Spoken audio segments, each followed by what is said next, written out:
in the village of Hamlet, taking refuge at the Inn of the Welcome Wench.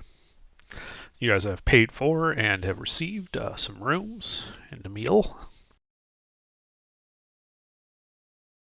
Several people, some looking like farmers, others like merchants, and some of a rougher sort, are just hanging about the tap room of the tavern.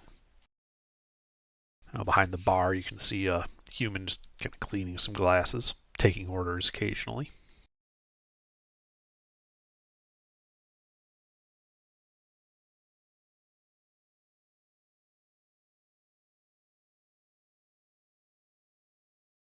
Having come here, having previously fought a dragon. And Arcturus, the one who got you out of that, blowing up upon arrival. Taking on a consistency of tomato soup.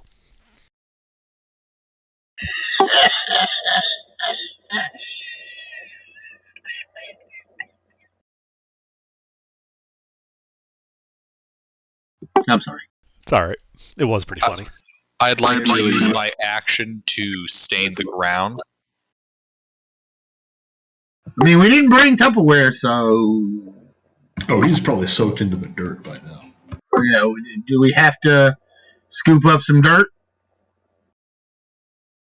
Do we have to have some? We have to have something of his to resurrect him, right? I don't suppose there's like a... I mean, it would be good to have a nice substantial piece of gore.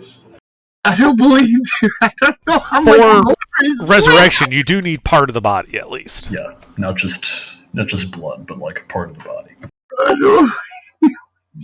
All right, well let's go back out and see if we can find anything. Oh my god, we're looking for a piece of the body. Okay.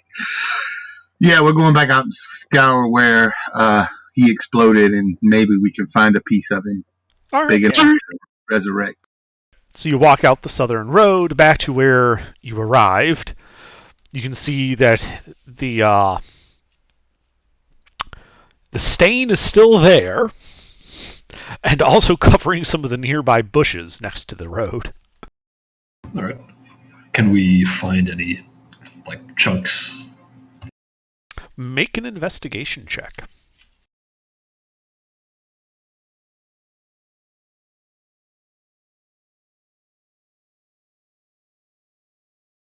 You find a single toe.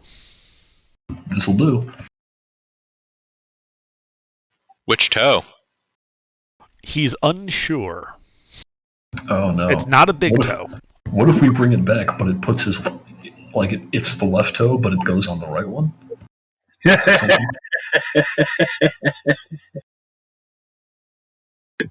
Yeah, Right, we'll have to see if the church in town offers that service.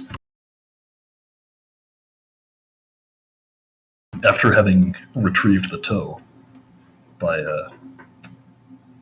I can't remember the Big Lebowski quote, but we got ourselves a toe. I'm gonna go put on my nice clothes before I go to church, as you do. Beta's going to clean up her robes and perhaps change to a cleaner set. Okay, you get into your nicer clothes, such as they are. Yeah, sure. And we're going to church. Heads to the church. Alright, so you head outside and start walking to the north part of town. Just outside the village on a small rise, an impressive stone structure. It is an elongated 2-story hall with 4 separate wings. Double wooden doors face the street to provide access to an obvious hall of worship. Behind the church, you can see rows of weathered headstones lining a nearby field.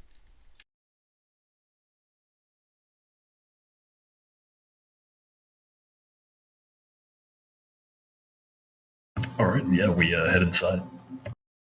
Yeah. All right. You head inside. Currently, it's mostly empty. You can see what looks to be like an initiate or something kind of sweeping the floor. I think did he introduce himself yesterday? If he did, I can't remember his name. He did. Right. Sure. Yeah, and kind of out of the vestry and towards the back of the church, you see a man in priestly robes walk out. Kind of starts doing some stuff over by the altar. Lady's gonna go talk to him. All right. So you walk up towards the altar. His back is to you. He's facing the altar. And the walls, around the altar are like this semicircular vestibule. And along the top, around near the ceiling, you can see that the walls have these carved panels that have sayings in them, holy sayings. And so you see, one panel says, square corners can be pounded smooth. Another is thick heads are not made of glass. A third is salvation is better than smart answers. And, you notice the last one, kind of over the guy's shoulder, is preach quietly but have a large cudgel handy. Oh my God. The Church of St. Roosevelt. Yeah, sounds like this is a great church. Yeah, as you kind of step behind him, the priestly man turns around. You can see he is human with a mustache. Says, you're back. What can the Church of St. Cuthbert do for you today? Oh, we need the rest of this back. Yes, we need to bring our friend back. We hold up the toe. I see. Well, you did encourage us to make contributions to the church, and we are now in a position to. While we certainly are willing to accept any contributions you're willing to offer, currently I am incapable of performing such a service. You see, that type of action would require a more direct intervention of St. Cuthbert. One that would require a holy relic of some kind for me to pray over. Do you know where we could find one? Well, as a matter of fact, I do. See, the locals aren't so willing to go delving for such a place, but you and your compatriot here seem to be of a more adventurous type. That's us. That's us, yeah. So you see, to the northeast is a forest, known as the Gnarly Forest. And the townsfolk are somewhat superstitious. A long time ago, monsters used to come out of the forest and raid the village. And with the fall of the temple, those monsters have dwindled down to basically nothing. Bandits every now and then, but no true evils. However, there's a tomb in that forest. A holy knight by the name of Certain is buried out there. And are you certain? I am indeed certain that Certain is buried out there.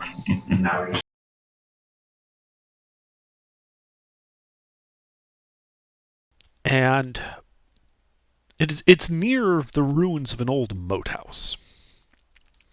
And if you were to follow the high road into the forest, out of the village, it's about a day's journey east of here. If you were to go into that tomb and retrieve the holy relic within and bring it back, I can use that relic to raise your friend. Well, it sounds like we've got a deal. Indeed. And just so you are aware, the relic you are looking for is Certain's cudgel of striking.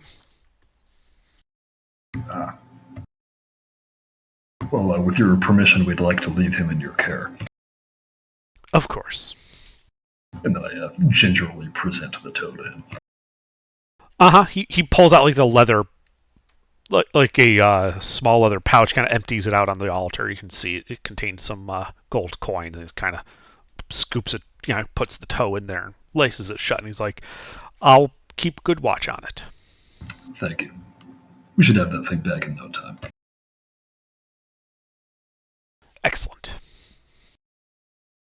And I assume that Beta and Ogami and Slit's character are all here. Yes, I'm assuming we're all here, yes. Yes. All right. You all want to head out and find that place?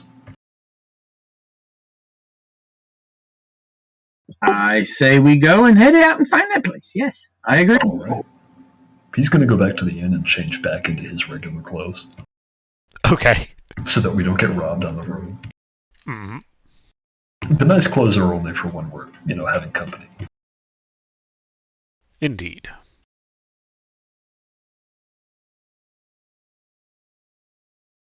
All right, I think we're ready to go. Right? I believe so. I'm ready to go. Ogami or Kels? Yeah, I'm ready. All right. I think we go. Okay. Along the high road out of town. Mm-hmm. All right, yeah, you guys start heading out of Hamlet. Out the eastern road, which eventually splits, one heading low through some hills, the other heading high up into the hills and a forest beyond that you can see. The low road seems to be well traveled, with wagon kind of ruts being worn in it. The high road, not so much. A few occasional dips and turns in it, but it appears to be almost unused, and some places looking to be washed out.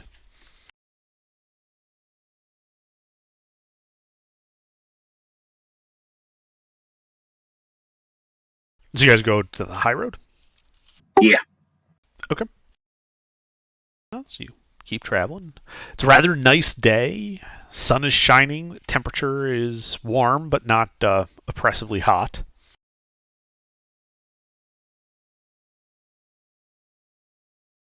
And as you're walking,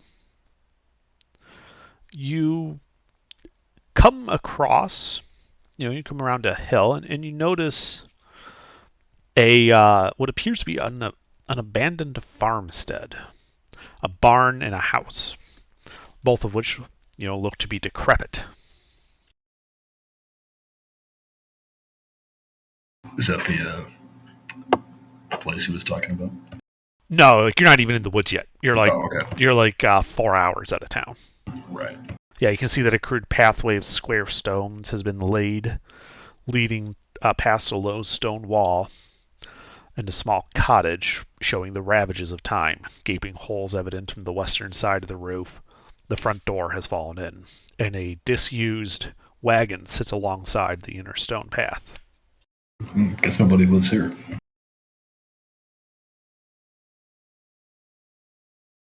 So you guys just keep going, or what? Yeah, I think so.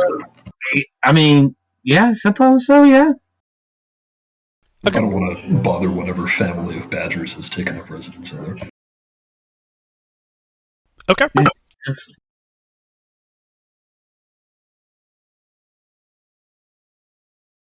Yeah, another couple hours, and you find yourselves at the edge of the woods. The trees getting denser, the ground flattening out a bit, and also taking on a bit more of a muddy countenance.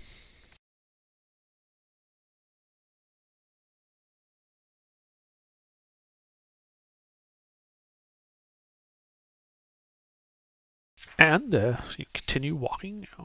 You hear the cries of some wolves. You see a deer or three.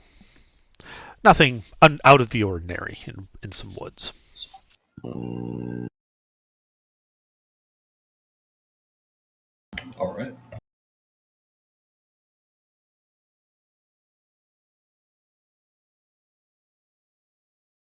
And eventually you come to a crossroads. As the sun is getting low in the sky and the shadows that the trees are casting, bringing the forest into a dim light. To the north, to the east, you can see this high road kind of continuing off into the woods. To the north, you can see it leads to a side path kind of banking high to cross over some low wetland to either side of it.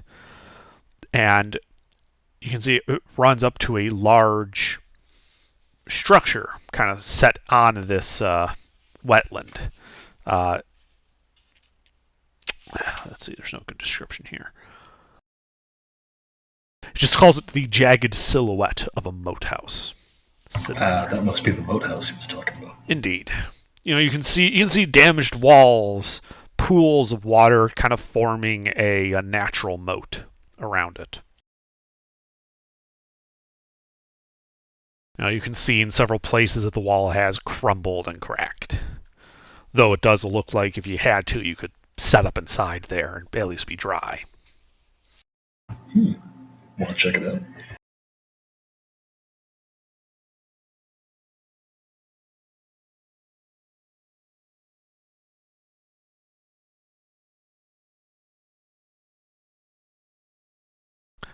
There was one other road to the south. And you can see that it goes to about 50 feet or so to the south, angling up into a clearing in a hill, on which you can see what looks to be a large block of stone having been set low into the top of the hill. That looks like it could be important. What do we think, people? Where do we want to go first? It's already getting dark, right? Well, we take shelter there. In the moat house? Not the one from the south. The other one. The other one's closer, I think. The one on the hill? What was it described as? Like a moat or a It was boat? a house with a moat around it, and then there was a block of stone on a hill. To the north, the road goes a little bit low into like a wetland area with this ruined moat house. To the south, the road goes up to a clearing and a hill, atop which you can see a low-cut stone block set into the top of the hill. Well, let's go to the house first, I suppose. Does the house look dilapidated? Yes. Which path looks more worn? Make a let's go on an insight check. But yeah, like this is the outline of what the moat house looks like.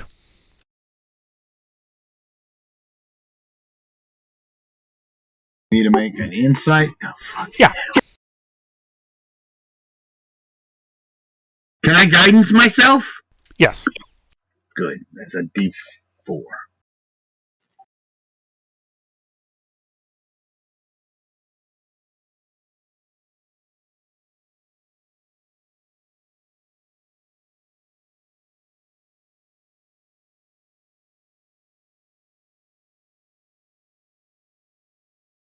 So, the road that you are on, and that continues off further into the woods, you can see has seen some use, not a lot. The road going north to the moat house has seen about the same amount of usage. But the road going south to that clearing does not look to have been used recently. Well, then we'll head towards the moat house, I suppose, right? Sounds good to me. Goulash?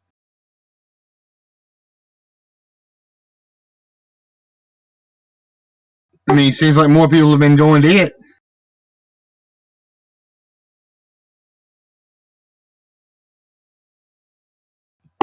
Yes. Okay, we're going to the moat house. All right. So you guys start walking down this path. You can see that it's been banked high to cross over the wetland to either side, and runs up to just the southern edge of this ruin. The track here is only about 15 feet wide, and the crumbling embankments make it somewhat treacherous to be near the edge. The vegetation, as you're walking there, appears to be dense and prolific, but also sickly and unhealthy, with creepers and vines throwing their strangling loops over the skeletons of dead saplings and living bushes alike. The rushes and cattails rustle and bend even to a slight breeze. And bird calls, deep croaking, and other swamp-like sounds come faintly across the odoriferous fen. Several clouds of noisome flying insects, swarm to feast on your exposed flesh.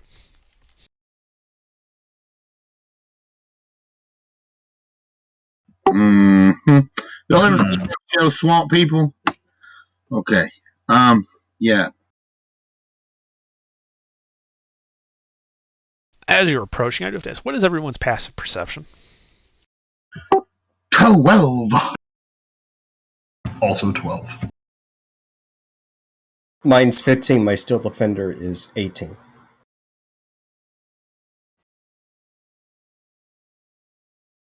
I would ask Gilbert, but Soup doesn't have a perception. Does it even comprehend that it is Soup? What is a Soup's internal nature? Anyway, yeah, so you guys are walking, and there's a small pool next to the path up towards the ruin. And as you're getting there, Ogami and his robot would notice some bubbling coming from there, as some giant frogs leap out and appear to be eyeing you hungrily. You guys should roll initiative. Oh, I remember giant frogs.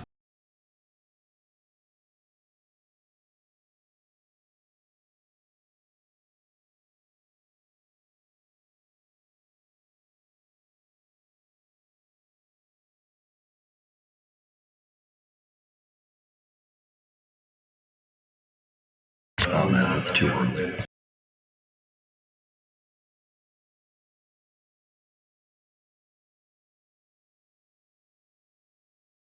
I don't know whether to be happy or sad for that roll.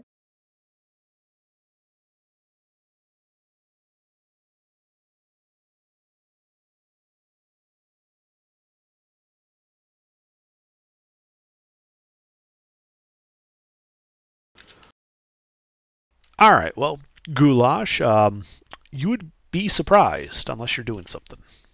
I am doing something. Okay. I am hulking out and turning into a alligator man. Uh-huh. Yeah, you can see that 2 giant frogs appear to be larger than the others, and there are 6 total.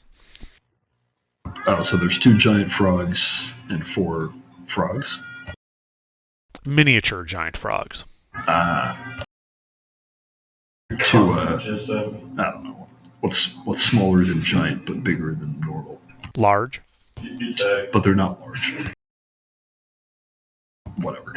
I'm gonna go for one of the really big frogs. Okay. And I'm gonna try to rip him open. All right, yeah, you just kind of wade into the water, the muck kind of just clinging to you, and you walk up to him. Go ahead and roll to hit.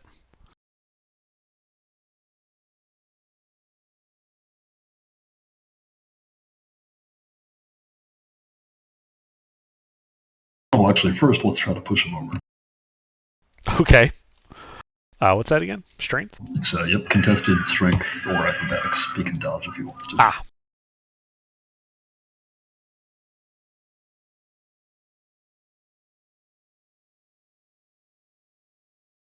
There we go. All right, you push the frog under the water. Cool. Is it prone? Yes. All right. Now his next attack has advantage as well. That's a great way to do that. Yeah.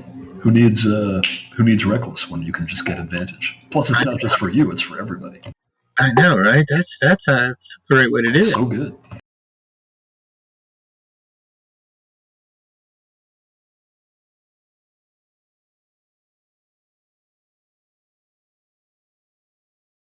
There we go. Okay, those all hit. All right. 35 slashing. All right, yeah. Goulash pushes his frog down and just starts thrashing through the water. Bits of frog, including a few legs, go flying. The frog is no more. I know I used my claws and not my bite, but can we make that a death roll? Yeah, absolutely. Yeah. All right. I think that's it for me, since we killed the frog. All right, Beta. Okay, he killed a frog? Yes. Kind of simple? Okay. Yep. So I'm going to start blasting. I'm going to start, let's see. How are these things set up? They're kind of arrayed randomly in a pond. Goulash kind of waded into like the first part of the pond and just tore one of the larger frogs apart. Okay, from left to right, I'm going to start blasting. Okay. When one head drops, I'm going to continue on to the next one. So I'm just going to make a spray a shot. All right, we'll roll to hit then.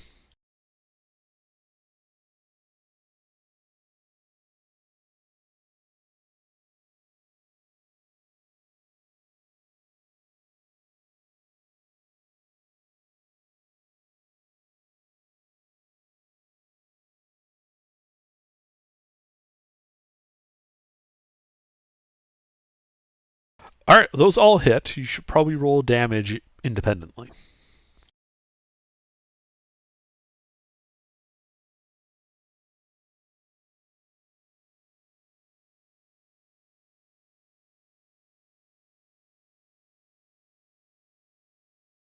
All right, so you blast one, bloodying it.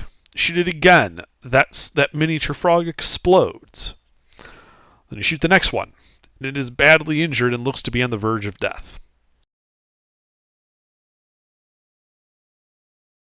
And how many of them are there? There are 4 frogs remaining, 1 bigger one, 4 and 3 miniature ones. One of the miniature ones appears to be on the verge of death.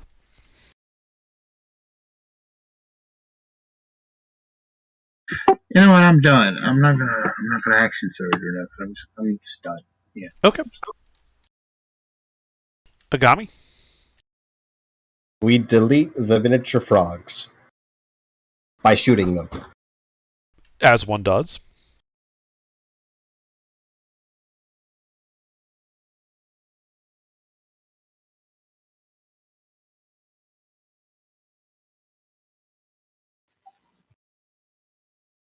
Alright, those all hit. You should also roll damage in. There you go. Alright, so from left to right, you shoot the near death one. It goes on, you pin it to the bottom of the lake with your shot. A second one tears the miniature frog in half.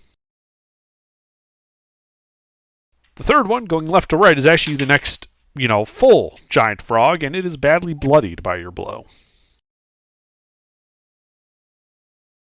Anything else? Mouth's Thorn, and that's it. I'm done.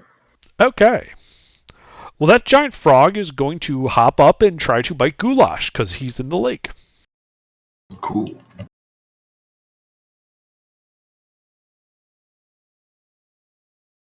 Does a 22 hit you? You know it does.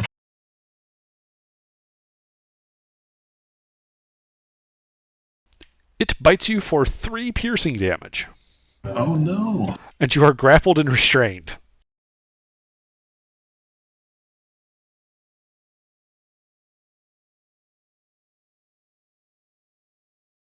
The remaining miniature one, is going to take a standing leap and is going to leap out of the lake and try to bite Ogami.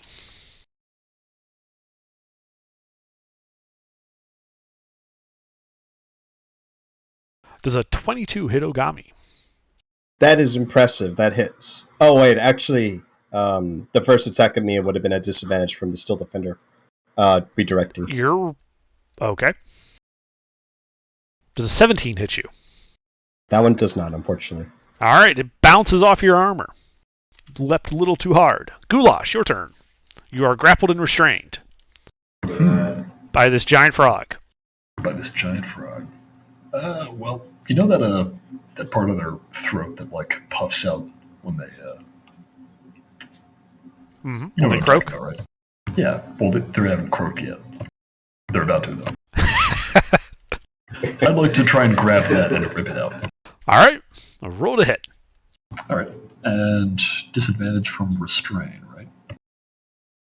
Yes. Okay, let's make it a flat roll. So you're trying to shove him prone? I guess I can do that. Yeah, let's try that. Is restrain just attacks, or is it also ability checks? It is just attacks. Okay. Pete, you better not be going for the pun I think you're going for. I think I already made the pun you're thinking of. Unless there's another one I'm missing. I was thinking of a different one. Oh, all right. All right. Oh, God. You just kind of like shift your weight and just like pull the frog prone under you, underneath the water. It's still grabbed onto you, but now it's under the water and prone. Well, now it's a flat roll. Yep.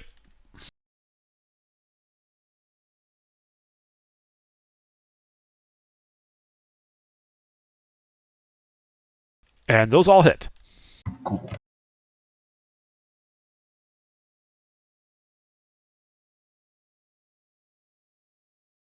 All right, 32 slash. All right, so you reach in there, grab it by like that soft skin underneath its jaw, and just pull. And there's this kind of squelching sound as you hoist that chunk of flesh out of the water. Blood just kind of pooling under you as the frog goes still. And you just kind of hold it aloft as a trophy. It's like a little blood-covered frog throat thing. And then you see this purple gem fall out of it and land in the water with a sploosh. Ooh. Can I use my item interaction to grab that? Yeah. Yeah, you grab it. It looks to be a chunk of amethyst.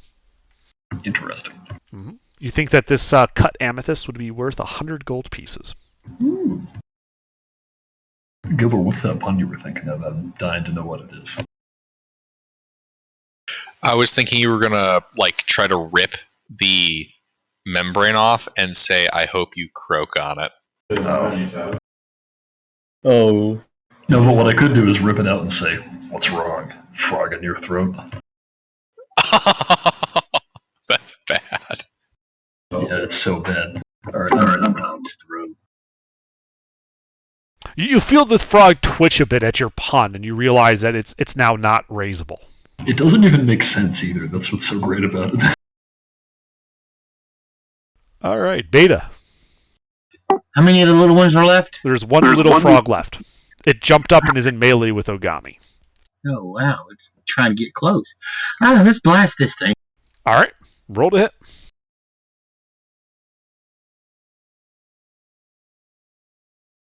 What are the odds this thing somehow lives? Low. Those all hit.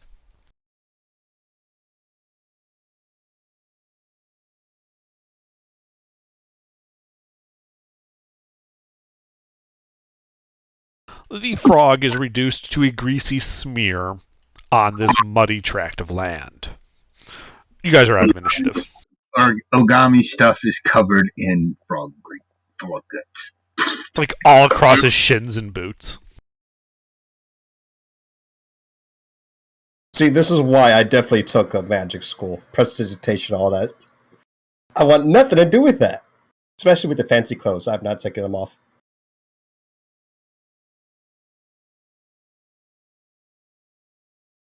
Well, that was pointless. Shall we continue? All right.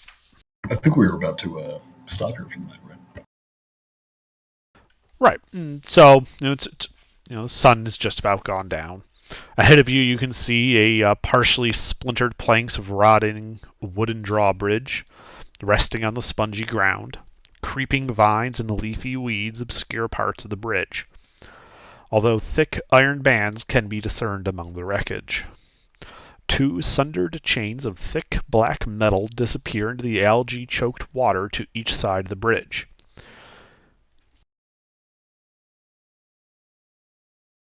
And it appears that you could safely pick your way across the rotting timbers if you move with caution. I think that'll keep till in the morning, and we'll take our rest outside of the spooky house before we go into the spooky house. Yeah, good idea. Yeah. We don't need to go into the spooky house if there's no, especially at night, bad things could live in the spooky house at night or in the daytime. Okay, so what are the four of you doing? Setting up camp, I believe. It's time for a long rest. We're setting up camp. Okay.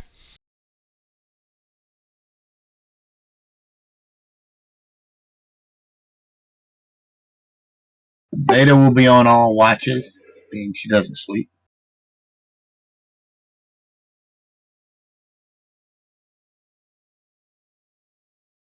I'll take first watch.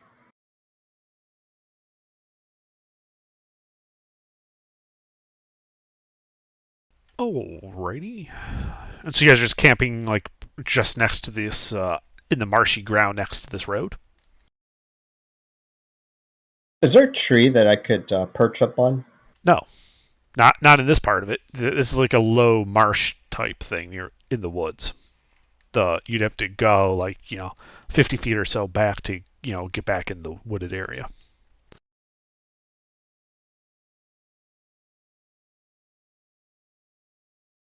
See, I would be within eyesight if I went back there, right? Do you have dark vision? Yeah. Then yeah, they would be, 50 feet away from you if you were to go sit in a tree. Yeah, I really don't want to rest in, like, wet, damp, murky water. I'm going to head back there, guys.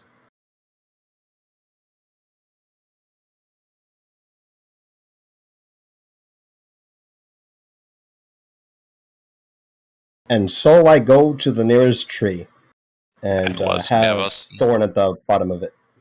Okay, what's your guys' watch order? Post it in chat. And thus Yugi was never seen nor heard from again. Consumed by the swamp. That's a risk I'm willing to take, to not get wet. Beta is on all watches. But I don't know who's up with me. I'm pretty sure Yuki Steel Defender is up with me. Oh, that's a good point. My Steel Defender will also be on all watches. So it sounds like Beta and Thorn on all watches, and I'm on first watch, and it sounds like that's it, right? Type out your watch order. What does your thing look like, Yuki? Oh, it looks like a skeleton dog, kind of. Okay. So Beta can play fetch. Okay.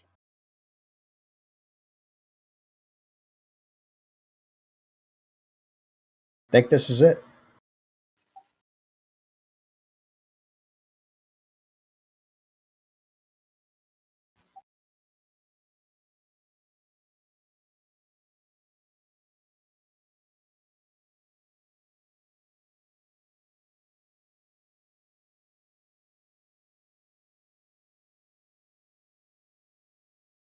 Okay. So, you guys set up your camp. Begin your long rest.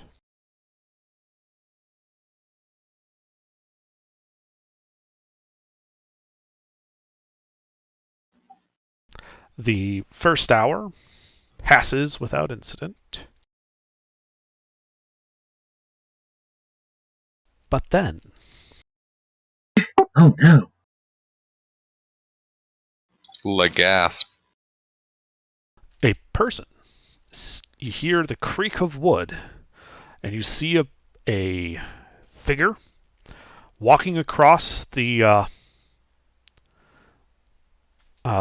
drawbridge with a large greatsword unsheathed. Kind of plants the tip in the ground.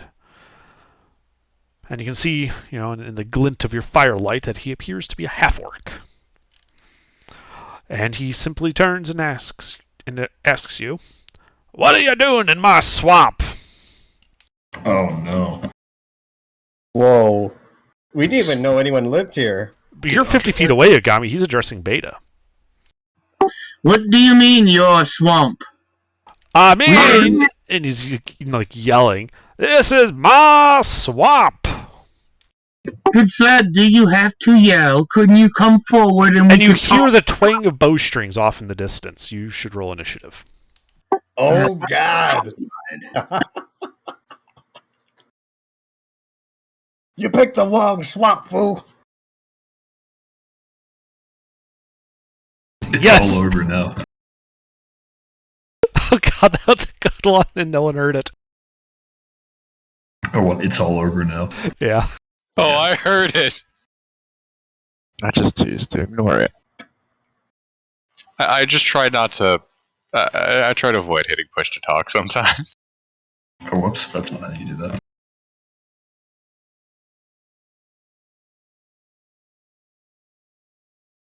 Yeah,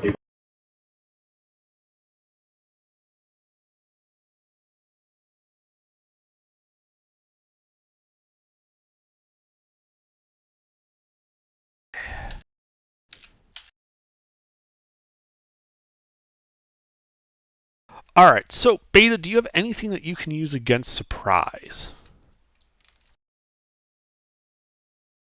Yes, Beta has the alert feat. Excellent! So you hear the twangs off in the distance, and you realize these guys aren't friendly. Or this guy, at least, isn't friendly. And you know there's enemies somewhere else. What do you do?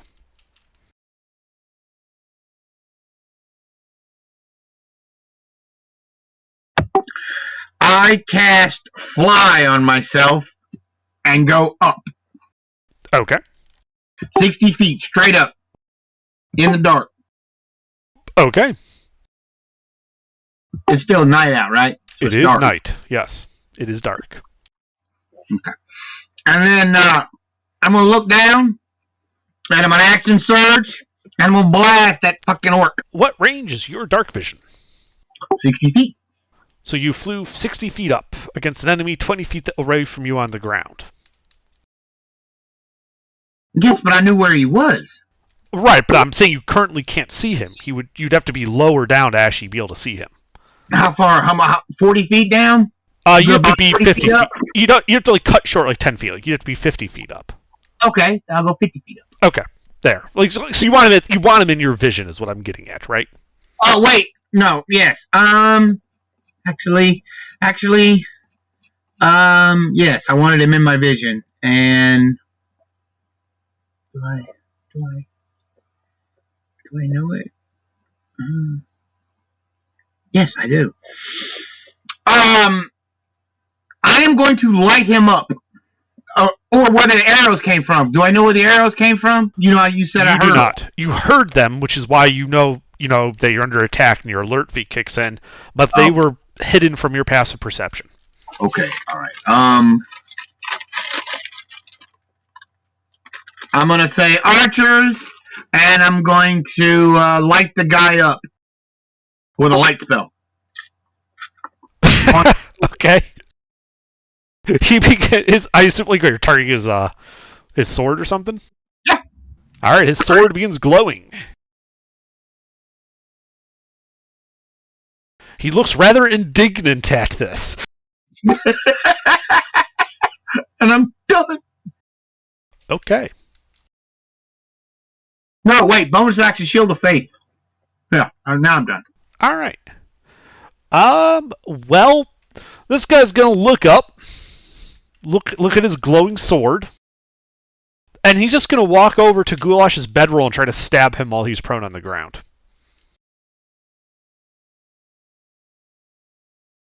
Oh, I am unconscious currently. No, his yelling would have woken you up. Oh, okay. Remember big ogre-like guy yelling? Right. So, at least you're not unconscious. Man. I am prone, though. You are prone, so he does have advantage. Oh, God. Christ. God. Alright. Well, go on. That's 2 hits. Yep, 2 hits. Oh my god, I feel like I'm watching a wraith stab a hobbit in bed. I mean, for real. Yeah, he walks up with his greatsword, kerchunk, and deals 34 piercing damage to you. Ah. Is that a 246 plus 3s? Yes. Okay, let me see. So you can assume each attack was 16 or 17, just to make it easy. Oh, I was just gonna go in order. Oh, okay. I don't know what you were doing. If you were like assuming what, so. Oh, I'm gonna cancel some of the damages. Oh, okay. Sure. Go ahead. Yeah, then we can treat it with the actual dice rolls. I thought maybe you just used like heavy armor master or something. No. I'm not raging either, so I don't have resistance right now. Oof. Stones and darts. Damn, he just stabbed you in the gut. Shit. They tried to cut you in half, bro. Oh, well, alright. I can take 8 off of that. Yep, you can take 8 off that. Alright, well that's all he does on his turn. Agami, you are 50 feet away in the trees. Alright. He is lit up currently by the light spell, correct? Correct. As is your camp, as a result. I see. Could I get further away to where, I'd like to be like 70 feet away from him. Okay. Yes, you are in the wooded part of it. You could kind of clamber down the tree and go over, 20 feet or so.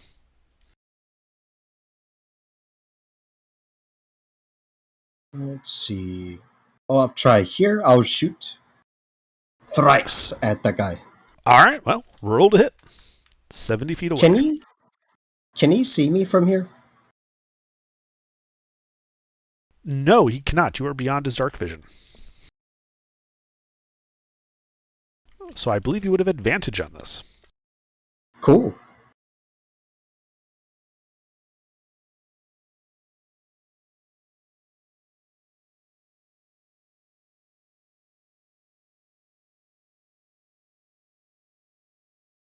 Ouch! Not as bad as when he hit. 3 hits. Whoops. No, that didn't work. There we go. Whoa. It's a magical piercing. Yeah, your bolts fall and just pierce through his armor. He lets out several grunts of pain. He looks to be injured, but not yet bloodied. Damn. And I'm going to have my Steel Defender get in the fray just to meet up with the party. That's it. Okay. Goulash, you are prone and have just been stabbed a couple of times. Let's fix that. I'm going to get up. Okay, you can do that. Actually, is this guy, leaning over me? He was. Okay. Looming, if you will. Yeah. As I get up, I would like to perform, put him in an arm and leg lock and, flip him over. I could certainly try. Go ahead and make your athletics check, I believe. Yep, and it's athletics or acrobatics. Mm-hmm. God damn it, I keep doing that.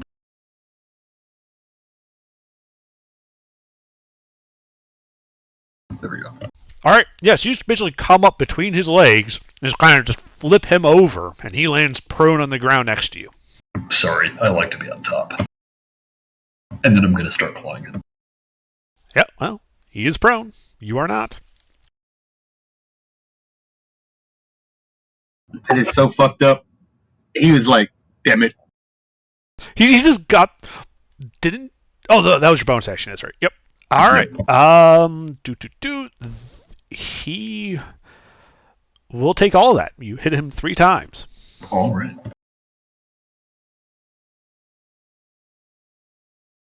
And I believe that first one is correct. It sure is. 44 slashing.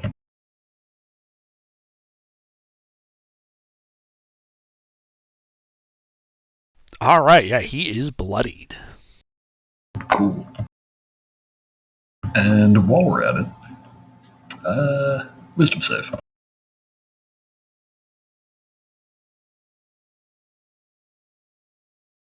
Nope. So what happens? He takes 22 psychic damage. Oh god, he is looking to be near death. Yep. Alright, that's it. Alright. Hey, those arrows. Remember those bowstrings? Mm. Yep. Well, let's see. They can't see Beta because she took off, so they're actually going to be landing at Goulash.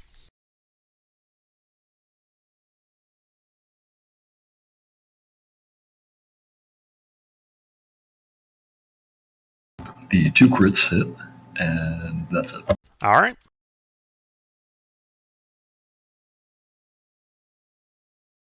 And for a total of 13 piercing damage. All right.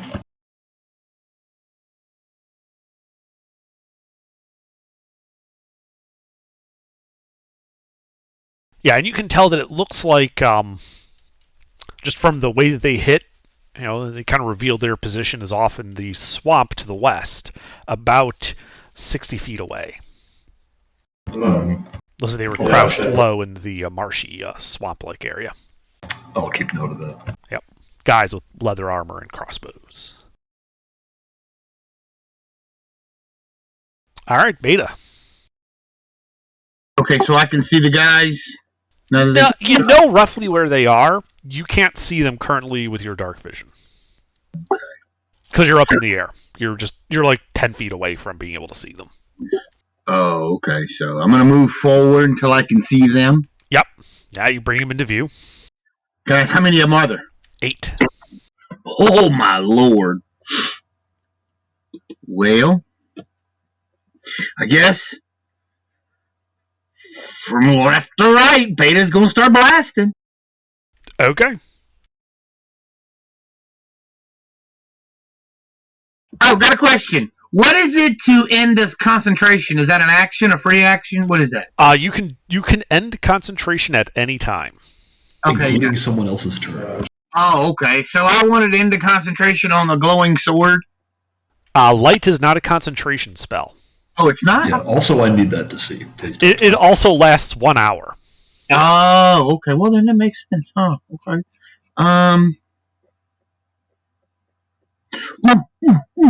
Can I fly above those guys and cast light down on them? To where those 8 guys are? How much fly speed do you have? I have 60 feet of fly speed. Then yes, you can fly directly over them. Okay. And you can cast light on something on the ground, kind of lighting them up. Okay. But they'll see me then, though, won't they? You would be close enough that you would be within light, yes. You can do that. Could I fly high enough that they couldn't see me?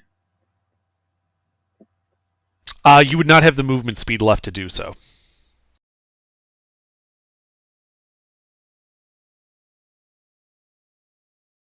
So if I was to fly up now, I couldn't go to where they are, right? Right, because they're 60 feet away from you. Like linear distance along the ground. If you could fly to be directly over them, 50 feet in the air.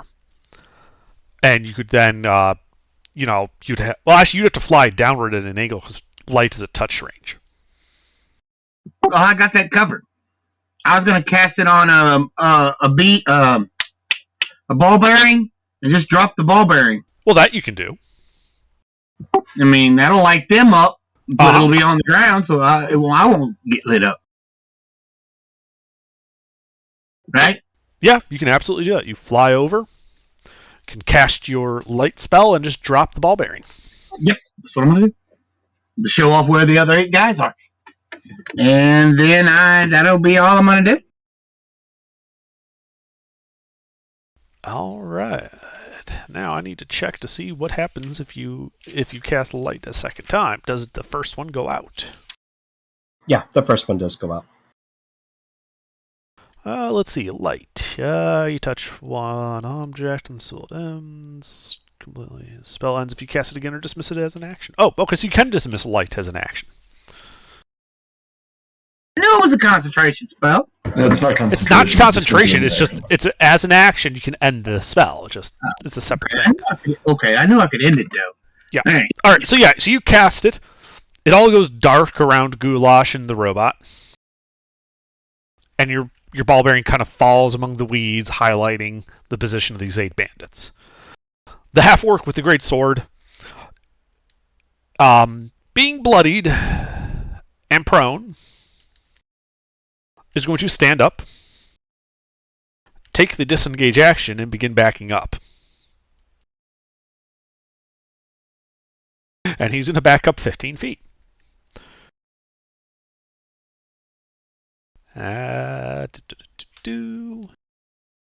Agami. Be a bit confused at the fellow that I was aiming at. Disappearing? He just went dark again, yeah. Mm-hmm. So I'm going to have to advance so I can see him again. I have up to 35 feet of movement. Could I catch sightline of him? You'd have spent 30 feet of movement, 35, at 35 feet, you would just catch sight of him in your dark vision. Kind of backing, he's basically on the thing with his back to the drawbridge, looking like he's like trying to back his way across it. Yeah, I shoot him.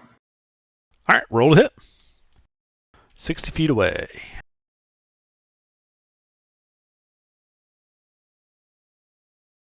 That is not correct.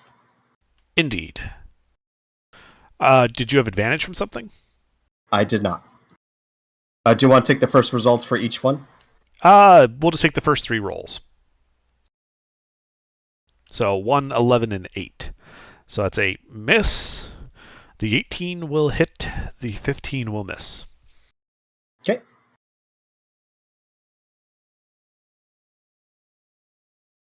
So then that's 21 magical piercing. Yeah, you hear some gurgling as he drops. And then I'll order my Steel Defender to come to me. Takes 40 feet of its movement, and I don't think it reaches me. That's it for me. Correct. It does not reach you. Okay. Goulash. Everything's gone dark around you. 60 feet away, you can see a glowing light highlighting where those bolts came from.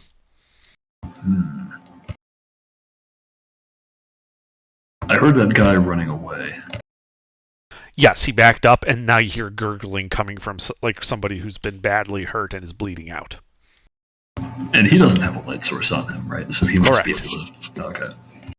You saw he was half-orc. You would expect him to have dark vision. Ah, that's right. Okay. All right. Well, I hear gurgling, so I am...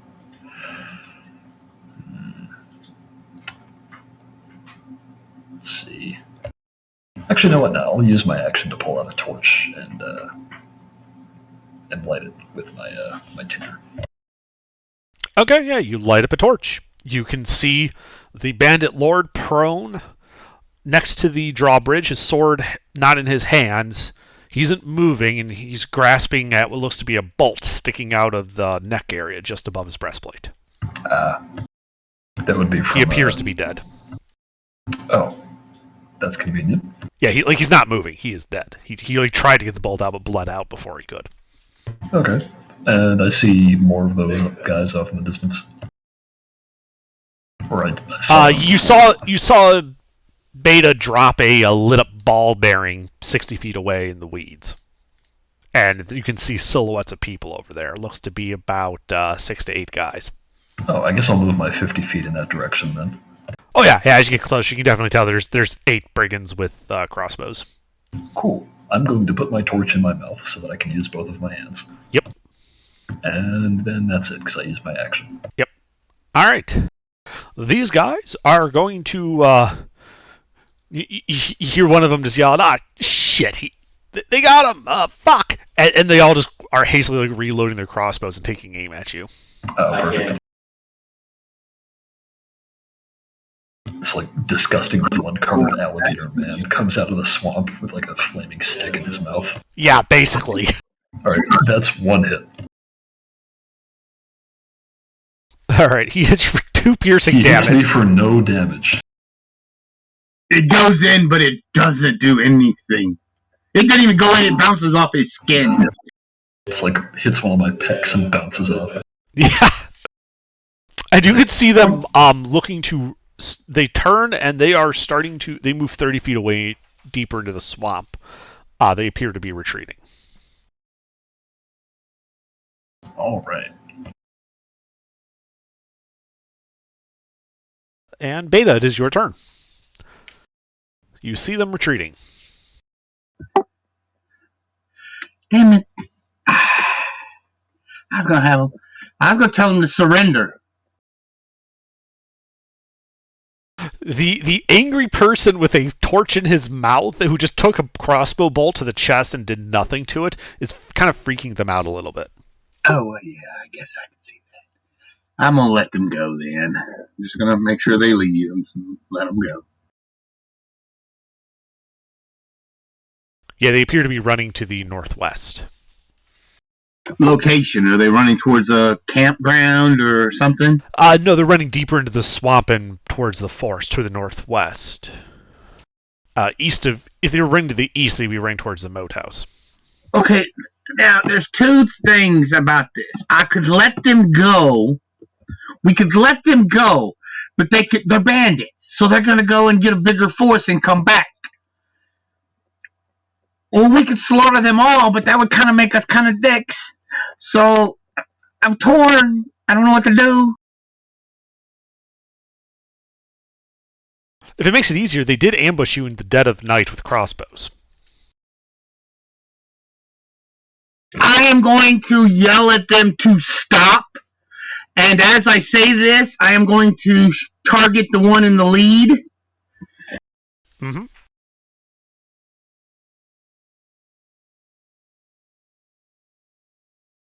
That hits.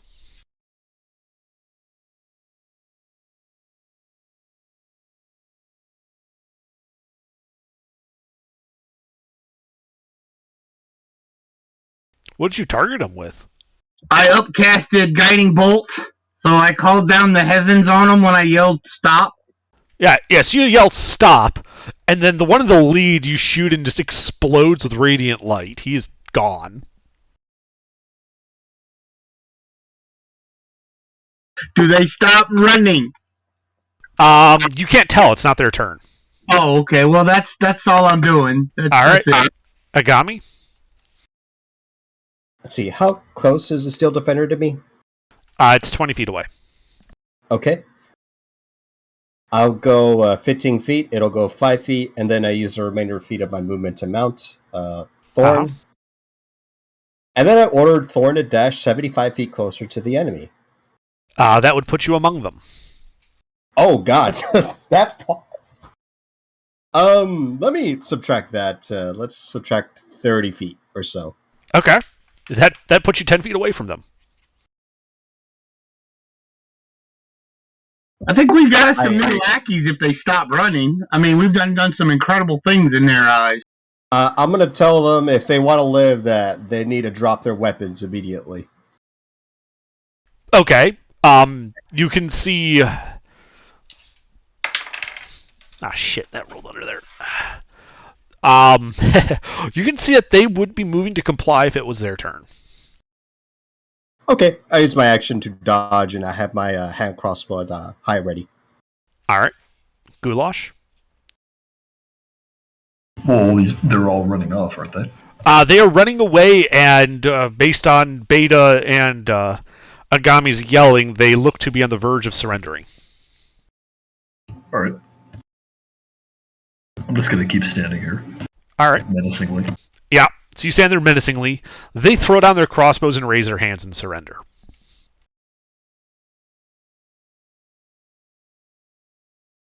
Beta lands in front of one of them. Yeah, you guys are out of initiative. Alright. Don't kill us. We surrender. I was kind of look a bit confused. Like, that was a home that had people in it. Like, what? What was? I don't know. I just kind of... What are you talking about? Oh, that place where that. Why did he come out and call it his swamp? Yeah.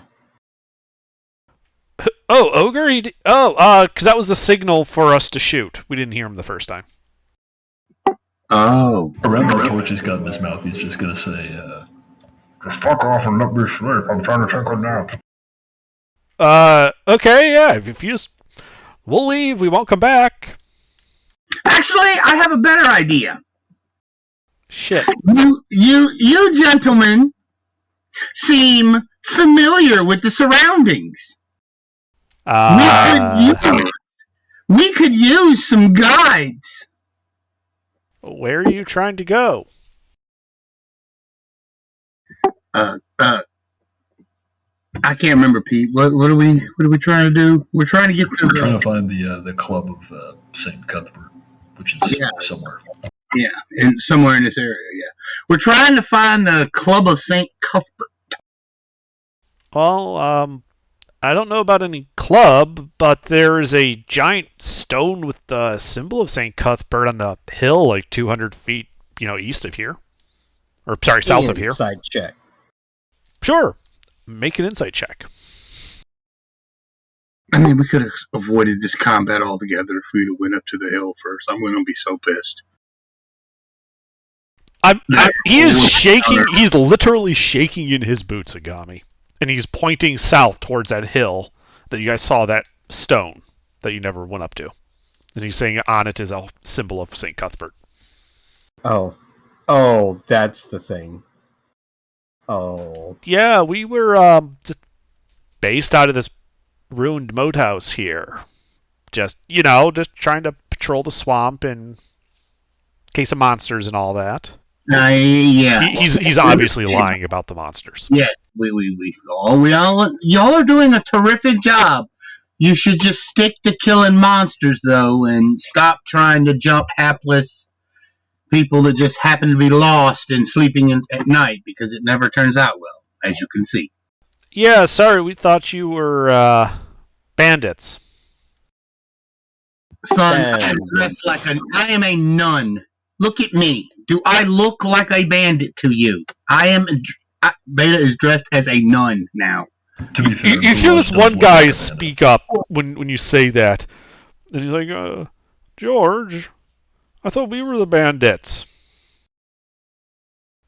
Guy who's talking to George says, shut up.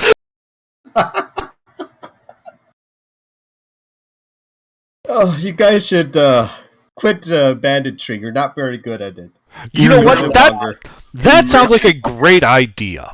If you let us go, we will just leave this forest and take up farming or sheep herding or something. Like, this obviously isn't the life for us, right?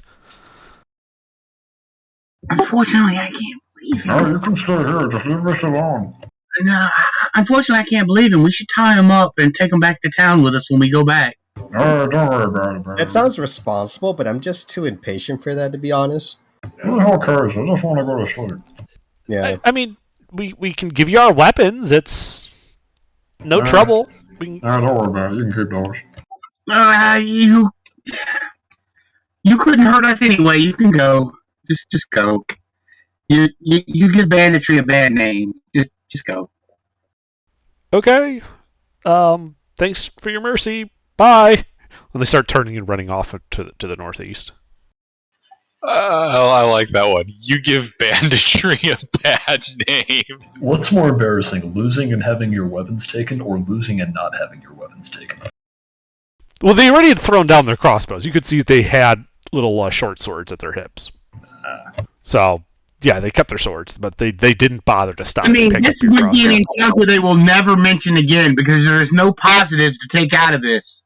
You were defeated by a nun, a crazy man, and a bowl of soup. I mean, your leader attacked a guy in his sleep and lost. Right? They sallied out from their base in force in the dead of night and ambushed the party. And not only did they barely manage to hurt any of you, their leader got just killed.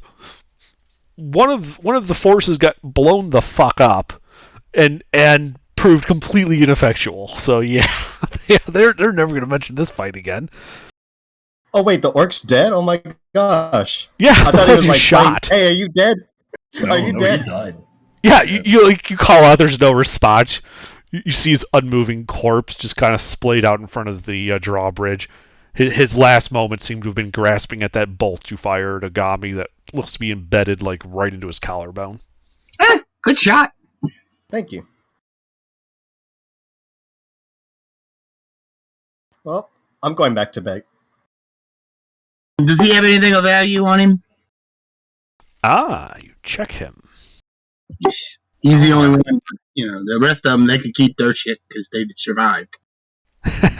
All right, so, yeah, he has a money pouch on him. Sweet. How much money?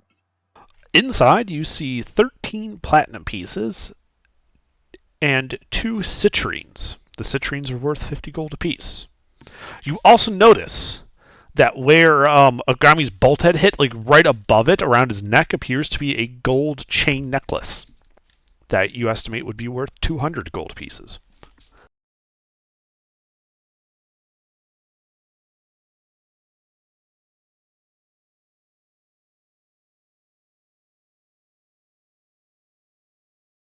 A necklace worth 50 gold pieces? Cool. The 2 gems are worth 50 gold each. The necklace is worth 200.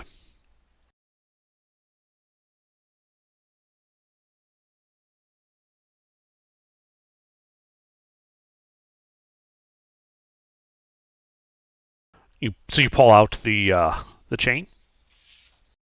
Yeah. All right. Yeah, you pull out the chain.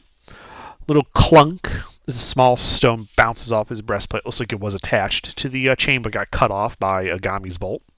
Oh. Looks to be a small polished stone. Is it a special stone? Well, what do you mean special? Like magical? Magical? How would you... it doesn't appear to be magical, though in the glinting light of the torch, you can see what appears to be something scratched into it, like an engraving. Engraving of... It appears to be an eye with a single tear coming down from it. That's a religious symbol. Can I make a religion check? Sure. Beta is a nun, but... From a different world, yes. Yeah, I know, but, stranger things have happened. I got a good score in religion. Mm-hmm. Go ahead and make a religion check.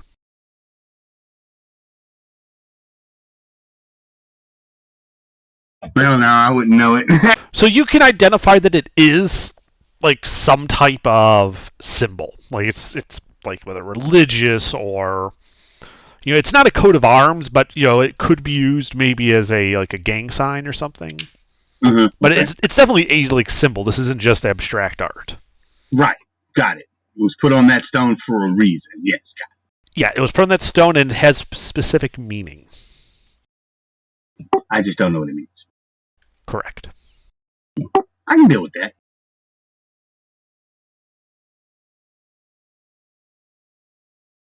I'm going to keep it anyway. Okay. And, I think that's it. Yeah. We took all this shit. Yeah. Yeah, well, he also had a mundane breastplate and a mundane greatsword. Anybody use that? Hey, Goulash, you need a greatsword? No. I mean, it'd be fun. You'd hit people with a sword before you tore them apart. Oh, I choose my abilities. Yeah, but not as good as my hands. Okay.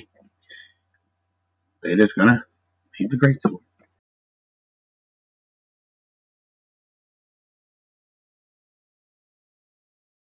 I'm off to bed. All right. You guys continue your long rest, which finishes... She's gonna take the greatsword with her. She's gonna put it on her back. Okay. Yeah.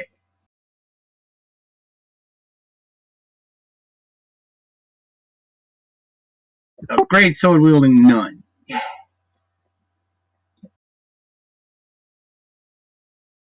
All right. Yeah. Yeah, you take his loot.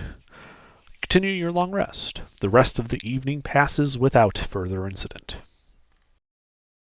You guys have had a successful long rest as the light of the morning dawn, reflects off the dew and the marshy grass. Yay!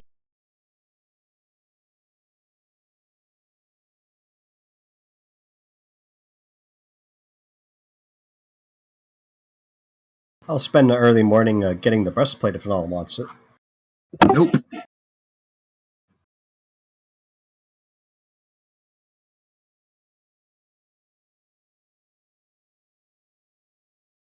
Does the breastplate have any symbols inside? Maybe to indicate who made it? Make a investigation check.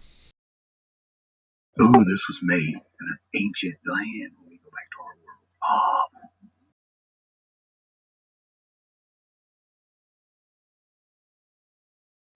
There is a stamp on the inside of the armor, where you would expect a smith's maker mark to be found.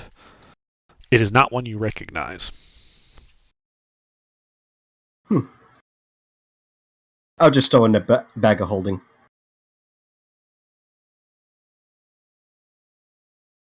Okie dokie.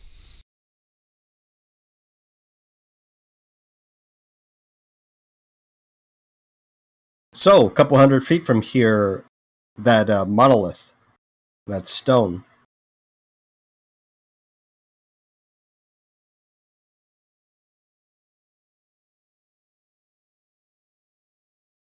I'm going to walk over there to where the bandits indicated. Okay, so you walk back up the road to the crossroad and cross south, going up to the top of the hill. Is the party coming with you, or are you going alone? I bring it up. I wait for a moment. Seems like cap's already been broken. I start heading over there.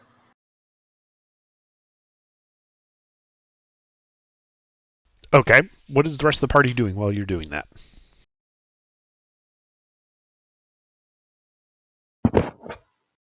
I'll slosh around in a Tupperware container.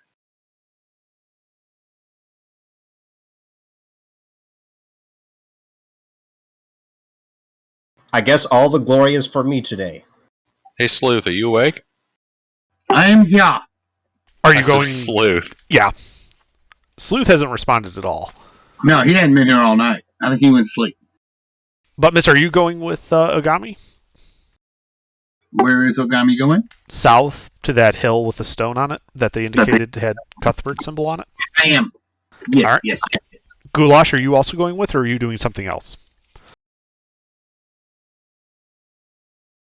Pete, are you present? Are you dead?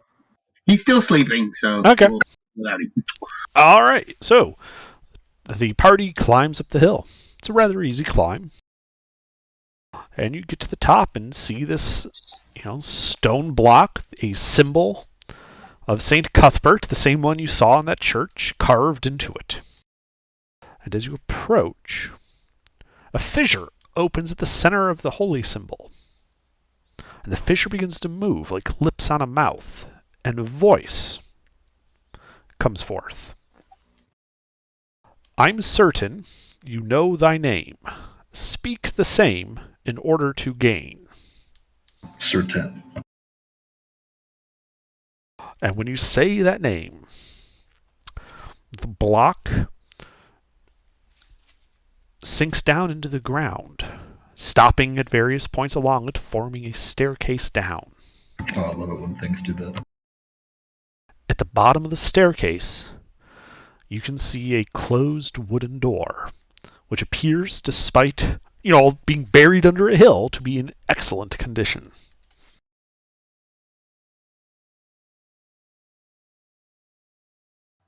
Well, I guess we can go try the door, but I just want to point out that these bandits, not knowing this damn thing talked to you when you walk up on it, it's been a big thing.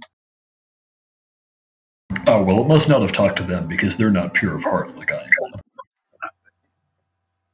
Okay, says the man that rips people into pieces. But yes, let's go to the door. I hope that's not actually how it works, because this guy must have very low standards. Or yeah, well, let's go downstairs then. Yes, we go downstairs. All right. So, you walk down the stairs, it's a short flight of stairs, and you're in front of this wooden door that appears to be in excellent condition. I open it. All right, you grab the handle. It opens, revealing a 15-foot wide by 40-foot deep chamber. Along the edges of this door frame, you notice glowing glyphs as you kind of open the door. At the end of this chamber, 30 feet away, you see a single sarcophagus. The image of a knight in plate armor and a shield appearing to be, set on top of it. To the left and right are statues depicting human clerics holding cudgels flanking the sarcophagus. So this is going to be the part where, in order to get the holy relic, we're going to have to fight his old spirit or something, right, guys? Yeah, probably some kind of thing to prove ourselves. We could try diplomacy first. I don't think that's how this works.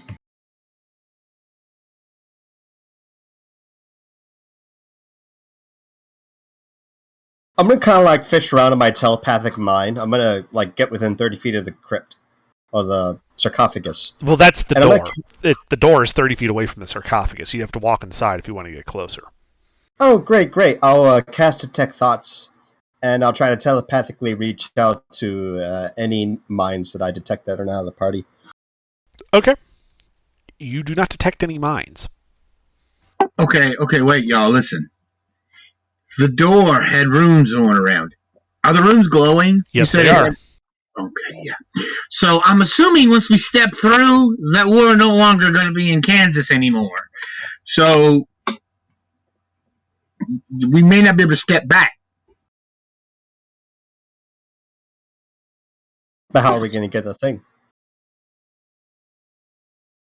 Okay, let's do it. And, there ain't but 3 of us, because, 4 if you count the Tupperware man, but he's not contributing to the fight.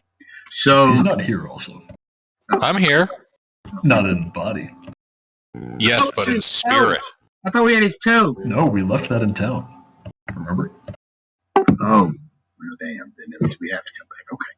Yeah, then let's go on in there and, you know what?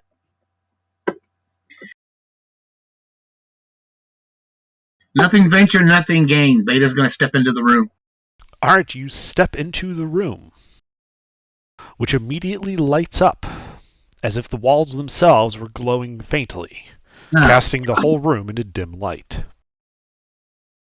A ghostly figure, dressed in cleric's robes, appears in front of the sarcophagus. Hey, you were right. And it looks up. You can see it appears to be human. And it simply beckons forward with a hand, also translucent. And you hear a voice come from him. Come. I can sense from here that you are good and true. I don't know where he's getting that from, but okay. Goulash is chaotic neutral. Yeah, he's chaotic neutral. Is this an actual thought pattern, or is this just some automated thing going on? You do not sense anything with Detect Thoughts. Do they hear anything? Say again, Beta? Do they hear it or see that? Everyone sees and hears it. As soon as you step in, this stuff appears, and everyone sees and hears it as if it is really there. Oh, okay, all right. It's not just an illusion in your mind. Okay, good. Well, then I'm gonna step forward to the thing and respond with greetings. We seek the blessings of Saint. What is his name? No, we don't. We're looking for his big stick. Would you shut up and let Beta do this? What is his name? Saint Cuthbert? Yeah, Saint Cuthbert. Saint Cuthbert is what I tell him. And tell me, what reason do you seek his blessing for? To what ends do you seek to put it? Our friend got exploded, and all we have left is a toe. We want to see if he can bring him back to us. Make a persuasion check. Okay.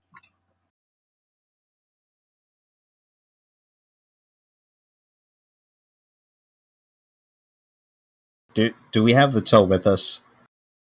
You do not. I don't think we do not have the toe. And he nods at you, Beta, and he says, "Powerful magic should not be forgotten in a hidden tomb, when it can be used against the rising tide of evil." He gestures to his right, so to your left, and points at a statue. The cudgel in that statue's hands is no ordinary cudgel. That is mine, the cudgel of striking. It has been blessed by St. Cuthbert, and has been bathed in the blood of many an evil foe. Take it to a priest of St. Cuthbert, have him pray over it, and your friend shall be returned to you, whole and hale. Would you like for us to return your scepter after we have arisen our friend? No. Either leave it with the priest, or use it on this great crusade against evil. It should not be left here to rot, not after what it has seen against the temple. I shall do your request as you ask.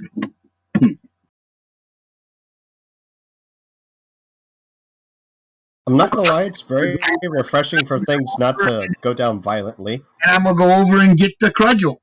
Yep, you pick up the cudgel. And when you do, the room gets brighter. And you can tell that this is definitely a magic cudgel. And you hear the apparition question you, Beta, and asks what you know of true evil.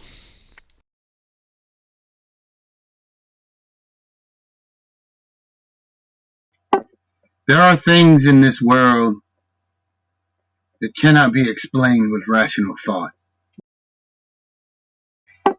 And then there are things that go beyond that. Things that don't meet rational thought. Those things are truly evil. Then I would impose one other thing upon you. Many years ago, a cult of chaotic evil flourished north of here. And though at the time we did not know the location of their temple, their presence was felt far and wide. This cult was based upon the premise that the elemental forces of the universe are chaotic in nature, and therefore opposed to mankind, and thus evil. The temple of the cult sought to destroy all works of good and to disrupt lawful order. Its members were thieves, assassins, brigands, and the like. Fire was regarded as the first elemental evil, and its penchant for chaos fitted with the premise of the cult. Water was likewise worshipped there as an even more powerful force of chaotic evil, in the form of floods, storms, and raging seas beating upon the land and oceans. The epitome of chaotic evil, however, was regarded as the combination of air and earth, represented by blackness and corresponding with the demonic abyss. This combination was regarded as a complete negation of all matter. This cult grew rich and powerful, attracting followers of the worst sort and offering them safety within the walls of their temple stronghold. From this fortress, these followers would ride to rob, pillage, and lay waste to the lands about us, tithing the cult from the spoils of the carnage. Captives from these raids were brought back to the temple to serve as human sacrifices, or to slave away their lives in bondage. Besides the extensive upper works of the temple, a deep labyrinth beneath the place was constructed, though virtually nothing is known about these dungeons even today, except that they were inhabited by a plethora of creatures serving chaos and evil. It is rumored that even a demon took up abode in its deepest levels, the better to receive sacrifices to it. Eventually, The neighbors of this temple grew tired of these depredations. All of us were good, though both lawful and chaotic. We banded together into one mighty host, and our army marched to that temple. We destroyed all evil in our path. Unfortunately, the temple, while besieged, and fell, and the inhabitants that we could get to were put to the sword. We were unable to penetrate the labyrinth beneath, instead sealing it off. So to you I would put one final task with that cudgel. Go into that labyrinth. Kill everything inside of it. Leave nothing to chance.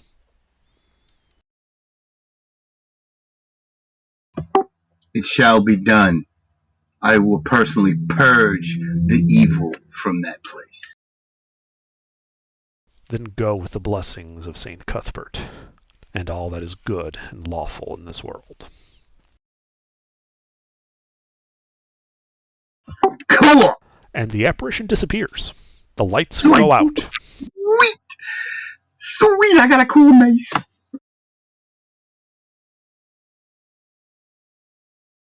It is a mace, right? It's a club. Kind of both, huh? It's a cudgel. It's a club. North of here. It's a mace made out of wood. Club, versatile, easy to What kind of use. club is it? Just like a big Both ends. round-ended tree branch, or like a cricket bat, or what? It's like a tree branch. It's a stout club with several knobby protrusions. It is smooth and created from bronze wood and lightly stained with dark striations.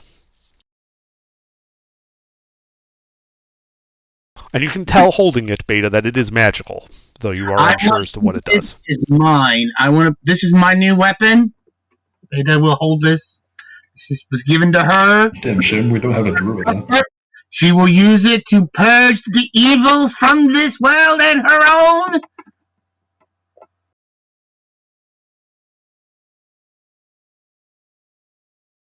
Right. Well, we better head back to town to get our friend back. Yeah. Ain't nobody here but us. Let's go. All right. Yeah, and as you kind of turn to leave, Beta, the shield and the armor laying on top of the sarcophagus do catch your eye in that they appear to be made of metal and not stone. Ooh, I'm going to take them too. What are they? Okay. The armor is also magical as you grab it, as is the shield.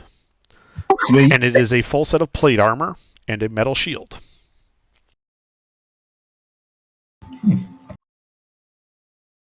Does the shield smell like magic? Yes, the shield and the armor are both magical. I might want that shield.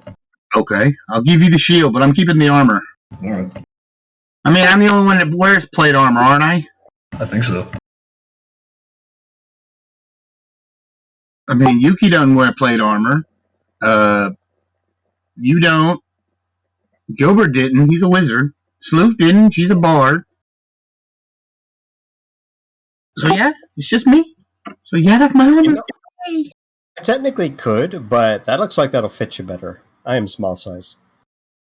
The shield is painted with a circle at the center of a starburst of rays, like the rising sun. Ooh. Whoa! I think I remember who that is. I don't suppose the sun has like a little face inside of it. A smiling face. It doesn't, but there's nothing that would stop you from adding it.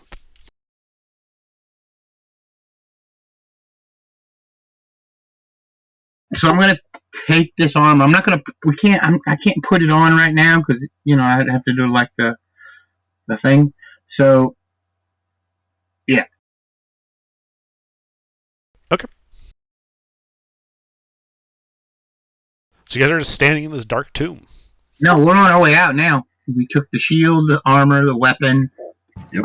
Got the blessings of the dude to go back and purge the. Damn it! I never asked the fucker how to open the damn door. They sealed it up, so how would we open it? What kind of seal did they put on it? I didn't ask any of that. No, So they put on what? maybe they They just sealed it off. That's what they said. Maybe they just shut it and locked it. Maybe that's what and then put a stone over top of it that you need something to open it with. Probably. I'm not going to be surprised if we walk out of here and it reseals itself after we leave. Probably, yeah.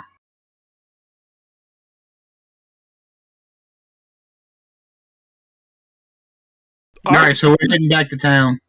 All right, yep, so you walk outside, the door closing on its own behind you. And when the last person steps off the stairs, you hear the grinding of stone as the block of stone kind of reasserts itself to the ground at the top of the hill, appearing as if you'd never gone down. Yeah, I kind of figured that. Figures. And then you spend the remainder of the day walking back to town, which it passes uneventfully. Cool. And then I think when we get back to town, we return to the church, tell the guy what happened, and get our toe resurrected. Yeah, get our toe resurrected. Okay. Arcturus. So Yeah. you take the cudgel to the Church of St. Cuthbert and hand it off to the priest, who kind of puts it up on the altar and begins chanting prayers and such to him, imploring his intervention. Gilbert, are you here? Of course. Okay, now to be clear, this does require you to be willing to return. Yes. I consent. It's not like Revivify, which you can just do to somebody. Right. All right.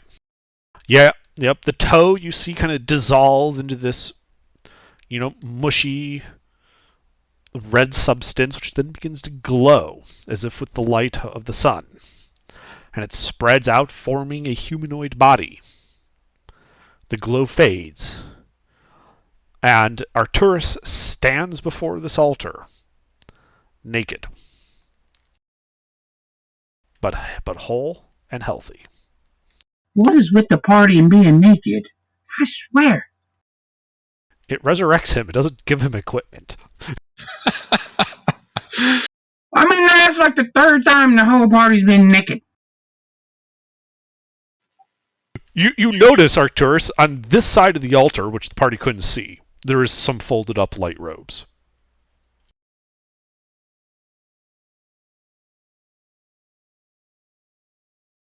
Like the priest knew you were going to come back naked, so he left some robes there for you. You know what? This raises a great question. Can I see my my shit on that Goulash carrying? Probably. The bigger stuff, at least. The glaive definitely sticks out. Can I use animate objects to dress myself? Sure. Yeah, actually, if he had time to prepare that, I probably would have laid out that glaive there for it. With a wave of my wand and a flick of my dick, one spell from me will dress me quick. What wand? Oh, no!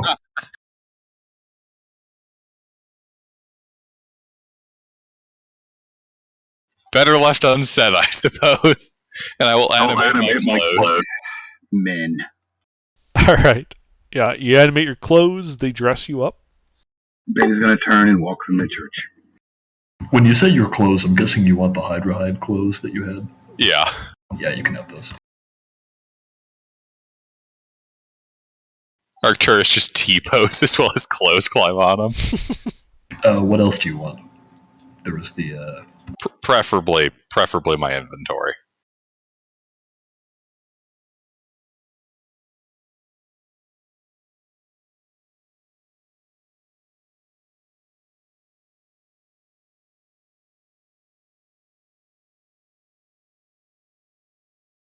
How much money did you have on you?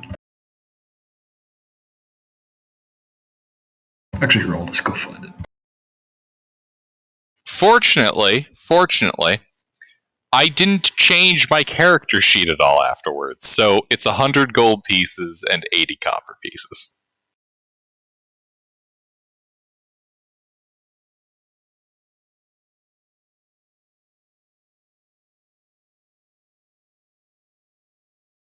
$100 gold, 80 copper. Yep. All right. Yeah, the priest then kind of turns to the party. He's like, well, I'm glad that your St. Cuthbert has saw fit to restore your friend to the mortal coil. I trust the process was not too painful. Was it painful? For you, no. Nope. No, it's pretty good. For me. Yeah, the process was extremely painful, just not for any of us. It was inconvenient in the middle of the night when we got ambushed, but they quickly saw the wrong of their ways.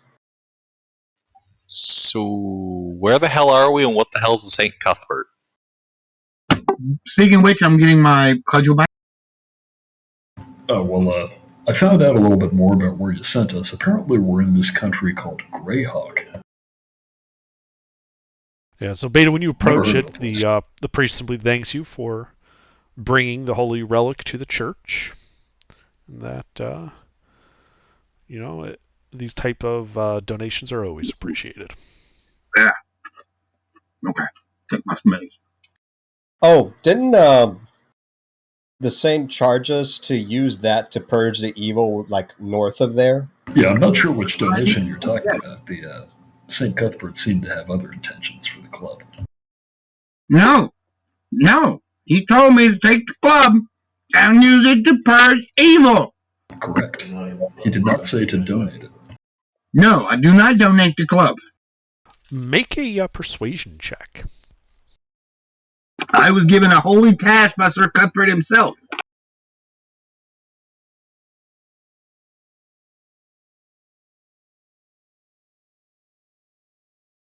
I see. What evil specifically did he charge you with dealing with? By all means, of course, take the cudgel and use it to smite evil, but I'm merely curious. After I get the cudgel in my hand, I'm going to tell him some cultists set up a stronghold that I am going to purge. Cultists? Surely you don't mean the temple's back, is it? That temple? That cult? I am doing as I was bid by Sir Cuthbert. This is a holy crusade. I did not ask him why. I just said it would be done. Then I wish you the best of luck. Could you give us more information on where exactly to find this place? Your destination then is indeed the Temple of Evil. That was attacked and at least partially destroyed so long ago. I believe ruins are all that remain. No, he's asking you. I actually so. didn't hear half of what he said. He said, so it is indeed you were going to the Temple of Evil. Yeah, like he described it as a place of darkness where like chaotic evil is inherent. And he said there might have even been a demon or something down in the depths of the labyrinth, but the labyrinth was sealed off. Does that ring a bell? It does, unfortunately.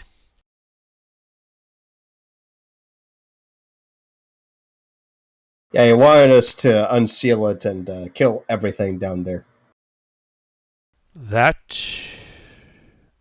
Well, perhaps you folk would be better up to it than those of us around here.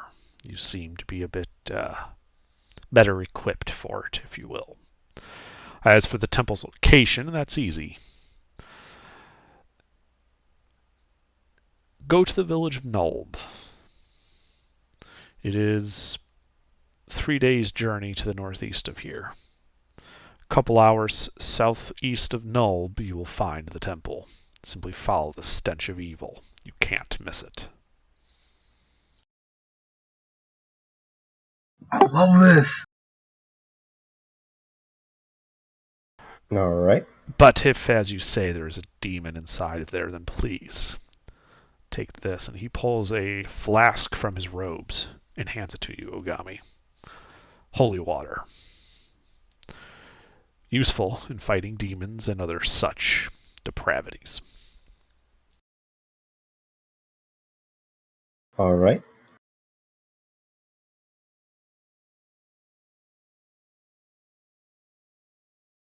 And then I shall simply wish you good hunting.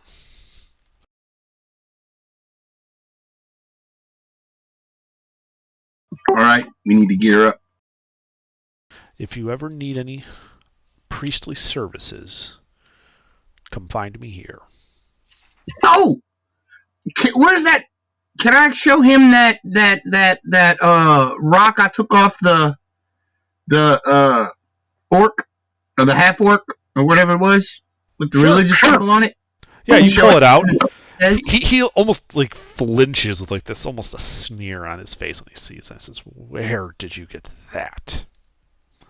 From some unlucky troll orc who decided to rob from a holy woman. And you dealt with him? Efficiently. Excellent. That is the symbol of the cult. The cult of elemental evil. Oh. You know, I hear the Price is Right failure song in my head right now. Yeah, if that's what I hear. They are spreading their influence already, then time is more dire than we had all thought. It is good that you are here. Yes, we will take care of this. We will set this right. I do have a somewhat more personal request for you, though, if you indeed intend to head to Nulb and from there the temple. What can we do for you? I am not the head cleric of this church. That was Yidi, who left for Nulb unexpectedly about a week ago. We have heard nothing from her since she left. If she's still in Nulb, I would appreciate it if you could implore her to return, or at the very least send word of her safety, or lack thereof. Very well. We shall take care of that as well. Can you describe her to us? She is a half-elf of middling height and graying hair. She left dressed in the robes of a priestess of St. Cuthbert. But Nulb is a den of scum and villainy, and she would have been smart enough not to have approached in such garb. So I would look for a half-elven woman with graying hair and a club. All right. Well, shouldn't be hard to find. Yeah, that's her name. Oh. Yide. I hope she didn't get yeeted. I said that joke 3 times. Still nothing.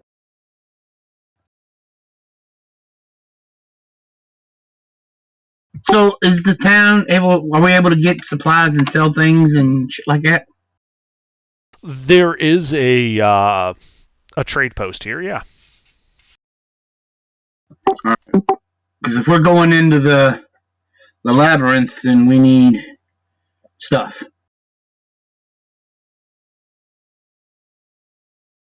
And I don't know how much the party has, but I picked up 400 gold pieces and 15 platinum pieces from the orc. I found some stuff. I am going to purchase an assorted selection of choice items. So I don't know who's carrying the party funds, but I think we're carrying it between us. I know the first thing I'm going to do is I'm going to spend an hour figuring out what this shield does. Yeah, and I'm doing the same with this armor and the stick. And this club. Are you doing the stick or the armor first, mister? I'm going to do the armor first because beta is more defense heavy. So I'm going to do the armor first. No, I'm going to do the stick first. Okay. Let me do the stick first.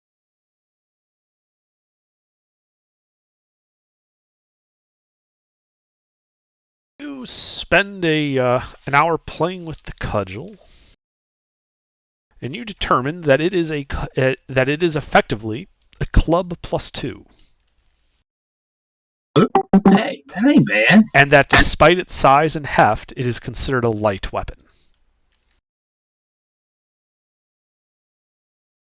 You also determine that when you hit something with it, you can choose to expend some of its charges. And that depending on how many charges you expend, the target will take an extra 1d6 radiant damage per charge. Damn, this is like a fucking... Yeah, okay. It also requires attunement. Okay, so what's the exact name of it? Is it the Mason? Well, Identify would tell you the name of it and any additional details. Playing with it for an hour got you the information I told you. Oh, I'm attuning to it. Oh, do I have to... Attuning doesn't give you information. Oh, it don't? Oh. Well, it gets you the basics, like what I told you. It functions like a club +2. There's charges, you can hit stuff with it, and you use charges to boost the damage as radiant damage. Identify as the spell will tell you more information. Okay, well then I'm gonna attune to it, and then when I'm done with that, then I'm gonna attune to the... It takes an hour a piece, right? It would take an hour apiece. As part of investigating it, you can attune to it, so it's just going to be 2 hours. But while you were doing the cudgel, Goulash was doing the shield. Oh, okay. And that is a shield +1. Oh. No other magical effects that you can determine in that hour. Well, if I could have attuned to it, I would have. It does not require attunement. Okay. I attempted to attune and nothing happened. Basically. But you figured out it's a shield +1. I have now 22 AC. Damn, that's good. And Beta, you kind of play with the armor for another hour while everybody else is off shopping. And you determine that that is plate mail +2. Ooh.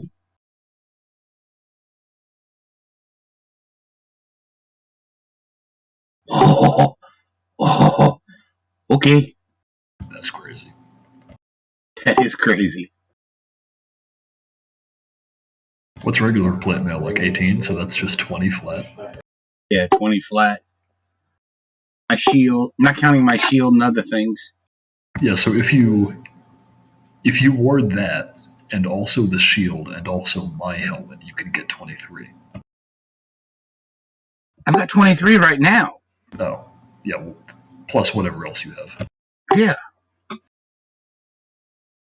If you have 23 right I'd like now, to that take would this be enough time to to get you to get the hour 25. to... Yeah, I'd get to 25. Yeah. I'd like to cast a Find Familiar. Okay.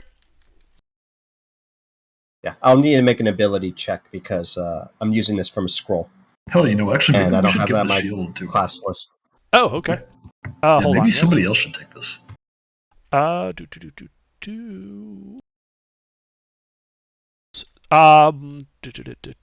it's not on your spell list normally, right? Correct, but it's of a level that I could cast. Right, okay. So yeah, go ahead and make an Arcana check. You cast the spell.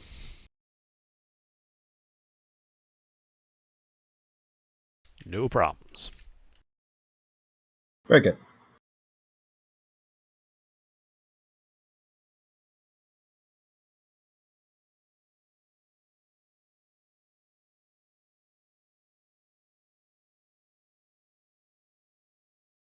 Hey, Origami, do you want this? What's this? My shield. Potentially your shield. No, you keep it. It's yours. Yeah, but it's not as useful for me as it might be for you. Do you use a shield? I do use a shield, but I prefer the one I already used. Thank you. Wait, what does yours do? Oh, mine I got from an infusion. It's that flail snail one. Oh, I have one of those. This is a +1 shield, though. The flail snail I prefer much more. Alright. You don't want it. That could be a +3, and I would still pick the flail snail. What about your... well, you have a glaive. You don't use one of those. A shield. Who doesn't? You do. You don't use a shield, right? I don't use a glaive. Oh, you were just holding on to that the whole time? Yeah. That was from the other character, the same... That was from Athena. Yeah, Athena Septimus. I've been holding on to it in case I ever bring back, Omnibus. Omnibus.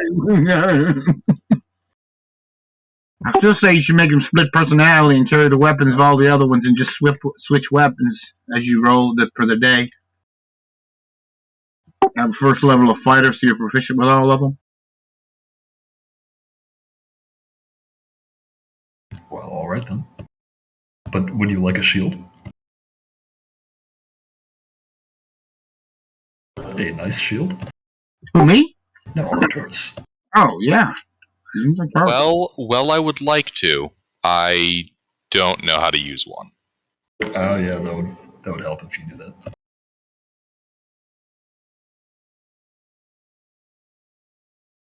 Alright then, guess I'll keep it. I mean, nobody else wants it. Keep it. Couldn't hurt you. I can't believe you're at 23 beta. That's crazy. Defensive fighting style, because I'm wearing, is my fighting style. Plate mail +2 and a shield. Yeah, it sounds like some Gilbert levels of bullshit to me. Sounds kosher.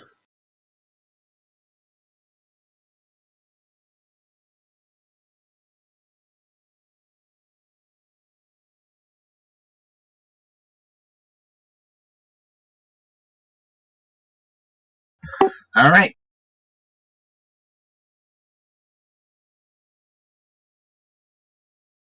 So, do we retire for the night, or how much daytime do I have left under? You don't. I want to go to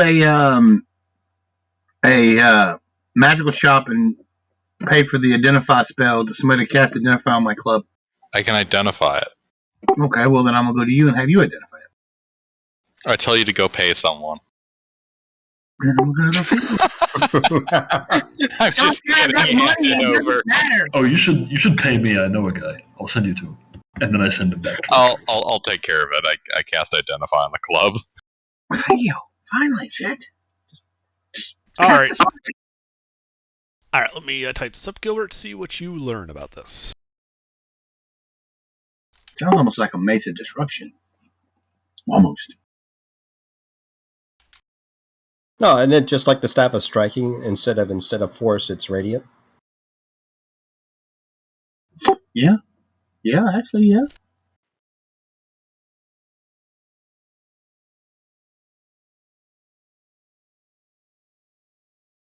I should have typed this up ahead of time, but I didn't, so give me a moment. Oh, you're all good. I do that all the time.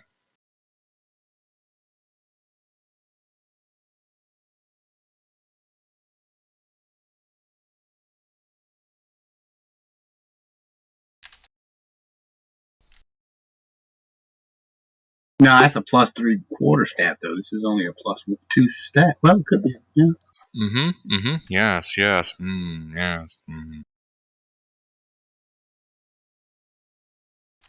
Yes, this appears to be a club of clubbing. Of magic. People that wield this club know the latest, flyest moves at the local tavern. What? That gives you +2 to performance checks using the club. That's correct, actually. Oh, wow. Cool. I haven't received the item yet. He's still typing. Oh, I thought he was going to give it to you. I was like, damn.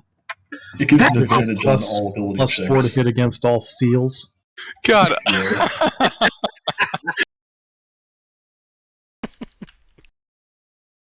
It's a named magic item, Spectre. It's called the Drunken Sailor. It's funny because it is named. The Shillelagh of Shocking. I will say, Shillelagh does not require the club to be non-magical, so you could cast Shillelagh on that and make it even better.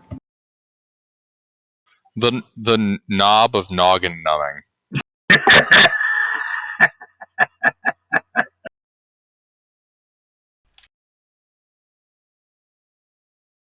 The club of drubbing. What was that? I said the club of drubbing.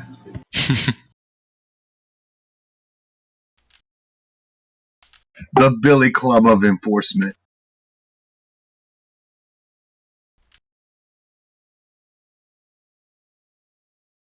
This club originally belonged to an ancient warrior of St. Cuthbert.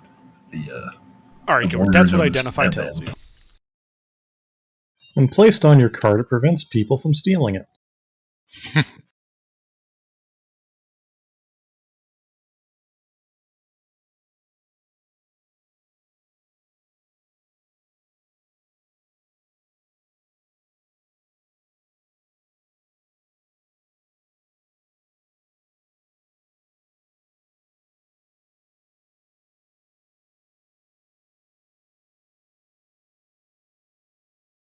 Here you go, mister. You know, a club only does a D4 damage. Oh, just post it in A club should do a D6. I got it on my sheet. It says D4. Are you sure you're not thinking of a great club? I missed a part then. Yeah, a club is a D4. A great club is a D6. Williker's Isn't a under great club D8? missed spot? I don't think so.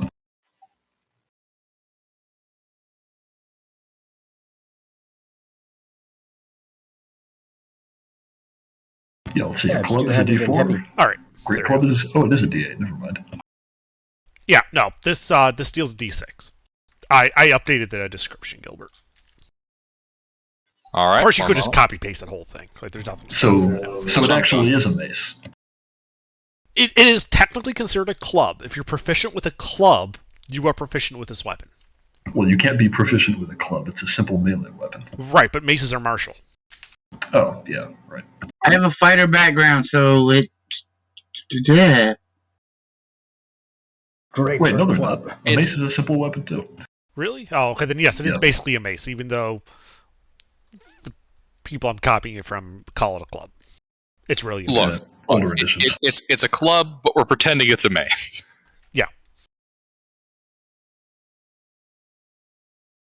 All right. Glows in a 30-foot. Ooh, it casts the light spell. Ooh. Are you going to post it in chat or what? I want to see this. Oh, sorry. Yeah. That's right. There you go.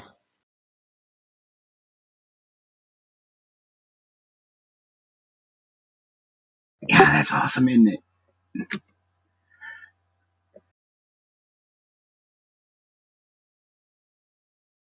If I roll a 1 on a D20, it just becomes a plain cudgel and loses everything.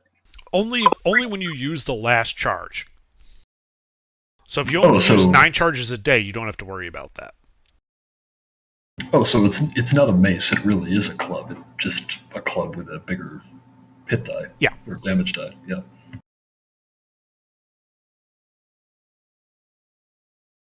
Yeah, because a mace is not a light weapon.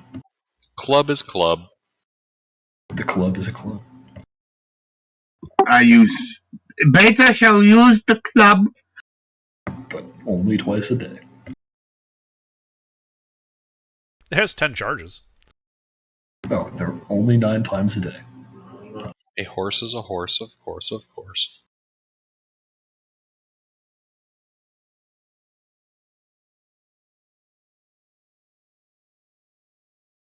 Damn, this is a mighty weapon, bruh. Just. This will go great in Beta's hands.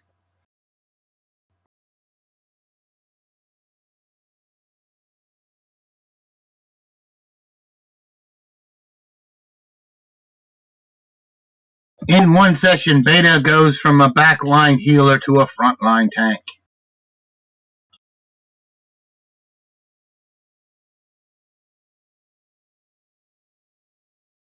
I'm alive! Yes, you are. For now.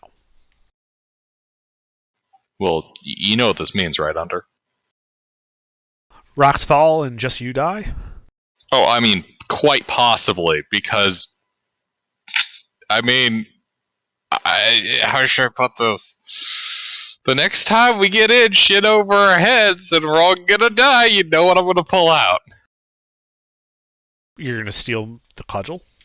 No, he's just gonna do it again. Yes. Every time the party is about to get TPK'd, I will throw open a portal in time. You should be aware then, before you do that, of the risks. I have a shelf full of campaign settings. That's called threatening Gilbert with a good time. Yeah, seriously. With a good time. With a good time. Amazing, actually, right there. I've been going to ask, what did happen? What happened when I was gone? Like, we were supposed to kill a dragon or something? Oh, the dragon, its headsman captured us. We actually almost all drowned in liquid stone if it wasn't for Goulash. And then we met a really very, very nice Quetzit. We went to go speak to the dragon because we were brought there, and the dragon wanted to turn us into henchmen. After a great amount of deliberation and Goulash doing an incredibly good job being the face, we almost managed to get a decent deal, and then Beta had moral and ethical disagreements and attacked the dragon. To be fair, you should not let Goulash make decisions for the party. His motivations are entirely selfish. He is a disgusting, violent sewer man who eats people. Look, there were 3 of us, okay? We weren't in the best position. So you got out first and started making the deal. By the time Beta arrived there, the deal was set, and all we had to do was say, yeah! And Beta was like... Well, yeah. Basically, the villains tried to force us to become their henchmen like they always do. And Beta took exception to that. And then a fight started. I was the only one that passed a con save against getting incapacitated by a dragon sonic breath. And so I did what any wizard would do. I threw open a portal in time and flung the party into the future where that dragon's evil is not law. Well, you flung us into the past. Well, Ogami, remember how Arcturus had found 2 components to that spell for time travel? No, actually. Well, remember there was a sunken library and he found some stuff in it? Okay, there was a sunken library. Magic sundial, are you? No, there was in the swamp outside of the city that was getting taken over by the pod people. Mm-hmm. There was a sunken library in the swamp. They went inside and found some interesting pieces of lore regarding the shielded flying cities, and also that there was 2 out of the 4 components for a spell to travel through time. The other 2 components were not present in the library. Later in this fight, Arcturus, using those 2 components, tried to essentially wing it. And just kind of, by feel, manipulate the flow and try to cast the time travel spell regardless. It did not go the way he expected, or rather, it did not successfully cast the time travel spell. It did something else, which brought the party to a road in an idyllic countryside setting with a warm and sunny, and then the wizard exploded into soup. I guess I threw open a portal in space, technically, rather than a portal in time. They are the same thing. Yeah, you were missing the Y and the Z component, so you went sideways. Yay. The point is, the party lived, we didn't suffer a TPK when most of the party wasn't present, and now we're here. And every time now that Underdark tries to kill us, I will Control-Alt-Delete our problems. We'll just have to keep going to increasingly shitty campaign settings as punishment. Oh god, no. No, not the one with the Kinder. No, the next time you use that, we're going to Ravnica, and then Eberron. And then after that... I can deal with some Ravnica, man! I like appear in Baldur's Gate. Ooh, I would like that. Ravenloft, Forgotten Realms, Dragonlance. Oh my god, the possibilities are endless. Please do this, Gilbert. No, I'm not. We're going back to Shielded Lands. Oh my god, can you imagine playing in Dragonlance? Oh lord.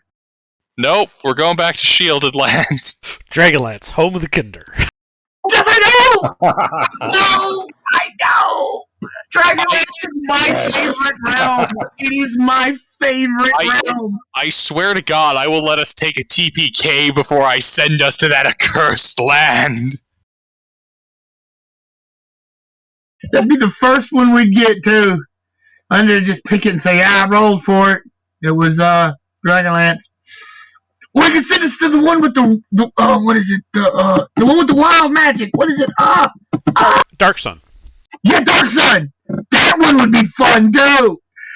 Because the next time Bill would try it, he wouldn't know how. And then after that, you're going to Spelljammer without a ship. Yeah, it's not fun. You know, I believe I've learned a valuable lesson about playing with powers beyond mortal ken. Maybe I won't abuse this every time. No, you're soup. You don't learn lessons. I'm alive again. He's been unsouped. I think he was making a joke about a certain community member. Well, getting back on target. So, you guys are in the village of Hamlet. You have done your shopping and done some identifying. And you are having your evening meal at the Inn of the Welcome Wench. Is there anything you guys are doing before you go to sleep? I don't think so. Alright. Ruminating. Alright, well, the evening passes, as does the night, without incident. Morning comes with a light drizzle. Gross. It is still warm, though. Oh god, he's dying. That was a good one. That was funny. Hey, I didn't make it. He did. Like 2 of you got it. It's great. Yeah. Alright. Moving on.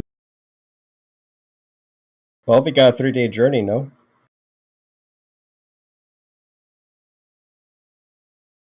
I think so. We should probably get out of here.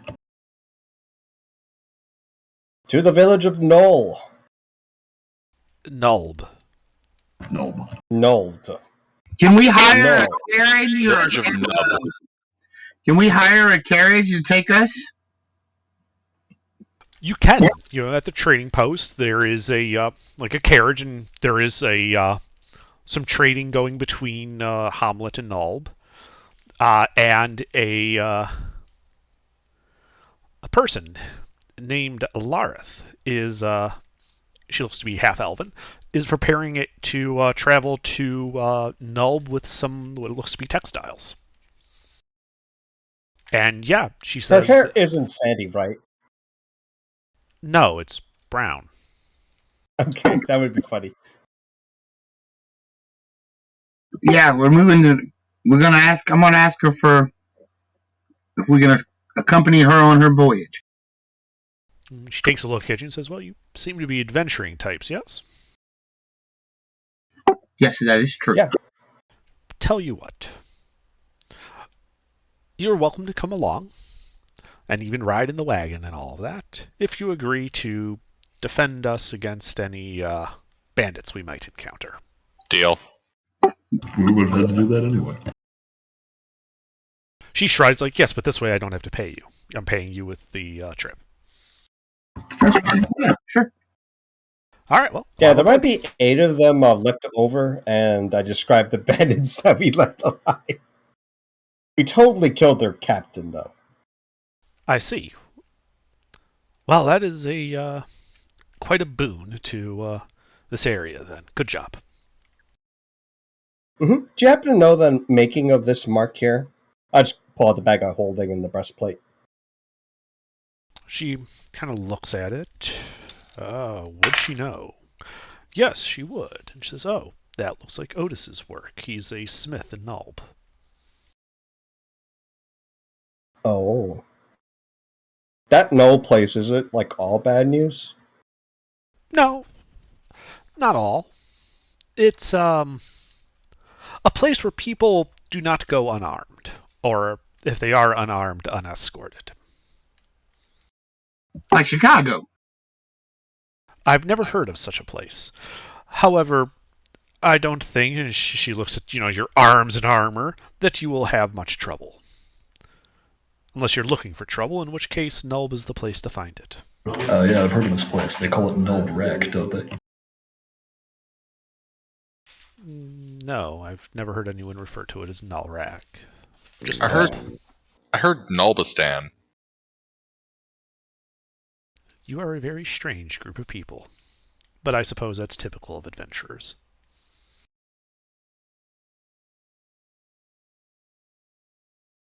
I can't help but smile. Oh my god. You can tell she was saying that with jest. Like, she's not like being mean, she's just joking around with you guys. Yeah.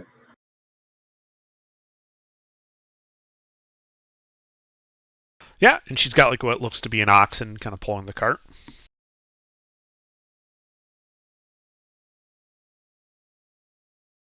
Cool. And so she simply waves you aboard and sets off at a normal-ish pace. Cool. The 3 days on the road pass more or less uneventfully. A few other travelers pass you by. You see a trade caravan with what looks to be bushels of hay and barrels go in the other direction towards Hamlet.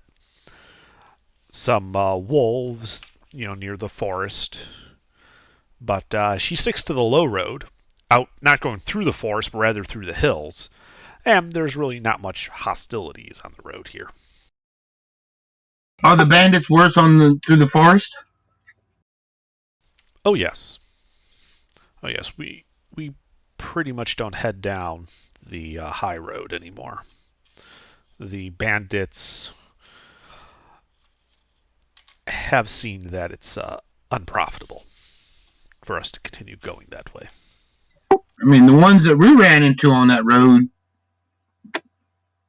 they weren't. Well, if they were bandits, they were just starting out. Yeah, we could have just called that high road population. Yeah. Well, that is good news. And hopefully it will be safer then. Though I wouldn't expect people to be hopping to use it. The reputation precedes it, if you understand. I believe we shall travel back the high road. She shrugs. Those such as yourself, I doubt, will have much trouble.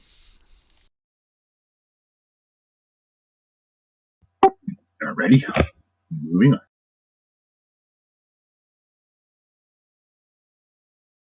Yep, guess this is where we part ways. Thanks for the ride. Yep. Yeah, and you guys kind of roll into Hamlet. She simply waves you and says, well, have a good day and try not to get yourself shanked. Wait. We rolled into Hamlet? Into Nulb. Did I say Hamlet? Yeah. I meant Nulb. Like you cross over the a bridge into this filthy, ramshackle, and yet despite that fairly active village. Buildings here are made of turf, mud brick, and crude-hewn logs with old timbers from boats. One or two seem to have stone foundation and proper boards, but even these are in need of repair. All around, you can see the bustle of activity, with the majority of inhabitants being boatmen, fishers, herdsmen, farmers, and the like. It is apparent that no one manages to make much of a living in Nulb, and it appears to have been largely ignored by lords and bandits alike.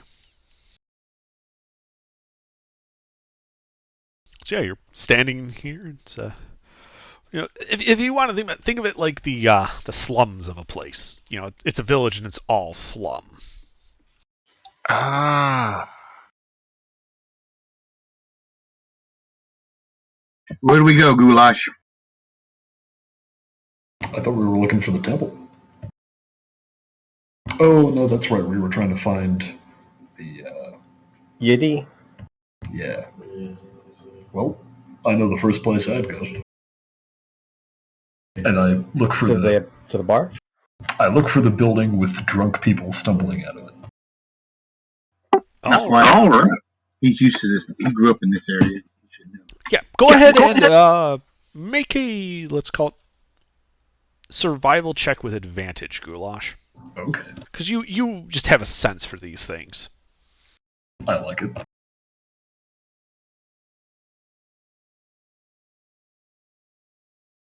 Good enough. Yeah, you find your way, to the Waterside Hostel, the main tavern in town. You can, see it's a somewhat bustling place, dark and dingy. The prices are low, and seems to have a variety of drinks available. It's one of the more substantial buildings here in Nulb. Mm-hmm. Yeah, I don't know why that would come to him necessarily. I mean, unless he's gotten so used to that since he got out of that sewer.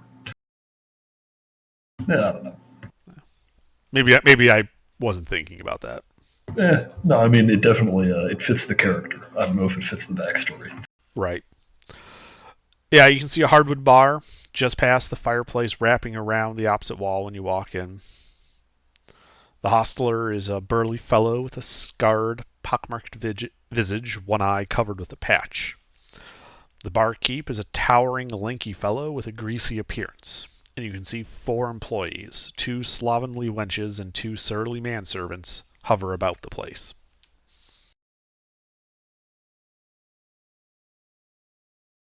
So what do you do? Beta heads up to the bar.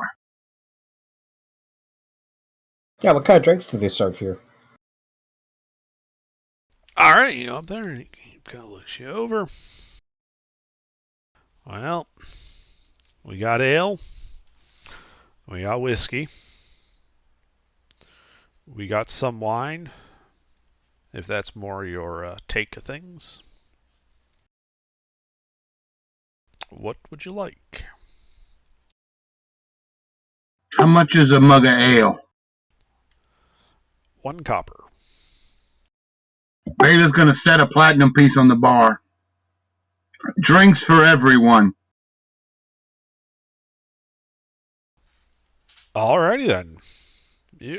You heard the none drinks all around.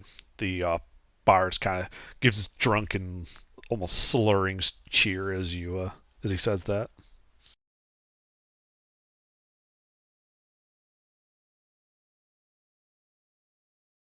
I'm going to tell them this is all in the name of Sir Cuthbert, whatever the guy is. Can't remember it. Yeah, St. Cuthbert or whatever his name is.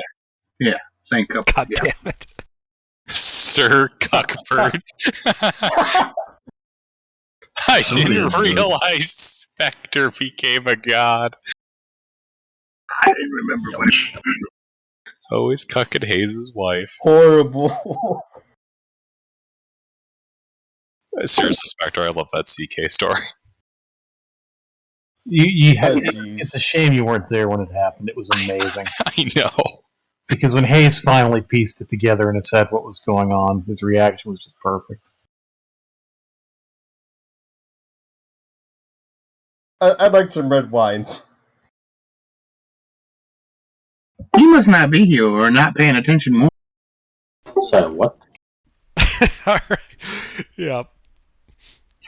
Yeah. You hear this? So Beta's like, yeah, this is all in the name of Saint Cuthbert, and you just hear this drunken like revel from the crowd, like, yeah, Sir Cuthbert. Woo!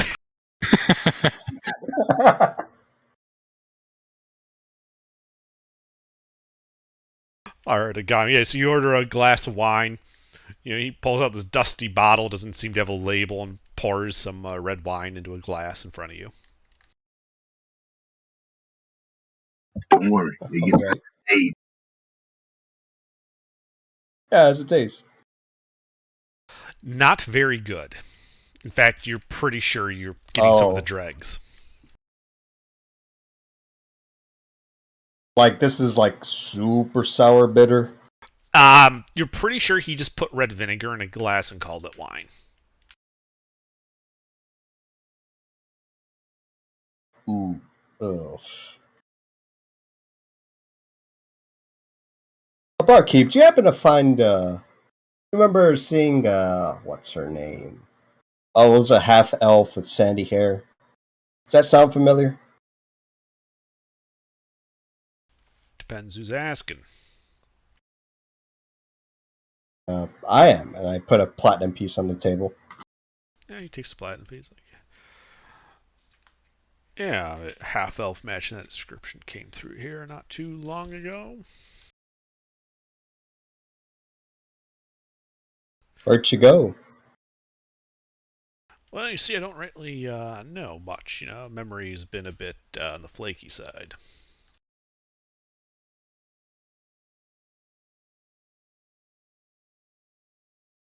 Aw, that's a shame. Beta I can give you another one of these just to cut to the chase. He takes it, shrugs, and says, yeah, all right. Last I saw, they were heading towards Mother Scrung's herb shop. Hey. Could you point me to that? Sure. You go out that door. You walk down to the intersection at the center of town. You turn right. Go about 50 feet. It'll be on your left. Okay. Thanks. Now I've got a hard one for you. Do you know anything about a labyrinth?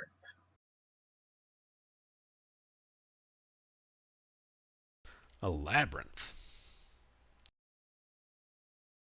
He kind of narrows his eyes at you. That sounds like you're talking about that ruined temple that was destroyed a couple years back. Yeah? Where's that? Why do you want to know? You don't look like the type that would be going there, if you catch my meaning.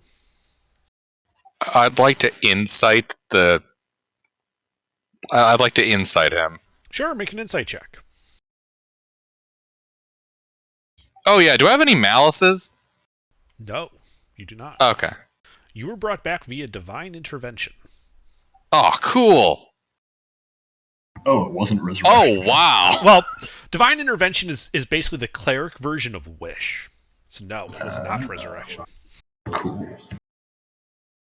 All right, Arturus. The barkeep, was obviously bilking Agami for all he was worth.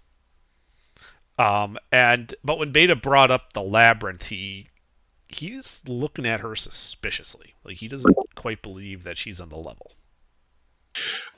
Okay, so is sorry. party all together. Yes. You're at the Waterside Hostel in the village of Nulb.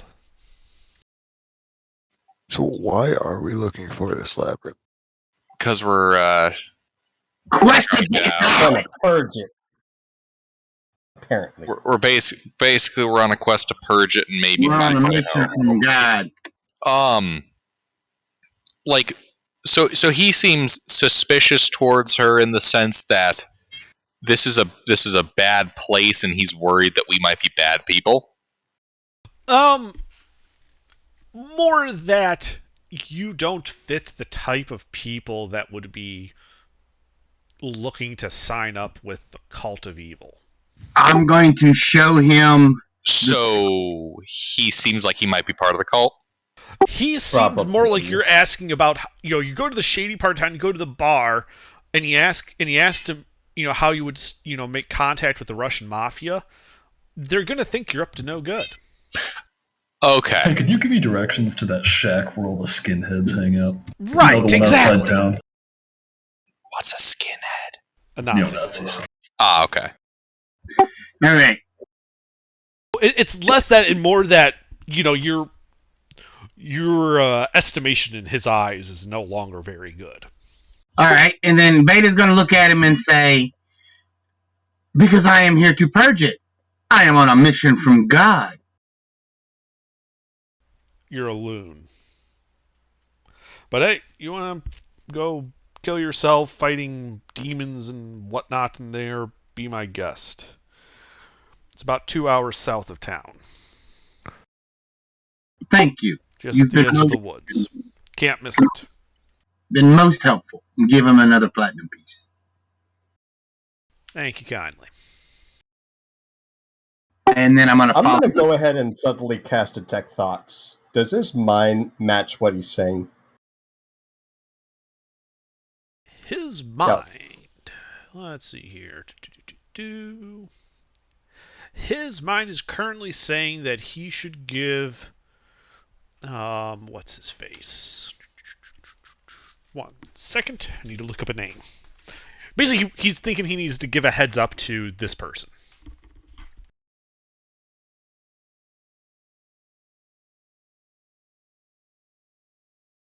You typing a name? Terrence, that's what it is. No, I was looking up the name. Yeah, he's thinking that he needs to let Terrence know about the crazy priest in town. That's apparently on a mission from God.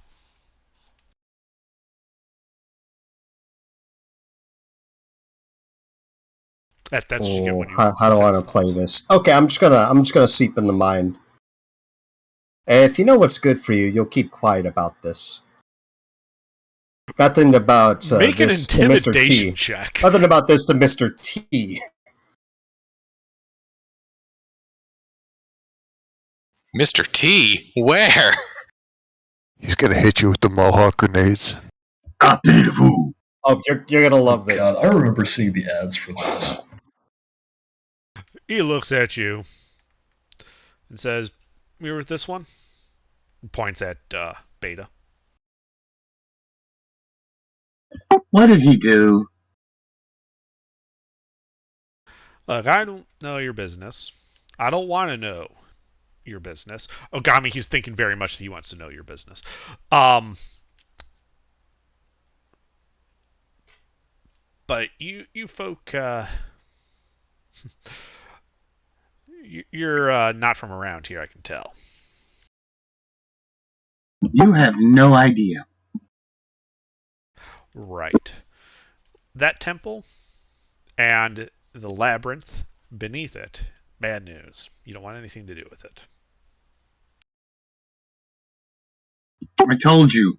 I'm going to make the stick glow, the staff glow. I am on a mission from God. I am here to purge that place.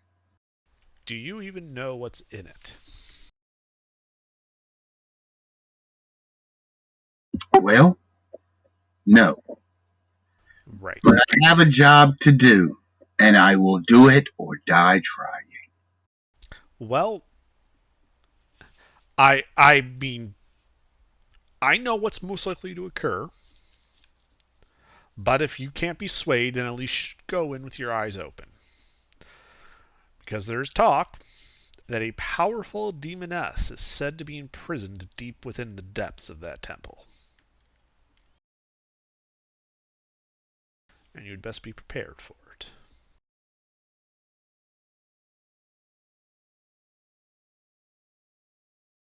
And he kind of leans over towards you, Beta. Also, No real corroborating evidence towards this, he says lowly to you.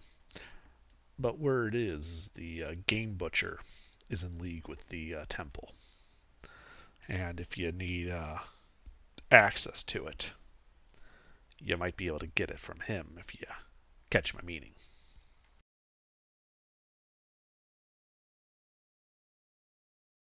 Wait, what? He looks at Ogami like, listen, the butcher. Go talk to the butcher. They're in league with this temple that you're seeking to purge. And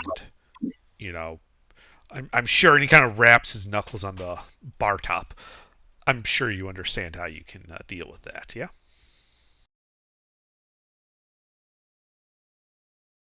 The game butcher. The game butcher, yes. Hmm. You still have detect thoughts running, right, Agami? Yeah, I do. All right. He's thinking, that's a wild goose chase that I ought to keep these asshats busy.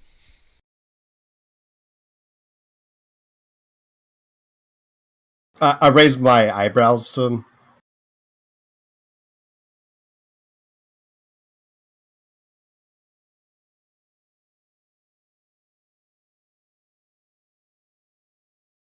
How crowded is this bar right now?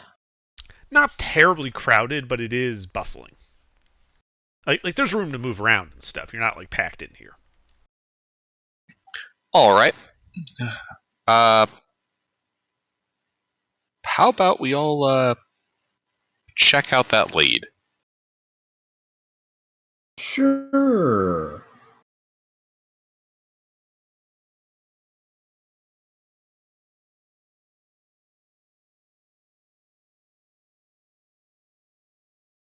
Yeah, as soon as we step out of the bar, I'll be like, yeah, he's totally trying to mislead us. I don't think he was misleading us about the lady with sandy hair, though. And he's looking to tell someone by the name of Terrence our questions. Tip us off. So let's go see if we can find the woman first. Sleuth, are you here? Yeah, I want to stay behind at the bar just for a few seconds. And a few seconds after the party leaves, just go over and ask him, so how much was that information actually worth? I have no idea what you're talking about. Look, I respect a hustle. I just want to know, what the actual value of money is around here. I am, much like them, from a very far distant land. But I do know things, and if I can make a living off of it, we can both stand to profit. Make a persuasion check.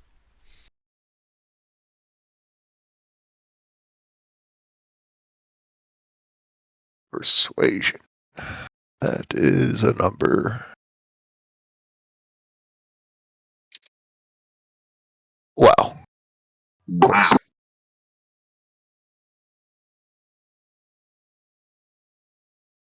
And he kind of looks and he says, they paid a fair price for it.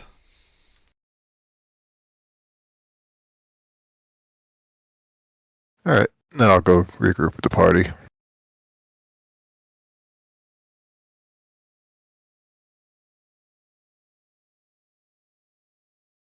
Alright, so I have an idea. Does anyone... Wait, no, shit, that don't last an hour. Who here's good at tailing? I can give myself a tail. So You would believe me if I told you I am. Becca is good at tailing. She definitely can follow somebody. On the down low. I actually have practiced it, but armor's a little bit heavier than following around would usually be conducive towards. What do you mean on the down low? Where else would I give myself a tail? Like on my head? Yes, it no, would be funny. as in subtly. Oh no, I'm terrible at that. Becca can be subtle. clang, clang, clang, full plate. He's nodding all smiles. You can hear the metal twisting.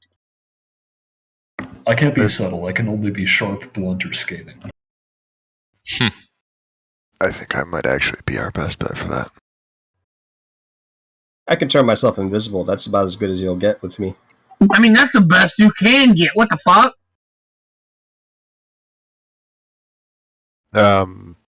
Not in particular. If anyone happens to be using detect magic, they would see a spot of magic walking around.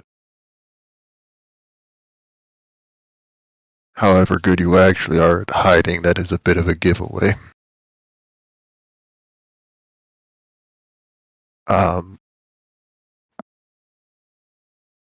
I can do it. I'm not fantastic, but I'm at least trained to do it. We'll be looking to tell.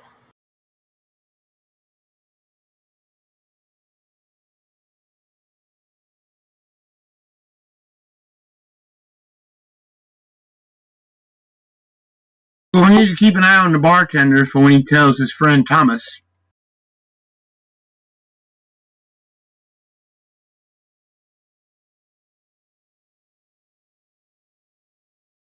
Because he's hiding something and he kept it from us. Of course he's hiding something. Everyone's hiding something.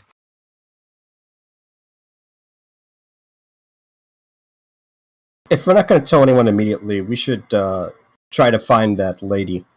Yes. Agreed.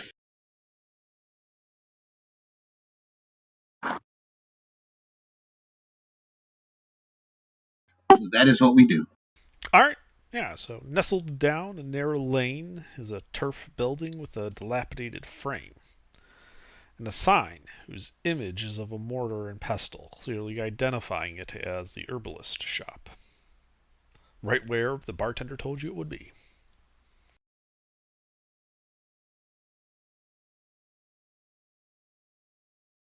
Is anyone manning the shop right now? You're going rather pale. Yeah. All right. Inside, counters and shelves are filled with jars, flasks, bottles, and boxes, and small drawers are stuffed with herbs and the like. Bunches of vegetation of various sort hang from the rafters or are tossed onto countertops to dry. Various infusions and concoctions are haphazardly displayed about the place. A venerable, bent woman with scraggly gray locks sticking out from beneath an aged shawl hobbles about behind the counter, while another woman, only slightly less aged, toddles about the shop mixing herbs together in unguents, salves, and balms.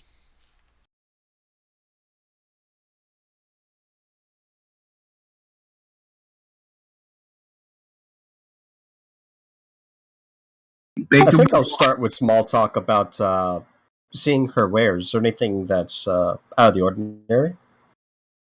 So, who are you approaching? And ingredients? The one who's mixing this stuff, yeah. All right, yeah, you walk up to her. You can see that she, is appears to be an old maid daughter, and appears to be quite ugly. She doesn't seem, as you kind of come up, you just hear her humming a bit.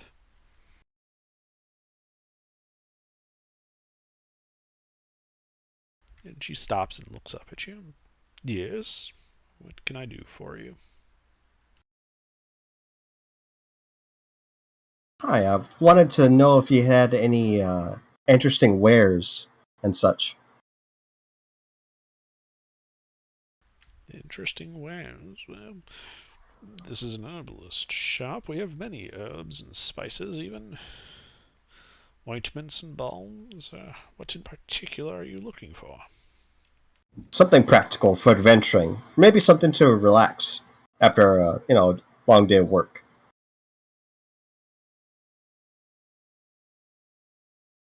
Well, we have some teas over here that you might be interested in.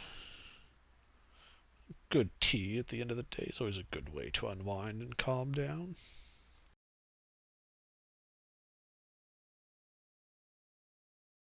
What kind of adventuring do you get up to these days? We are looking for someone. Oh, someone in particular, or just a general someone?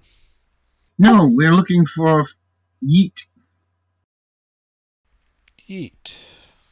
Oh, that's Yeety. It's I think she's a half-elf woman, about yay tall, grainy hair. A friend of hers Yidai? sent us to find. That's the one. Find her. Yidai might? Oh, indeed. Who is this friend that sent you all the way out to Nulb to search for your friend? Hamlet, I think. What was the priest's name? He was a priest of St. Cuthbert. St. Cuthbert, because he brought our friend back to life. He did introduce himself as Turgeon. Yeah, Turgeon, that's it. Yeah, Turgeon. Flaccid, that was his name. Flaccid. Oh, okay, well, she says, why don't you talk to Mother Scrang over there? Maybe she knows something. Insight check.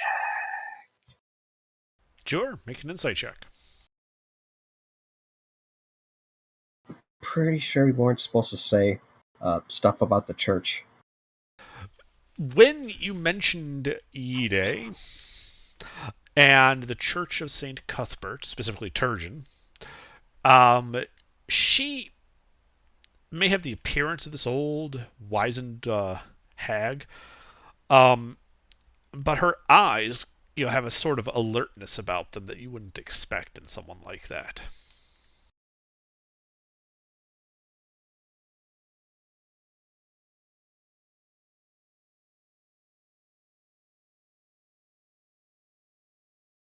Oh, she's in disguise. So what do you do, Ogami? Did she indicate where she might have been? Or... She told you to go ask Mother Scrang, and the other old woman in the shop. Oh, I guess I'll ask Mother Scrang then. All right, yeah. So you go up there. I stay on this floor where I can see the old woman. It's one floor. Oh. She's literally like, she was off in a corner, like, mixing some herbs together to make a salve. She pointed at the counter and told you to go talk to Mother Scrang about it. Like, in the same shop floor. Yeah, I'm going to stay over here in my area. Okay. What's your passive perception, Arcturus?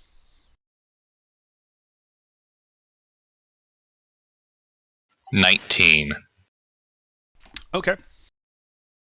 So, Agami goes over to talk to Mother Scrang, and you notice that the other woman, the older old woman, is not mixing her ointments anymore, but rather seems to be trying to sidle up without being noticed closer to the door.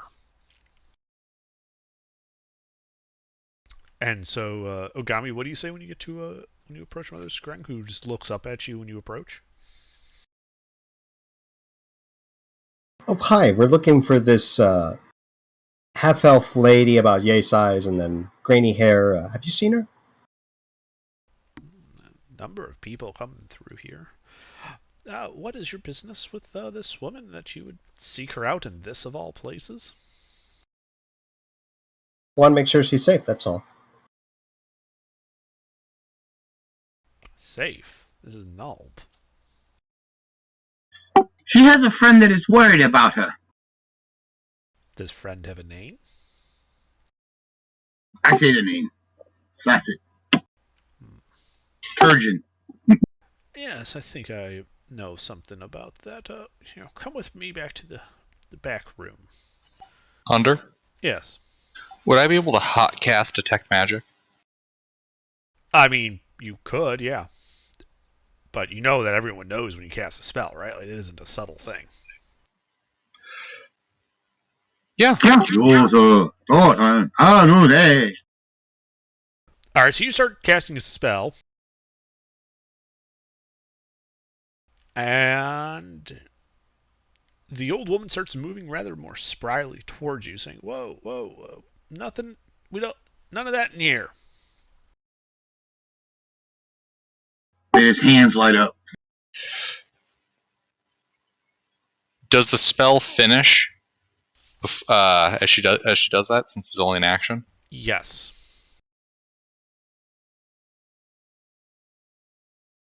And magic-wise, the old woman and the other old woman, who's moving towards you with a voice that doesn't match being an old woman anymore, are... They have some magic items on them, but they are not themselves magical. Also, a couple of the jars on the shelf are magical. But this lady's not magical, and suddenly she doesn't sound like an old woman? When she was moving towards you, she did not sound like an old woman, though though you can tell she has on her person several different items of a magical nature. Is there any particular school? Several of the items don't have a particular school. One is abjuration. One is necromancy. And a third is illusion.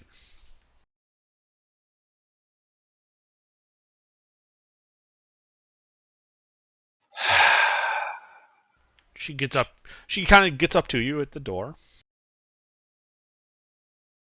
And she quickly pokes her head outside the door, kind of, and then like she just looks around, like to see if there's anyone outside. And then she closes the door and says, "Well, subtle you guys aren't. What the hell are you doing here?"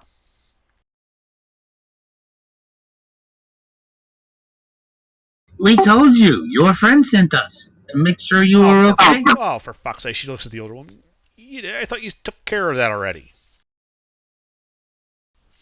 The old woman behind the counter just kind of sighs, face palms.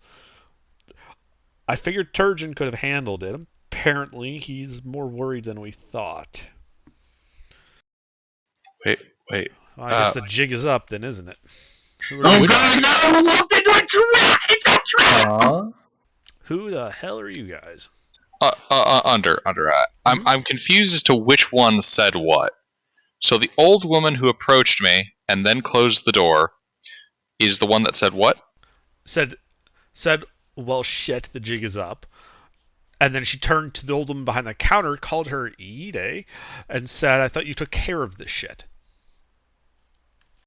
And then the old woman behind the counter facepalmed and said, "I thought Turgeon was on it, but apparently he was more worried than I thought." And then she turned to Ogami. "Who the hell are you people?" We are who we say we are. The priest of Hamlet came to us with requests to inquire what happened to Yide, if she could come back. Or at least give a letter or something. Yeah, I can give you a letter that I'm okay. I'm here on a mission. Evil is afoot. Myrtle's there. She's a dispatch from the Viscount. Myrtle's is the one that was talking to me? Yeah, and you can see now as she kind of moves about more like herself that she's obviously just wearing a disguise. Oh wow! Honestly, I was quite literally her calling the jig is up away from telekinesis grip and then checking to see if that was a fake face. I mean, Beta's gonna look at her when she says that and says, coming here to find you was not the only reason we came. We also came to purge evil from this land." Oh, for God's sakes, they're fanatics. Well, purging evil is always a good thing. You are welcome to purge evils so long as you don't give away our operation here. No, we're...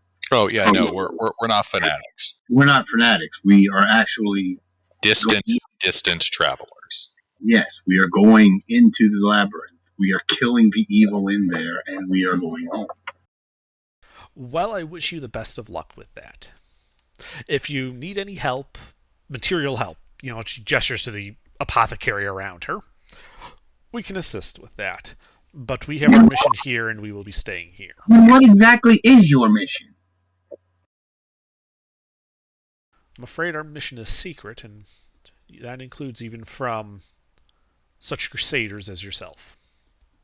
Smart. I mean, but we just told them we're trying to save the world from a demon. And Underdark. Mm-hmm.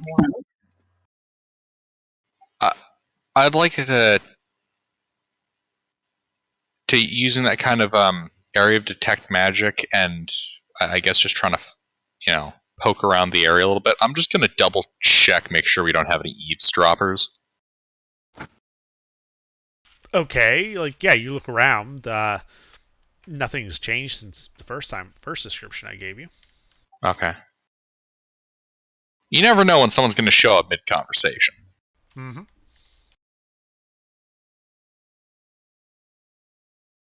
So, do you know where exactly the temple is? I'm pretty sure the bartender was lying. He said south of here, but we were told southeast of here. Take the southern road, it'll hook to the east, and ends up being about southeast of here. Can't miss it. Who's Terrence? Terrence? One of the traders that goes in and out around here. Why? He might be in with a cult. The bartender is intending to inform Terrence of our intentions to go to the temple. Is he now? That's interesting.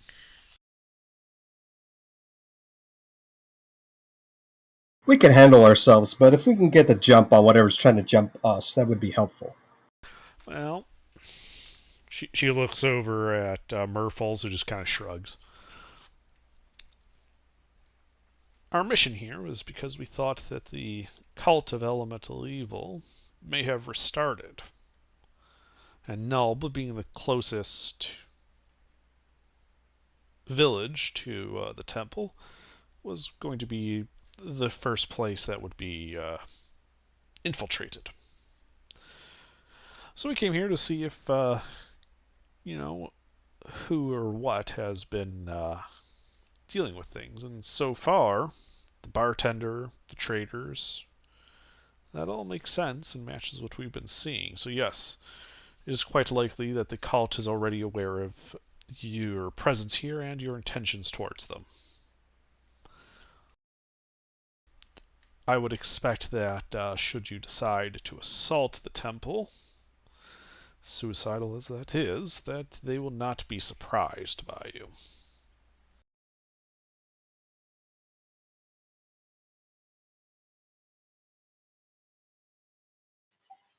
Well then, I would suggest a very thorough culling then. You see, it will come in time. But we know about the barkeep now. We didn't before. We know about the traders. Who else here is a cult member is our mission. Then once we can wrap them all up, then we call in the knights.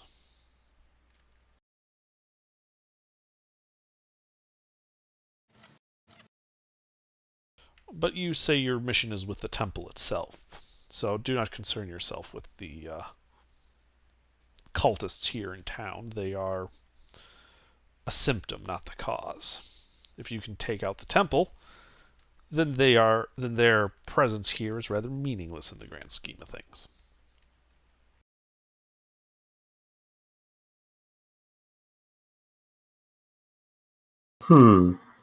Oh yes, not sure if this is related, but the blacksmith also made armor for the bandit leader that we killed the other day.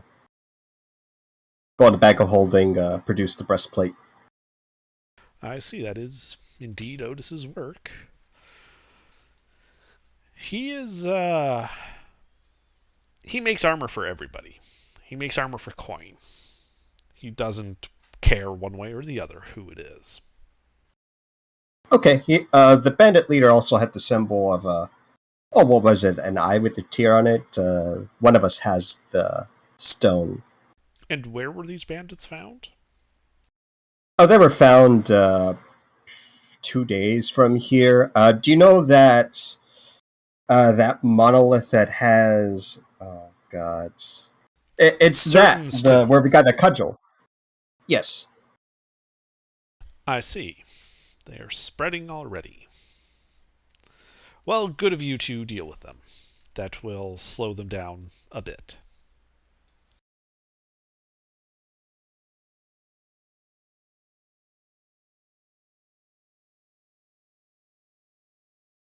Was there anything else you needed here?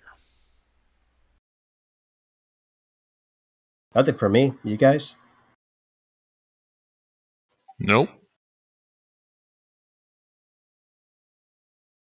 This way. Then I would bid you adieu, and please don't try to help us. We are quite proficient at not giving away the game, as it were. Understood. And then I bid you a good day. And she just resumes hobbling about like an old woman. Murphy's, opens the door and goes back to her corner to keep playing with herbs. Both of them back in guise of old women. Right then. I'll be right back. Here comes the fireball. Underdark, I am so glad I didn't do my initial plan. Where you attack the government agents? Yeah, the one with the magic items who I was watching, I was originally going to say, because I thought she was like a plant who thought that the other lady was the person we were looking for, and she was a spy, so I was about to be like, and, well, her back is turned. Wow, where'd that pile of dust come from? Such a messy shop. I was going to disintegrate her. Oh god, that would have been hilarious.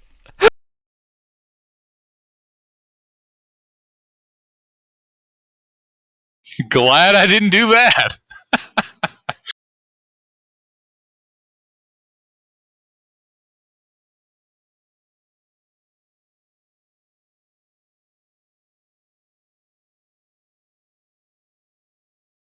Sleuth, you still up? Yep. What do you all think about us? Now, hear me out here. Disguising ourselves and trying to infiltrate the cult as new recruits.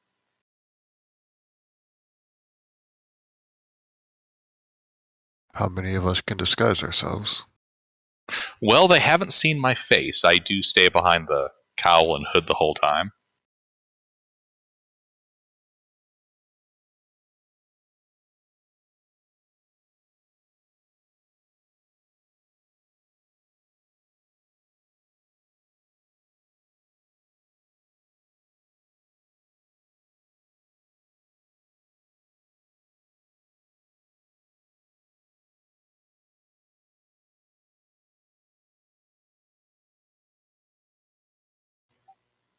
What do the rest of you guys think? Think we could pull it off?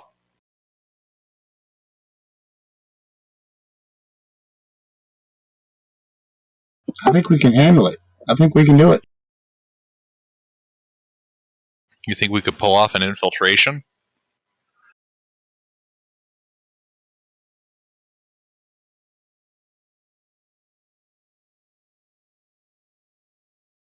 Do we have the means to? Yes. Are we going to get more than the front door? Probably not.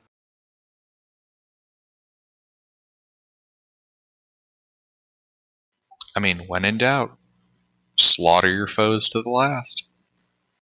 They'll eventually run out of people. So that's what we're doing? We're going now?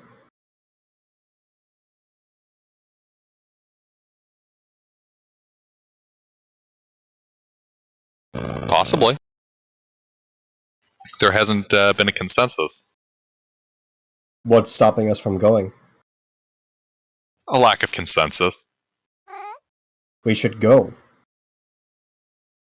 When I say lack of consensus, I mean like, people aren't responding. What? Do we have ideas? Yeah, we just barge in there and slaughter them all. I suggested a tactful infiltration. I don't know how that's gonna work.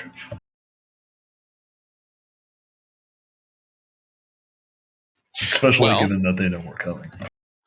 Well, Goulash, have they seen that you're a crocodile man? I don't look that different when I transform. It's not like I don't think it would be enough to disguise myself. Oh, dang, we can't do the Wandering Freak show bit then. I was going to say, like, I would pull down the mask, kind of snap my jaw a couple of times. I could go with the freakish tooth thing. You could pretend to be a monstrous crocodile man, downtrodden scum of the earth. Well, he doesn't turn all the way into something else. He just turns into like a hybrid of himself and something else.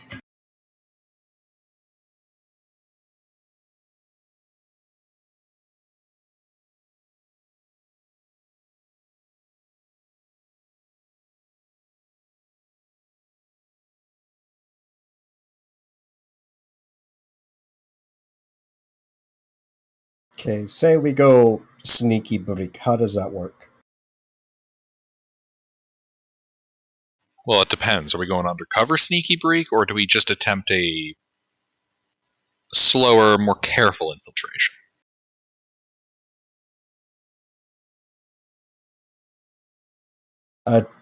To the extent of me doing that is probably going invisible. Well,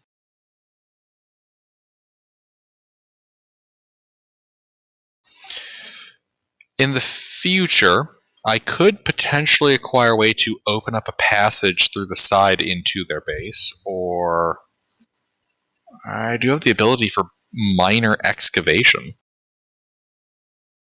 I can mold earth, transmute rock, whatnot.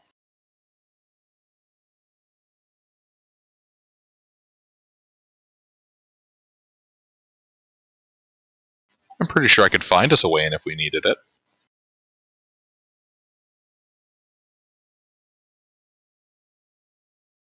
How far does your detect thoughts work? Only 30 feet.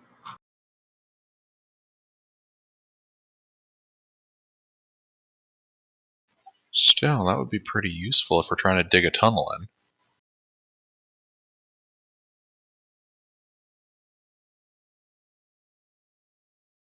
How would we be digging a tunnel in? What we're digging through is going to drastically affect how feasible that is. Oh, I do have to see the target also. That's one major thing.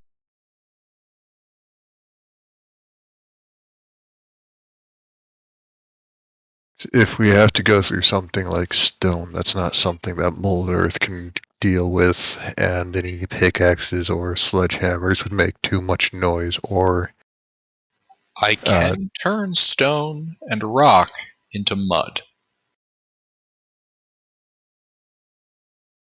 that would be easier to deal with. How long would that last, and how many times can you do it?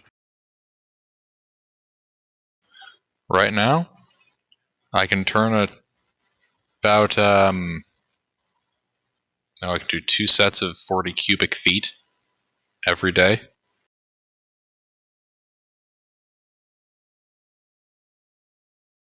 And then I can disintegrate a 10 by 10 section once.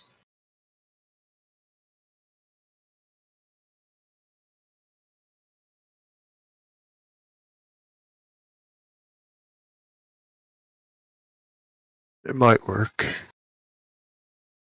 but I think it's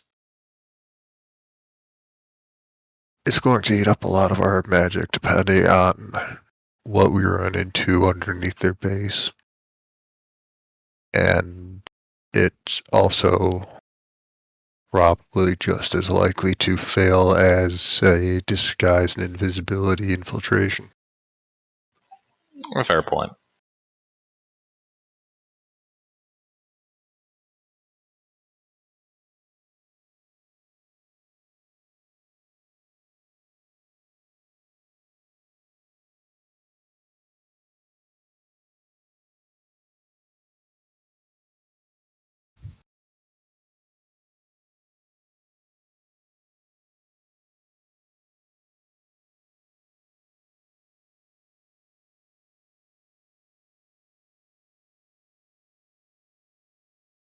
I could send a familiar in with invisibility. It's about the least riskiest thing we can do.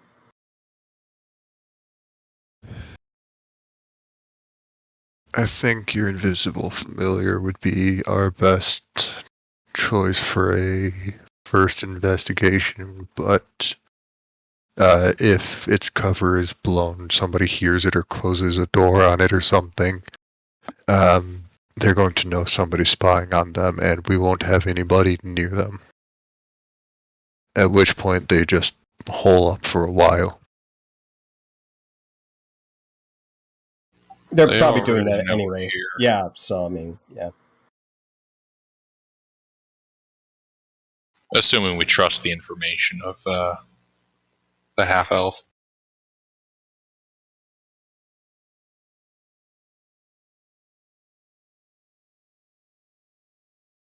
Yeah, the way I see it, the barkeep told Terrence, and Terrence told the schmucks over there.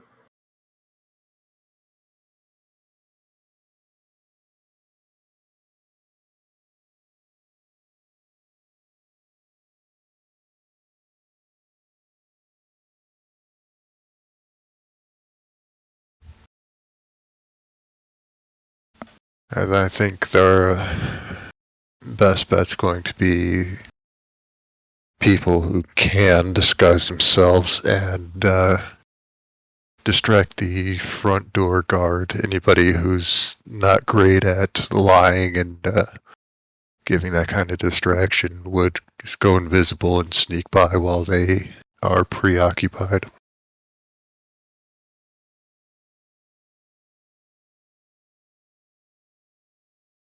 Makes sense to me.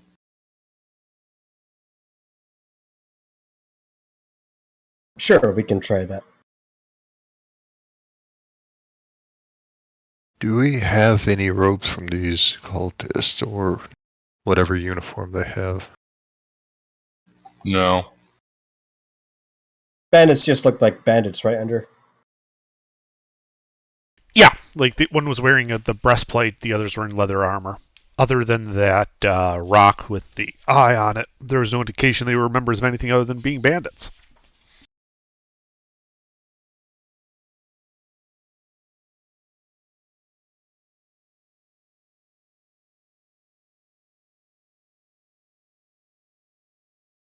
What a weird world where the bandits are all part of death cults.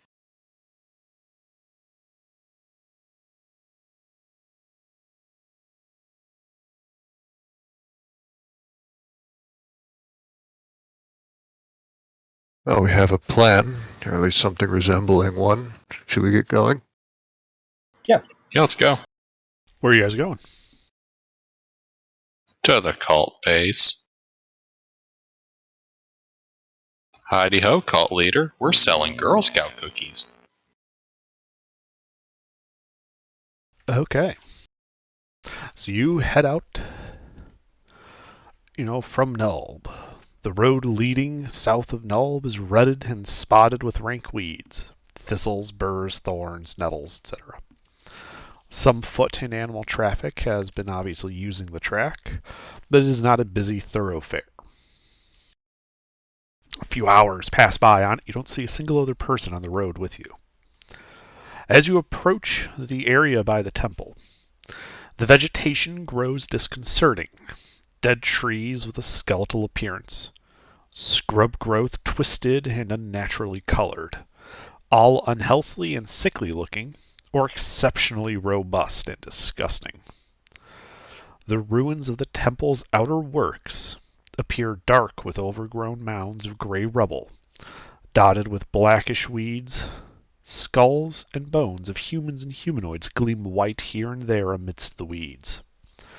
A grove of some oddly stunted and unhealthy-looking usk trees still grow around the northern end of the former temple compound. And a stump of a tower juts up from the northeast corner of the shattered wall. The leprous gray temple, however, stands intact. Its arched buttresses somehow obscene with their growth of climbing vegetation. Everything surrounding this place is disgusting. The myriad leering faces, and twisting, contorted forms writhing and posturing on every face of the temple seem to jape at the obscenities they depict. The growth in the compound is rank and crushed stems either emit foul stench or raise angry welts on exposed flesh. Worst of all, however, is the pervading fear which seems to hang over the entire region. A smothering, clinging, almost tangible cloud of vileness and horror. As you get closer, the sound itself seems to be distorted, either muffled and shrill or unnaturally loud and grating. This is what the temple looks like from the outside as you approach the compound. I mean, that was descriptive. Is anybody else getting some deja vu right now? A little bit. What? The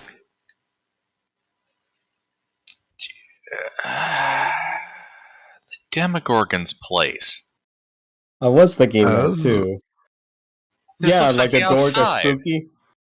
It does kind of feel like it, doesn't it? You know, like we had that outer door that with the spooky door, and then inside there was a blasphemous chapel with a stairwell there. Yeah, my memory doesn't go back that far. We are dealing and then with there were death windows cult. too. I think we broke in windows. Yeah, we had to break in the windows because we couldn't go through the front door. Because the doors were too spooky. Like once you failed it, that was it. You couldn't go near the door. Yeah. Well, we'll see how this thing goes. Is there any obvious sentries looking at us like, oh no, they're over there? Make a perception check.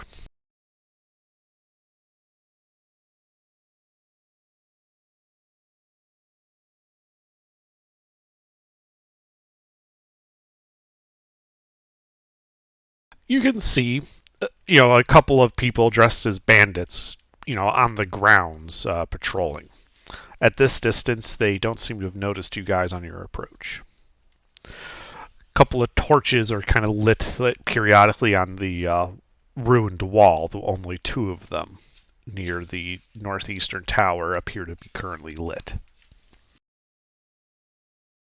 I'll point out the people that I see. Yeah, you see a total of 4 people. 2 of them next to each other near the front entrance. One near the section labeled B, and another between the temple at the center and A, in like the grove of trees. The temple walls are broken and turned to rubble, so it's easy to see over them. Guys, I might have a possible solution to this. 1 second. I have to pull up the right stuff here.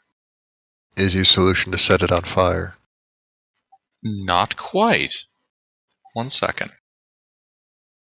I'm surprised.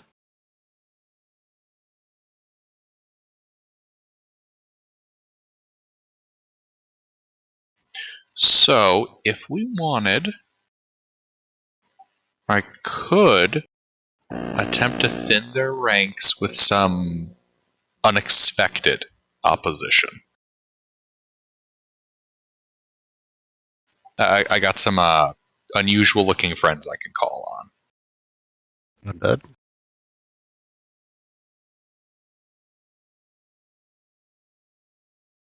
I mean, how fast do we think we have to hit this place?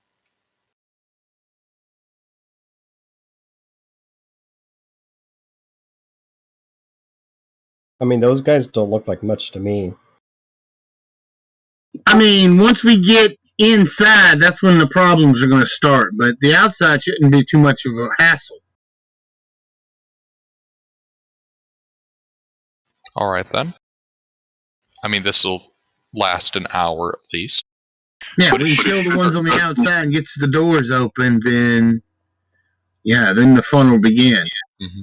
This should allow us at least to confuse the sentries as to what is happening. Under, how far away is their mass? How far away is their mass? Like this group of guards. Okay. Bandits. One is near B. One is halfway between the temple and A. and 2 of them are standing at the T intersection on the road just south of 1. Those are 30-foot squares. Oh, you guys are that's currently about 200 feet away from the temple compound, approaching from the west on the road. All right. Well, if we get within 90 feet of a location, I can call in some support.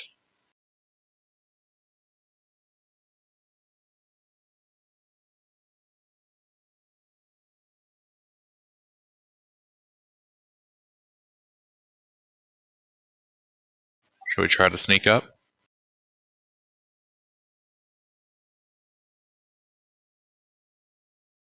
Sure.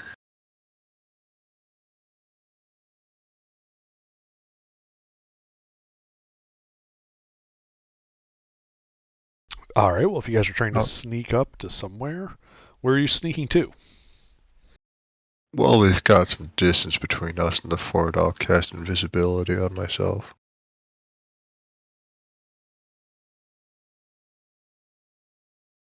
I guess we'd be I'll sneaking up cast towards B. invisibility.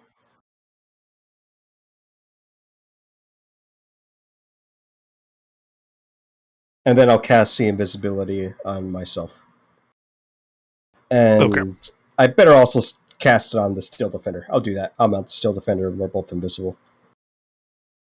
Okie dokie. In case I didn't go through, I also did use a spell storing item to cast see invisibility on myself. All right, understood.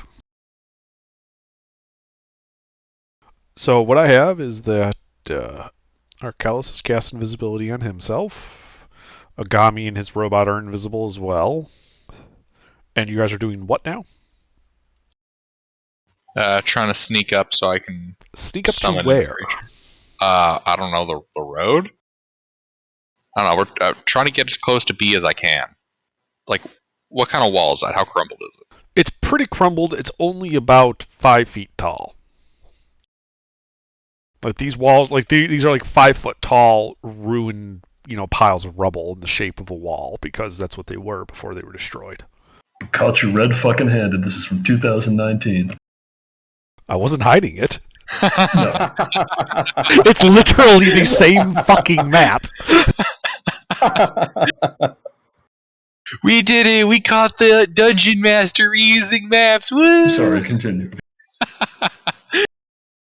We're gonna have to fight a beholder now because we. Two beholders. Remember that Take tree the had evil, fucked up, gnomes inside that tried to eat our faces? No. The gnomes. The tree had gnomes. Also, there were some demons that gave us AIDS if they bit us and our wounds wouldn't heal.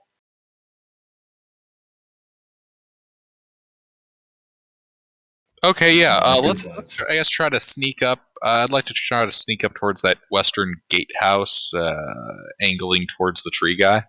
Okay. Everybody needs to make stealth checks then.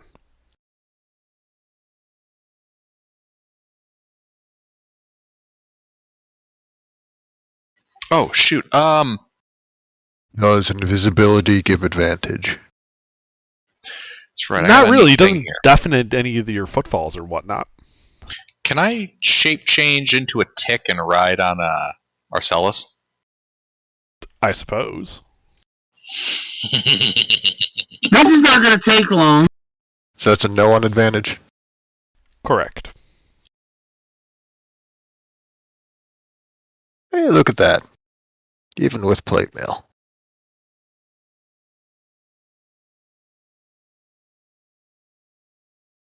Oh my god, what is with the super stealth squadron? I don't know, but I'm not a part of it. You're not sneaking up? I am, just not effectively. Ah. I mean, neither is Beta, but, she tried. That's my Steel Defender. All of you did better than me, and I have a +7.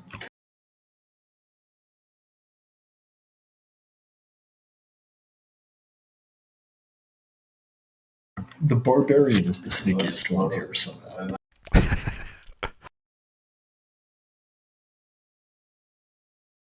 because you're not a paladin. Apparently.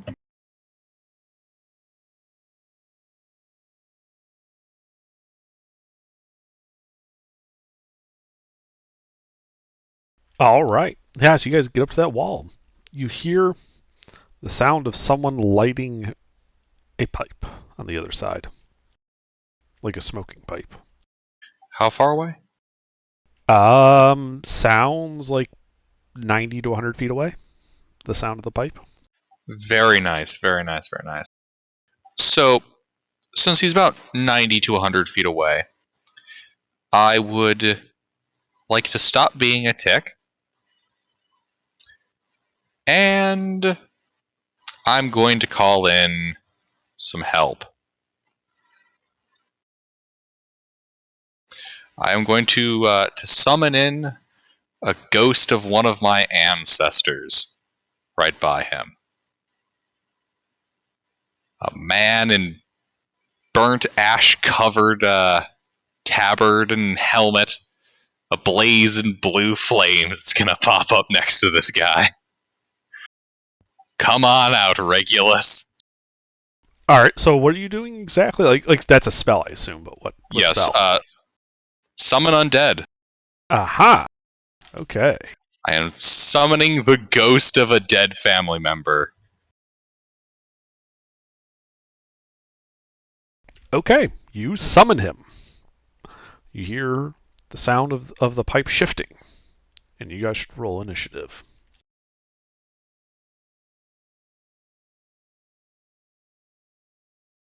This pipe happened to be made mostly of metal with wooden furnishing and roughly 3.5 to 4 feet long. No. That's a gun. It's a pipe with extra bits.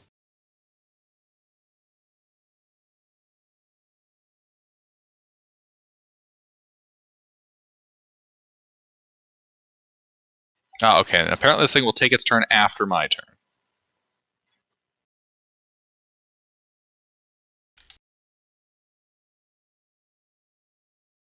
Jesus Christ. You know there's more than 3 initiative numbers, right? No. 17, 18, and 11? Yeah. I don't believe you. Well, it's true. I think our DM's a liar. Yeah, you should. Liar, liar, plants for hire.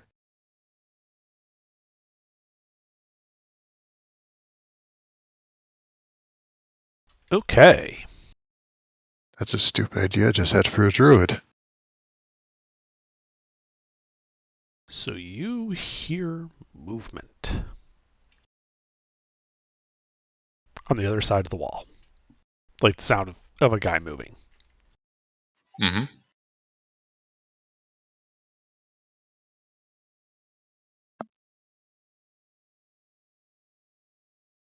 With everyone's passive perceptions being above 10, you also notice that the sky is becoming overcast unnaturally quickly. Ooh, classy. Indeed. Ogami, it is your turn. Do I see the man with the pipe?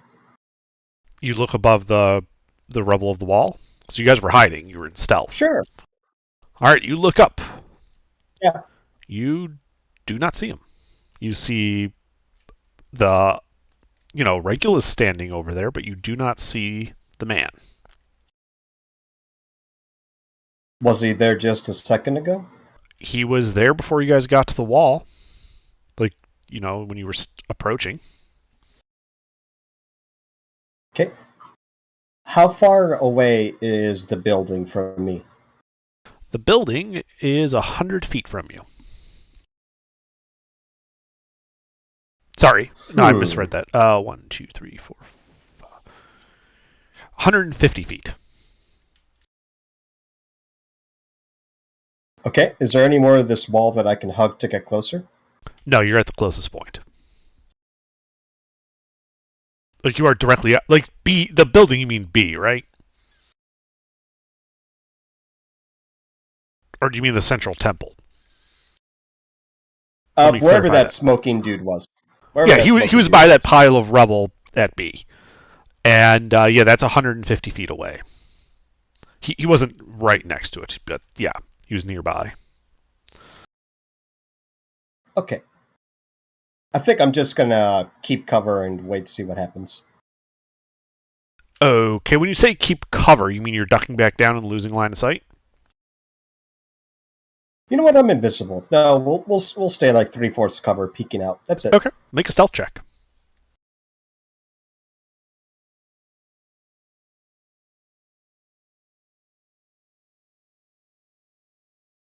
Any sort of circumstance bonus from being visible? Nope.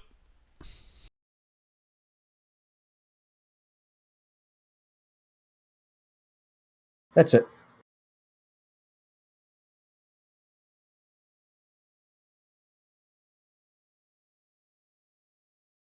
Sorry about that.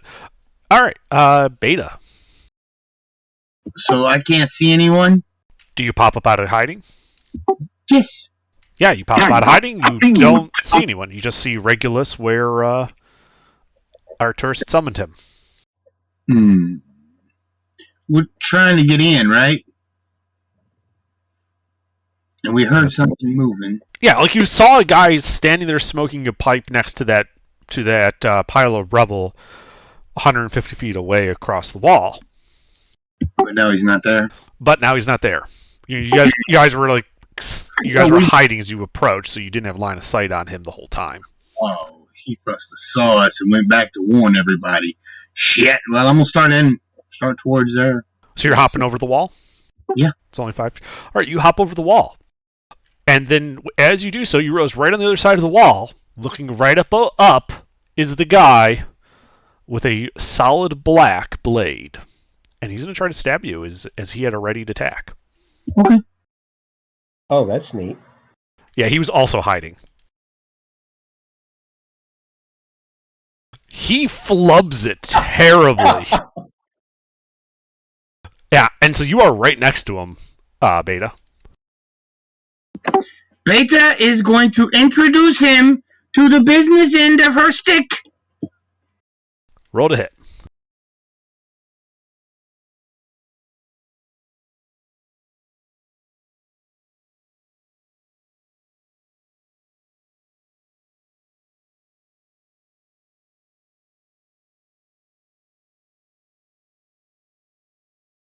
Okay, that hits. I am going to booming blade that shot and spend 2 charges. Okay, so you're using the striking power of the club and you burn 2 charges. Yes. Well, that burst says radiant damage, so go ahead and roll it.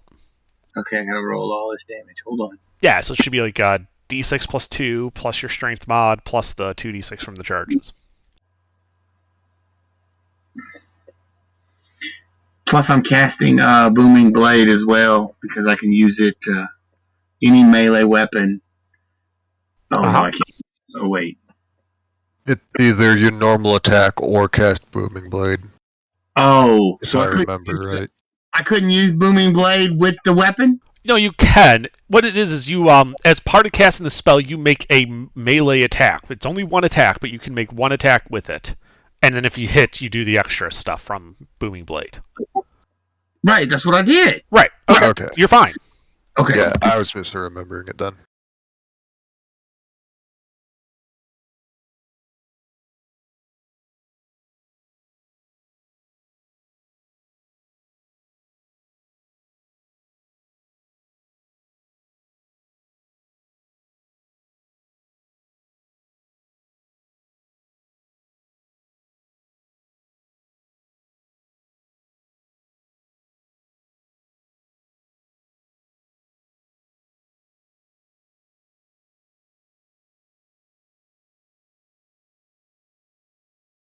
I think that's right. Okay, yeah, that looks about right. Yeah, because at my level, it's 2d8 thunder damage, a d6 bludgeoning damage, and 2d6 radiant damage. So, right, yes, you smack him with your magic club, flashing with radiant light. He recoils from the light. It appears that radiant damage is especially effective against him. Ooh. Thunder damage, however, is not.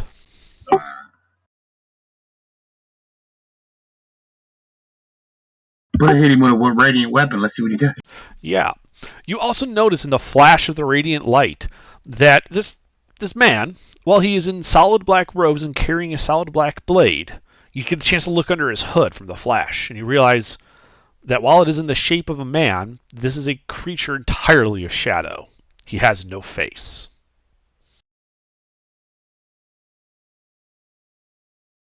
Well. And you can also see, now that you're on the other side of the wall, through the trees, another shade heading towards you. And from the south along the wall, that pair that had been on the road are also moving up. Okay, then.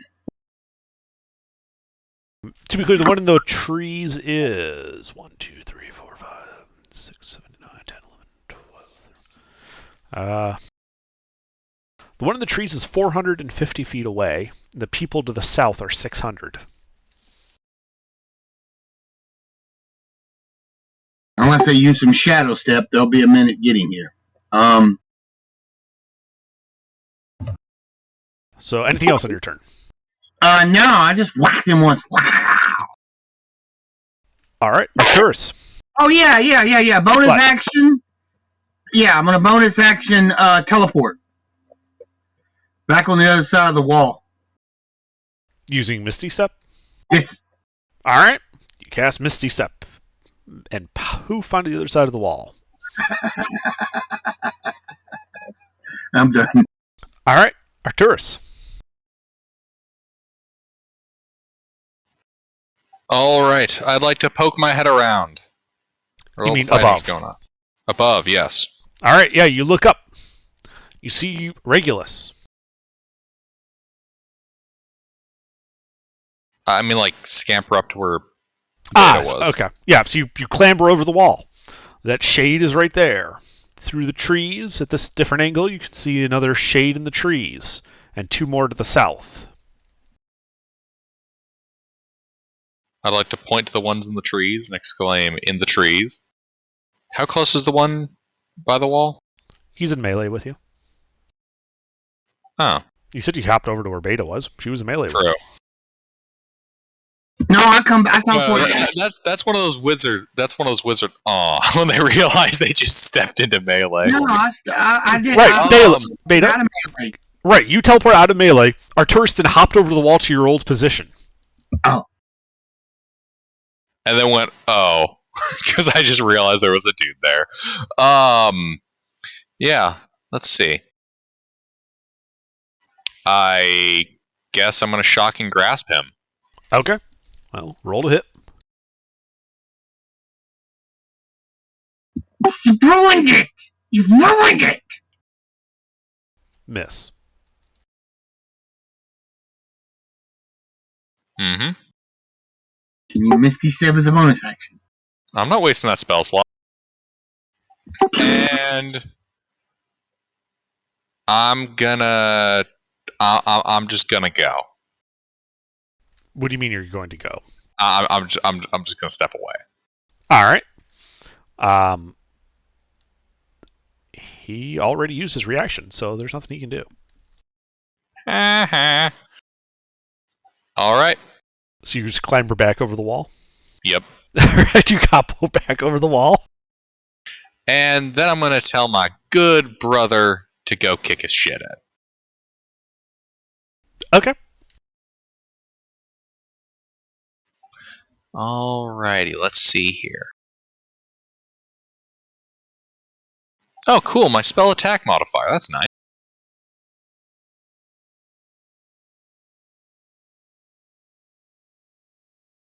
That hits.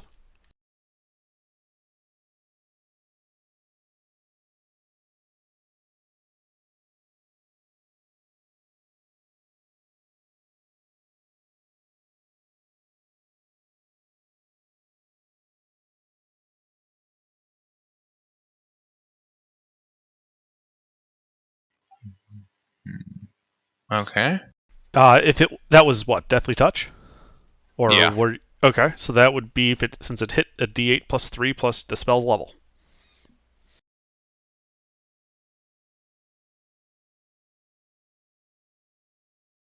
$12 necrotic. Right. There is no apparent effect.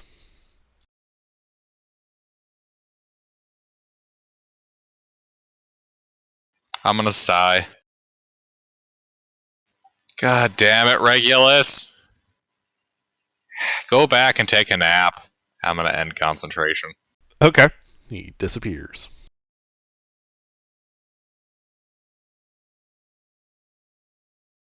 Fuck, that spell really is useless. I mean, against undead that are immune to necrotic? Yeah. Yeah, they are. Alright, Goulash. Alright, so do I see the guys, the robed dude that they're all fighting? No, they've all been pointed out, yeah. Alright. Then I am going to bonus action rage. I'll run into melee. Alright, you hop over the wall. I will try to tear this shadowy robe to tatters. It's a rogue, not a robe. Oh, rogue. I've been hearing robe this whole time. He does have a hood on, though. He does have a hood on, yes. Alright. Wait. Robe or rouge? He is a rogue-shaped guy wearing a black robe that appears to have no face, while holding a pitch-black blade. He appears to be a little clamshell-shaped compact for applying red color to your face.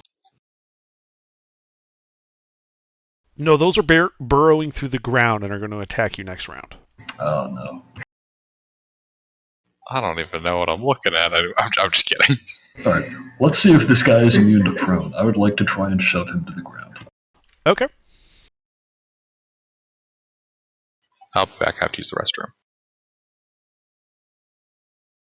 You shove him, and your hand just kind of goes through him like he's not entirely corporeal, and he does not fall prone. Fucking figures. Alright.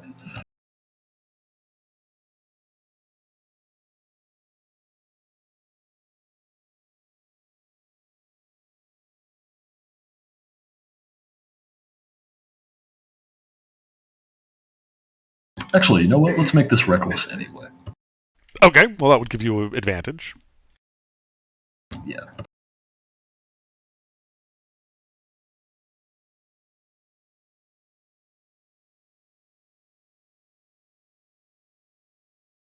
Three hits. Oh, good thing I did. I would not have rolled well without that advantage. Hey, that's why you hit called advantage. Right. Alright, 29 magical slashing. Alright, yeah, you tear into him. This is the guy with the blade made of blackness. Yep. Is he in melee with any of his underlings? No. Damn it. Alright. They're literally over 400 feet away. Oh, yeah, that's right. They're all... Yeah. Let's get a wisdom save then. Okay.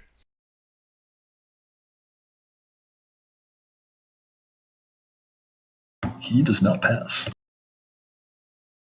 So he doesn't.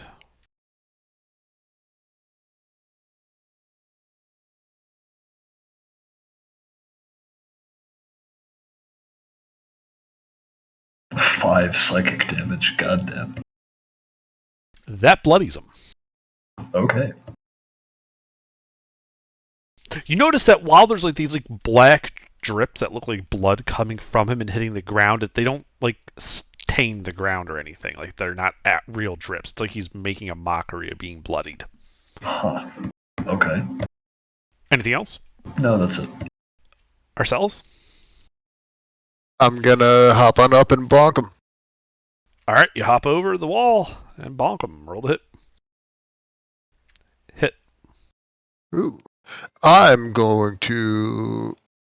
yeah, fuck it. I'm going to throw a smite at this. Let's go third level. I'm assuming he's undead for the extra damage. He is undead, and he is vulnerable to radiant damage. Third level, 4, 6. If this cat would stop walking on my keyboard, that would be wonderful. These two D8s. And it's only an extra D8 now, 2. Alright. With vulnerability do radiant damage, 68 total. 10 of that is magical bludgeoning. Not how vulnerability works, but okay. We'll use it. Oh, wait. I'm stupid. Alright. It would be less anyways. Or it would be more damage anyways. It's fine. Alright. My brain is not working today. Yep. Being 6 sucks. Would not recommend. Either way, you completely destroy him.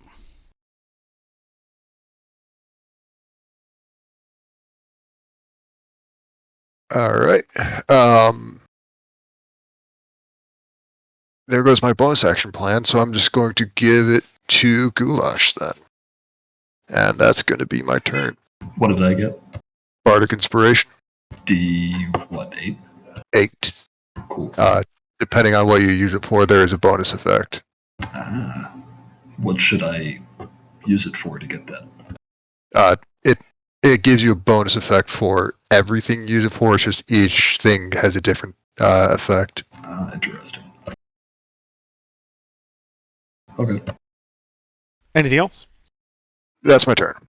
Alright, yep, they keep moving towards you guys from their large distance away. Agami? Distance to the nearest one?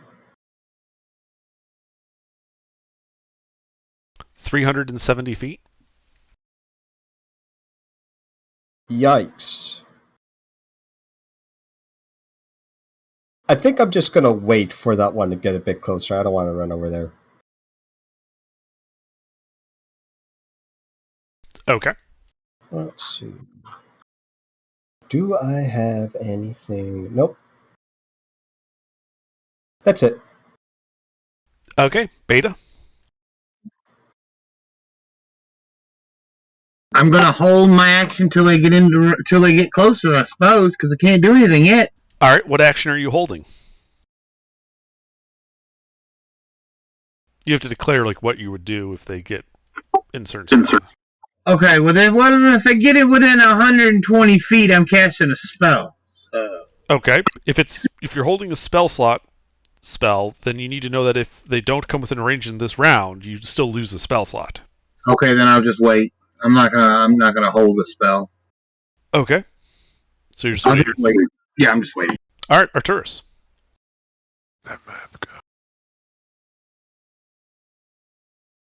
Arturus? Gilbert. He dodges. Goulash. Oh no.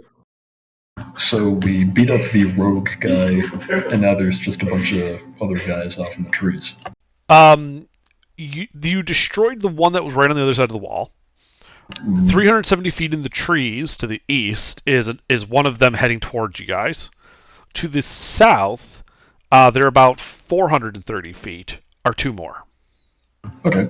Sounds like the closer one is towards the trees, so I'll begin heading that way. Okay. How far do you move? I'll move my full 150 feet. Or, no, that's not true. My full 100 feet. Okay. You move 100 feet. That basically puts you right at the near corner of the ruined structure. Ooh, no, wait, I'm sorry. I don't have 100 feet. I only have 80. I'm okay. back. That puts you close to that structure, but not quite at it. Okay. All right. And, yeah, that's it. All right. Arcellus? We're at the wall west of the B tower, and they're at the northeast end of the trees, right? Well, the guy's halfway through the trees. Okay. Yeah, I'm just gonna call back to the mages, over the top, up and at 'em, and I'm going to follow Goulash with my 70 feet move speed. So I'll be 10 feet behind him, and Right. that will be... actually, I'm going to Shield of Faith Goulash. That will be my turn. That's okay. That's plus, yes. It's a little unnecessary on me, but alright. Yeah.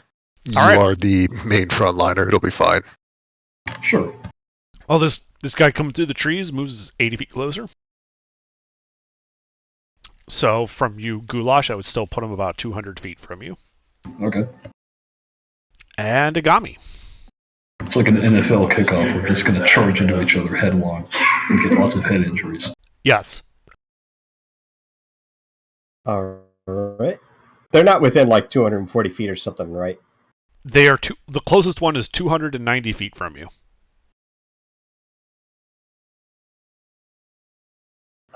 I'm already mounted on Thorn. I'll go ahead and dash 80 feet closer. All right, Thorn leaps up over the wall. You get 80 feet closer, putting you right behind next to Arcellus and right behind Goulash. All right, that's it for me. Actually, I can hold my action to attack if they get in range. That's 120 feet on my end. That's all. Okay. Beta?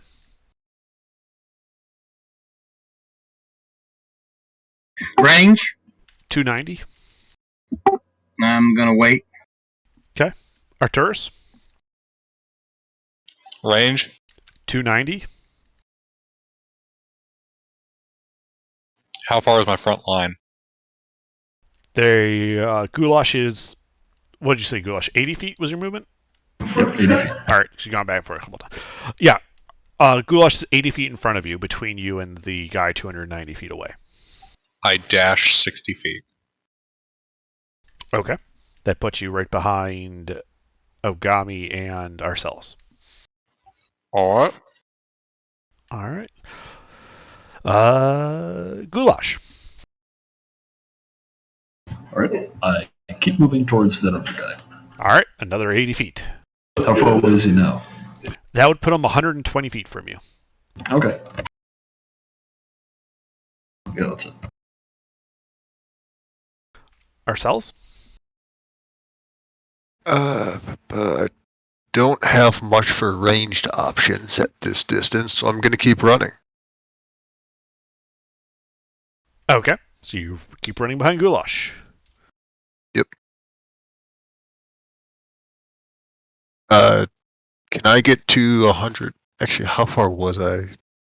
You would have been 200 and... That's too far then. 70 feet from you. Alright, I'll close that to 200 then, but that's too far for what I was planning. Okay. These guys... Let's see. So he is 120 feet from Goulash. He will move forward 40 feet and stop. 80 feet away from you, Goulash. Oh, I see what he's doing. He makes a beckoning gesture to you. Yep, I can do math. Yep. Oh, man. Ogami. Hey, I'm going to move 40 feet closer. Am I within 120? No. You are at... If you move... How many feet? Sorry, how much did you move? I moved 40. All right, you moved 40. That would put you 200 feet away from him. Ah, shucks. I'll go ahead and dash again. Okay. So it's another 40 feet. All right. Did Goulash really put that much distance between us? We were like 10 feet behind him last round, weren't we? Yeah, and then he moved 80. And you guys have all moved like 40. Mm. Oh, I've been moving 80. Well, then again, I waited one round, I think. Yeah, you All waited right, one round and okay. started from behind him.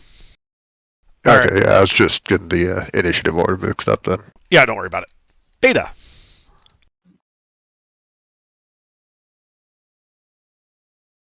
Distance? 250. They move 80 feet around. Last round, you only moved 40. Yeah, then he started beckoning. Okay.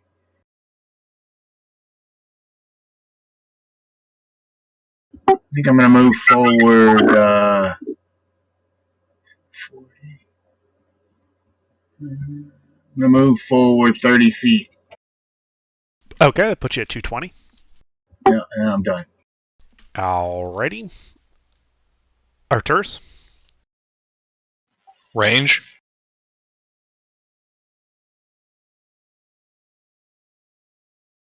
Range? 240. Sorry, I had to do some math. Dash. Okay. What's your move speed? I'd be dashing 60. Okay. Goulash. All right. He hasn't moved at all. It's just 80 feet away from He is 80 feet away from you, making a beckoning gesture. He's got a big black sword. Yep. Dark Souls 1v1. Well, what is it? No, I'm going to charge headlong at him for 40 feet and then dodge. Okay.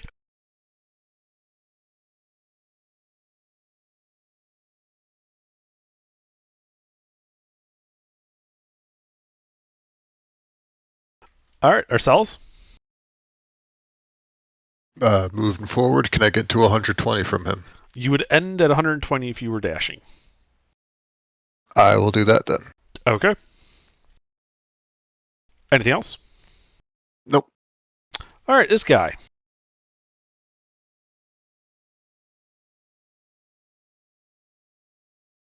He is going to back up 40 feet and keep making a beckoning gesture at you, Goulash. Oh, fine. You want to play that way? He is an annoying little cunt, yes. This is actually how Dark Souls PvP goes. Which is funny because I've never played it. Yeah, I mean, you may have watched me do it, but it's a lot of, like, run up, attack, the other guy rolls away, repeat ad infinitum until somebody fucks up. Like seriously, this is straight up the ritual for how it starts. You each emote at each other and gesture for the other one to come at you. It's even worse when you invade somebody who's not wearing any clothes and they just do that gesture at you. You run up and swing and they just fast roll away from you before you can do anything. Infuriating. All right. Well, Agami? Okay. Agami. Let's see. If I move 40 feet closer, will I be able to shoot him? What's your range are you shooting? 120. Yes, you'd be right at the edge of that. Great. We'll shoot thrice. Yeah. Can he see me currently? Yes. You are out in the With open. invisibility? Oh, I forgot you were invisible. My bad. No, he can't see you. You're invisible. So your first attack is at advantage. Okay, just the first shot will have advantage. Yeah.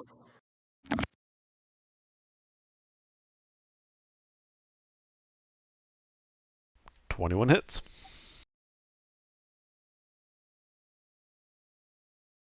And a crit and another hit.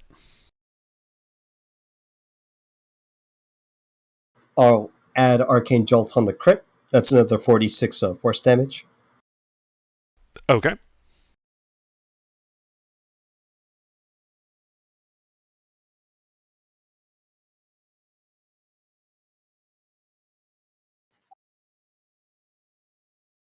Six, 6, 6. There we go.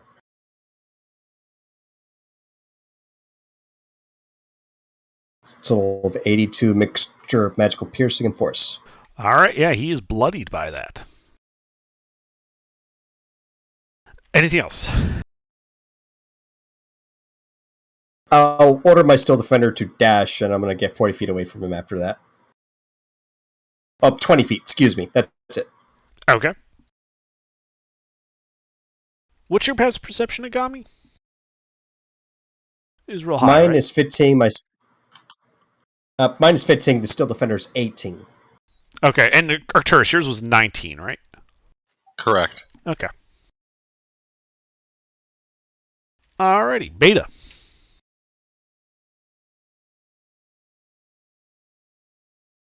Range. You moved forward. You were 220. You backed up 40. You're 260. He backed up 260. He did not back up 260. You were at 220. He backed up 40. Because he's trying to kite Goulash into him. Oh, you know what? Okay. Let me see here. Oh, shit.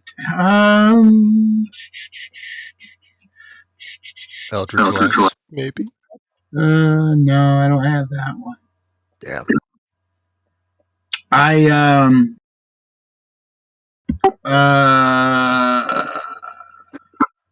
No, I am not. I am going to, move forward, I suppose. How far?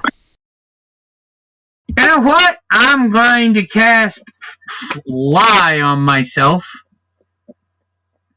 And I am going to fly forward 60 feet. Okay, so that puts you at 200 feet. From I'm done. All right. Arcturus. Distance?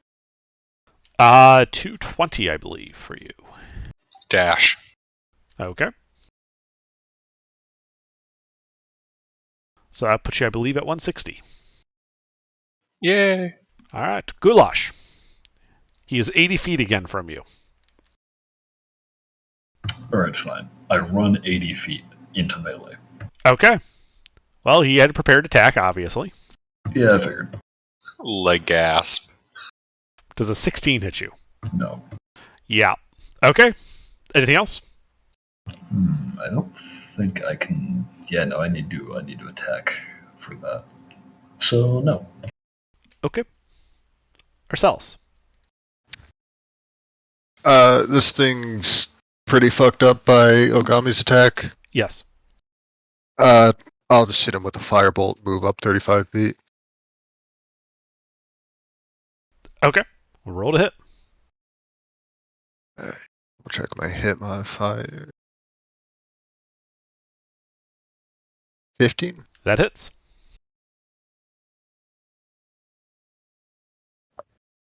D10s, I think. Yeah. 17 fire damage. Okay. It does not appear to be particularly effective. It's better than nothing. That will be my turn. Okay. Yeah, he's still bloodied. Beta. Right? No, sorry. These guys. Well, the one fighting Goulash is going to make a couple of attacks on him. Mm-hmm. Goulash, you do have the +2 AC from Shield of Faith. I sure do. And that 23 hits me. Okay.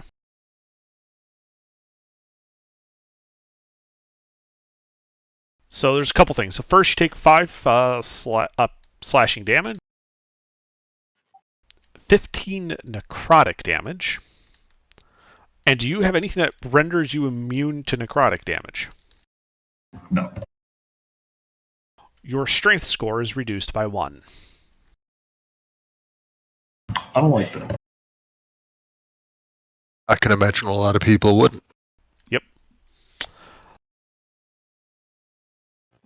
So Ogami, you're in the back of the party at this point. And I think Ogami was outrunning me. no, but he went backwards. Oh. And then you went forward. Like 20 feet backwards. Yeah. Okay. So from the part. wall, Ogami, about 120 feet behind you at this point, because you're moving back, you see those two shadows that had been coming up from the south that you guys had lost track of. They come over the wall and move 80 feet.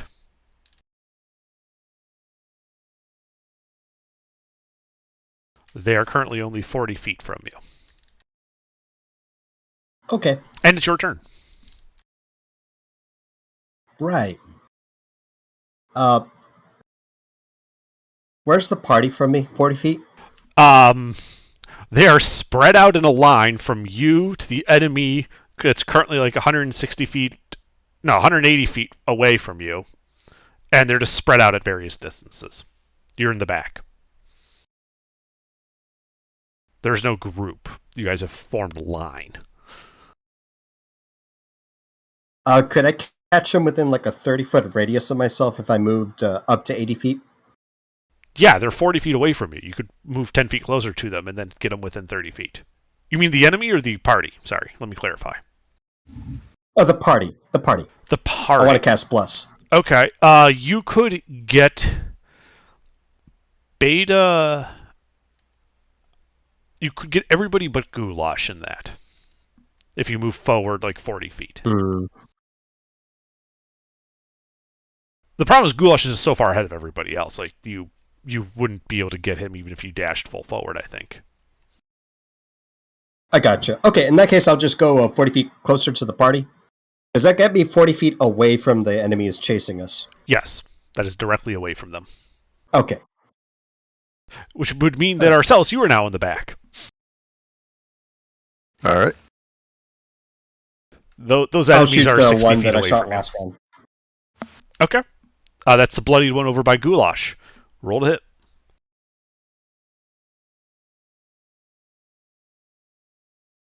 Three hits.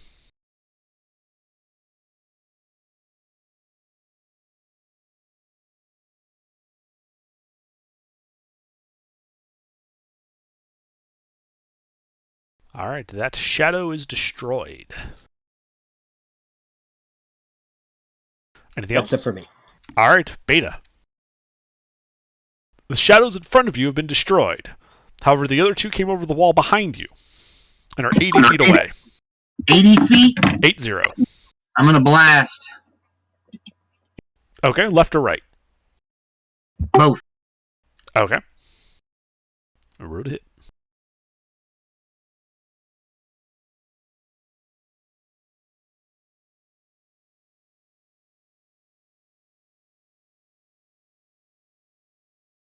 Well, they both hit. I am twin casting Guiding Bolt. Okay. Roll that damage. Yeah, I'm looking at it. 46.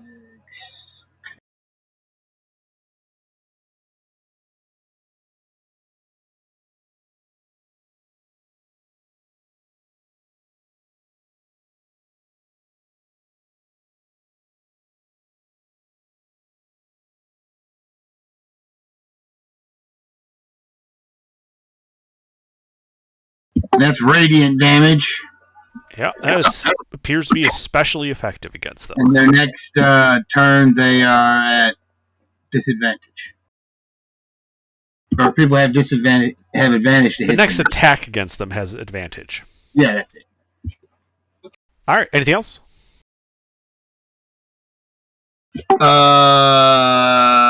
Bonus action, Shield of Faith. Okay. Arcturus. Range? 160 feet to the two.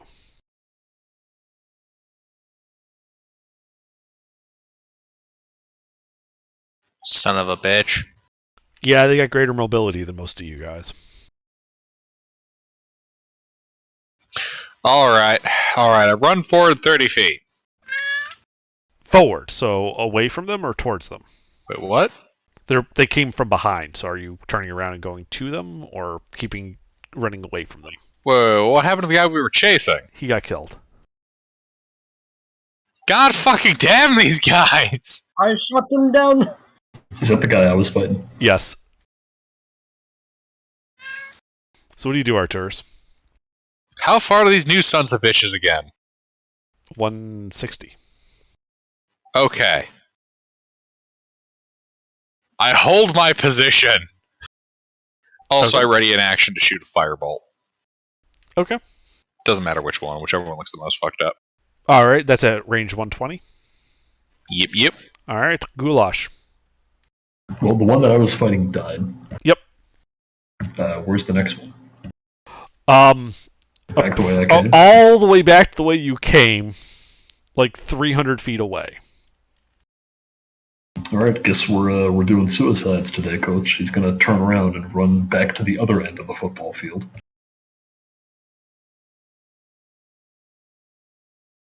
All right, you start running. How far is that? 80? 80 feet. All right. Marcellus, they're 40 feet away from you. You're in the back of the party. I will borrow Goulash's Shield of Faith as a bonus action. Just recasting that on myself. And ready in action to Happy Gilmore, you're gonna fucking die clown swing. The first clown who steps up. Honk honk. Alright. And that is going to be my turn. Alright, well they move forward 40 feet into melee with you. You're gonna die, clown. Advantage from Guiding Bolt. Indeed. That hits. I'll throw another 3rd level smite at this. Okay.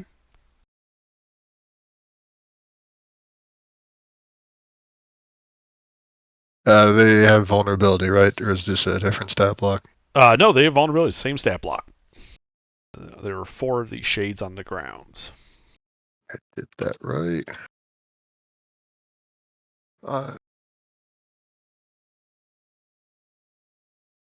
Yeah, that looks right. Yep, that's right. 60 radiant and magical bludgeoning damage. Alright, that bloodies them. And then they are going to shank you. They're going to try.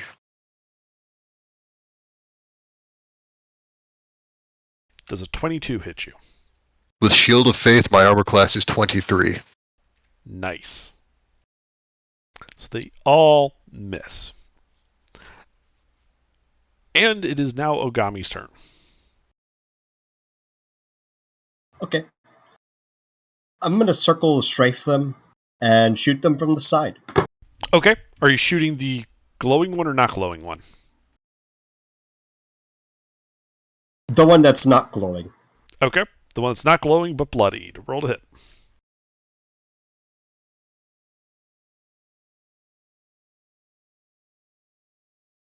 Two hits.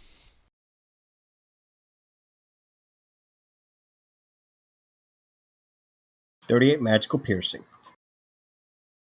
Alright, that one dies. And that's it for me. Alright. Beta.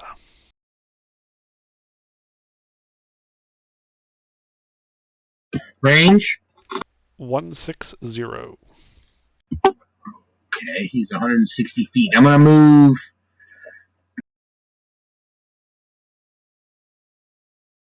Damn. Remember, you can fly. Oh, yeah, I do. I can move forward 60 feet. I'm going to move forward 60 feet and blast him. Alright. Is it just one, or is it... It's just the one left, and it's still glowing from your guiding bolt, so you have advantage on your blast. Oh, well, I'm going to use something else. Okay. You can use something else. He can't counterspell you.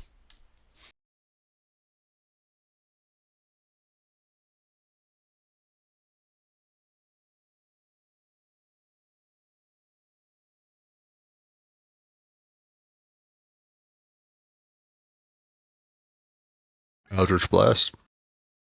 Yeah, Eldritch is... Those all hit, I'm assuming. Those all hit.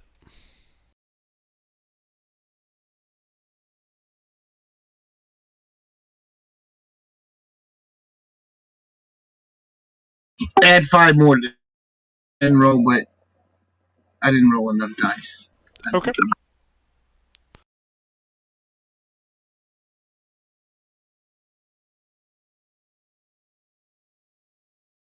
Alright, add the two 19s together. That's what he did. 32. 38. Alright, that bloodies him. Anything else? Negative. Alright, Arturus. Range? 150. Oh, wait, no, they got closer. They're 120 from you. Right? Yeah. That's within range. Wait, was that triggered the held action? I forgot. Sorry. You can shoot twice. Yeah. Like, do your ready to action, and then you can do your normal turn. Sorry about that. Oh, good. I'm doing double fire bolts anyways. Alright, well, let's roll it twice then.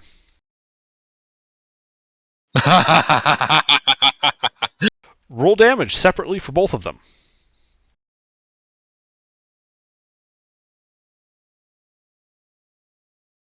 Alright, and the other.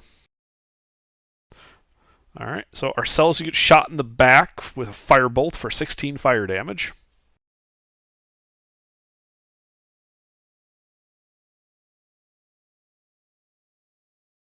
I don't lose concentration. That's good. And the fire doesn't seem to be particularly effective against the shade, though he is still bloodied. Anything else from you, Arcturus? Nope. All right, Goulash. You're currently 180 feet away from him. Well, I keep running. All right, you're now 100 feet from him. That's it. All right, Arcellus, you are in melee with him. I'm gonna do something funny. I'm gonna hit him with a Dissonant Whispers. Okay. Wisdom save. Ah, I see what you're doing. That fails, and I'm gonna use my reaction when he leaves my melee range to make an opportunity attack.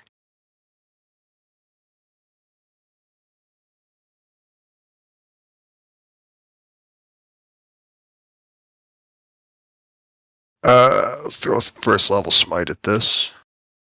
I believe he takes some psychic damage first. He does. Yeah. And then he backs up. 10 psychic damage. Okay.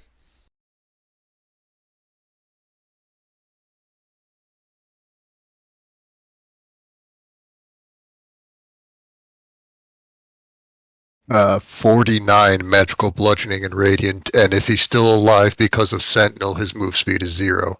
Doesn't matter. His move speed is 0 as he fades away and is dead. You guys are out of initiative. Yay! I feel a little drained after that one. Basically just ran from like one side of the compound to the other and then back again. Nothing like a good old bayonet charge to get the blood running.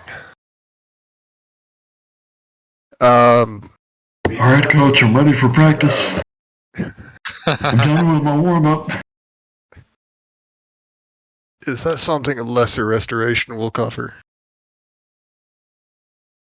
I think it'd have to be greater. It'd be an ability score. Yeah. Is that affecting your ability to hit right now? A little bit. I can fix it. Okay. Wait, hold on. What does it cost you to do that fix? A spell slot. I would do it. I mean, put it to you this way: would you pay 1 spell slot for a permanent +1? Never mind. I don't have that ability yet. I thought I would have had the transmutation Philosopher's Stone effect, but I don't have that currently. Where is the name of this? Performance of Creation. Create 100 gold worth of diamond dust, and then cast Greater Restoration and bonk Goulash on the head with it. Okay. Goulash, you are back to your normal strength. Okay. I can do that again today, but it will cost 2 spell slots. One of them will be a lot lower, though.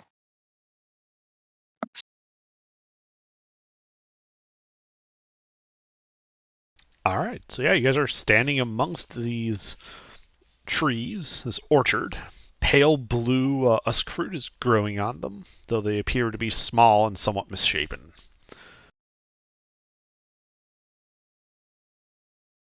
To the south lays this Cathedral of Evil. The dry, dead grass crunching underfoot.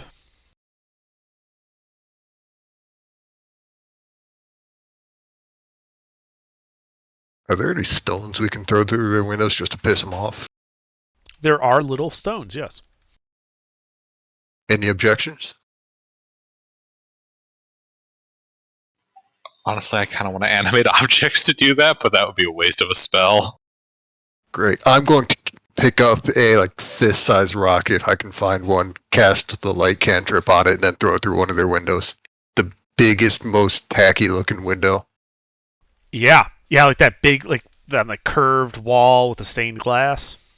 Oh yeah, that is bourgeoisie enough to break. All right, roll to hit with your improvised rock. No proficiency bonus. Hey! You throw the rock. It hits the window and then bounces off of it, coming back at you at 5 times the speed. I need you to make a dexterity saving throw. You know what I'm not good at? Dexterity saving throws. Oh, that one was lucky, though. All right, that one is lucky. As everyone sees you just kind of dive to the side and go prone, just getting out of the way. The stone rockets past you, hits one of these trees. The tree explodes. Wooden flinders fall all over the place along with mushed up fruit. Damn. Well, time to remove this window, bring it back, and start an industrial revolution with infinite energy. That's heresy. Yeah, I don't need divine sense to know that this is bad. Behind the tree, opposite where it exploded, you see about a 2-foot wide hole in the ground where the stone had kept going and plowed into the dirt. I threw a rock and it turned into a cannonball on the way back. Yeah. Maybe the front door is less haunted. Maybe.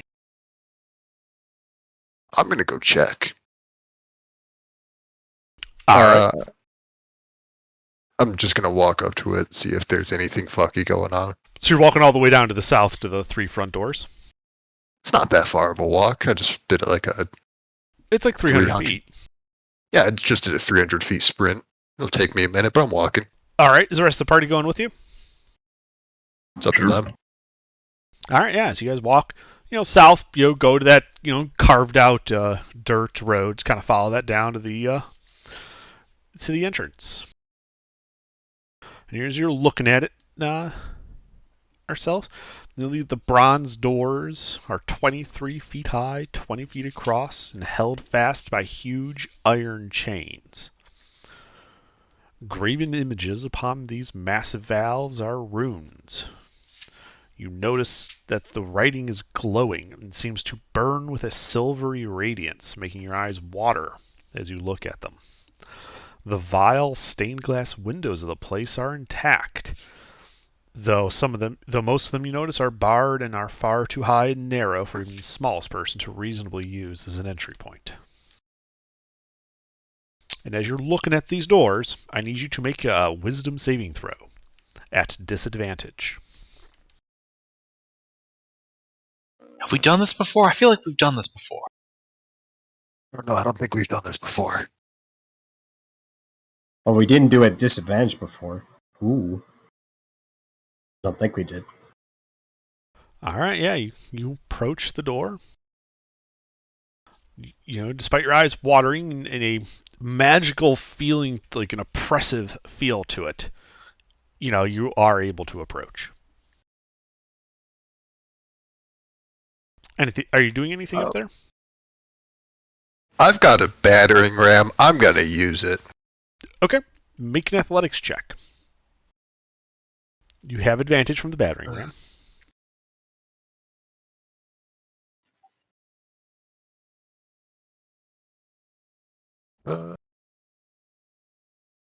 Wow. 23? Okay. So you take the battering ram, you bang on the door.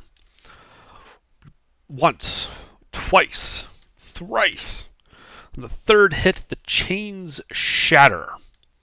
The doors fly open, revealing a vestibule beyond, the floor of which is a reddish-brown, slate-like stone, each made of squares about 2 feet across. The walls are plastered and painted with scenes befitting the nature of the temple. Disgusting acts, killing, torture, enslavement, robbery, thievery, and other unspeakable things. The creeds of the worshippers here are all too evident. Evil is flaunted and lionized. Dim light filters through the stained glass windows, casting revolting colors upon the greenish stones of the floor to the north. In that direction you can see the nave of the temple. The pillars to either hand are of a pinkish mineral, shot through with worm-colored veins. Their arches lead to an unremarkable pair of lesser side aisles. The columns supporting the archway, as well as the arches themselves, are worked in bas relief. As with the frescoes in the entryway, the scenes here are ineffable, vile, and filthy. The area beyond is better lit and more open, though it also has more of that nauseating pinkish pillar supporting the high roof overhead. And that, I think, is where we will call it for the evening. Cool.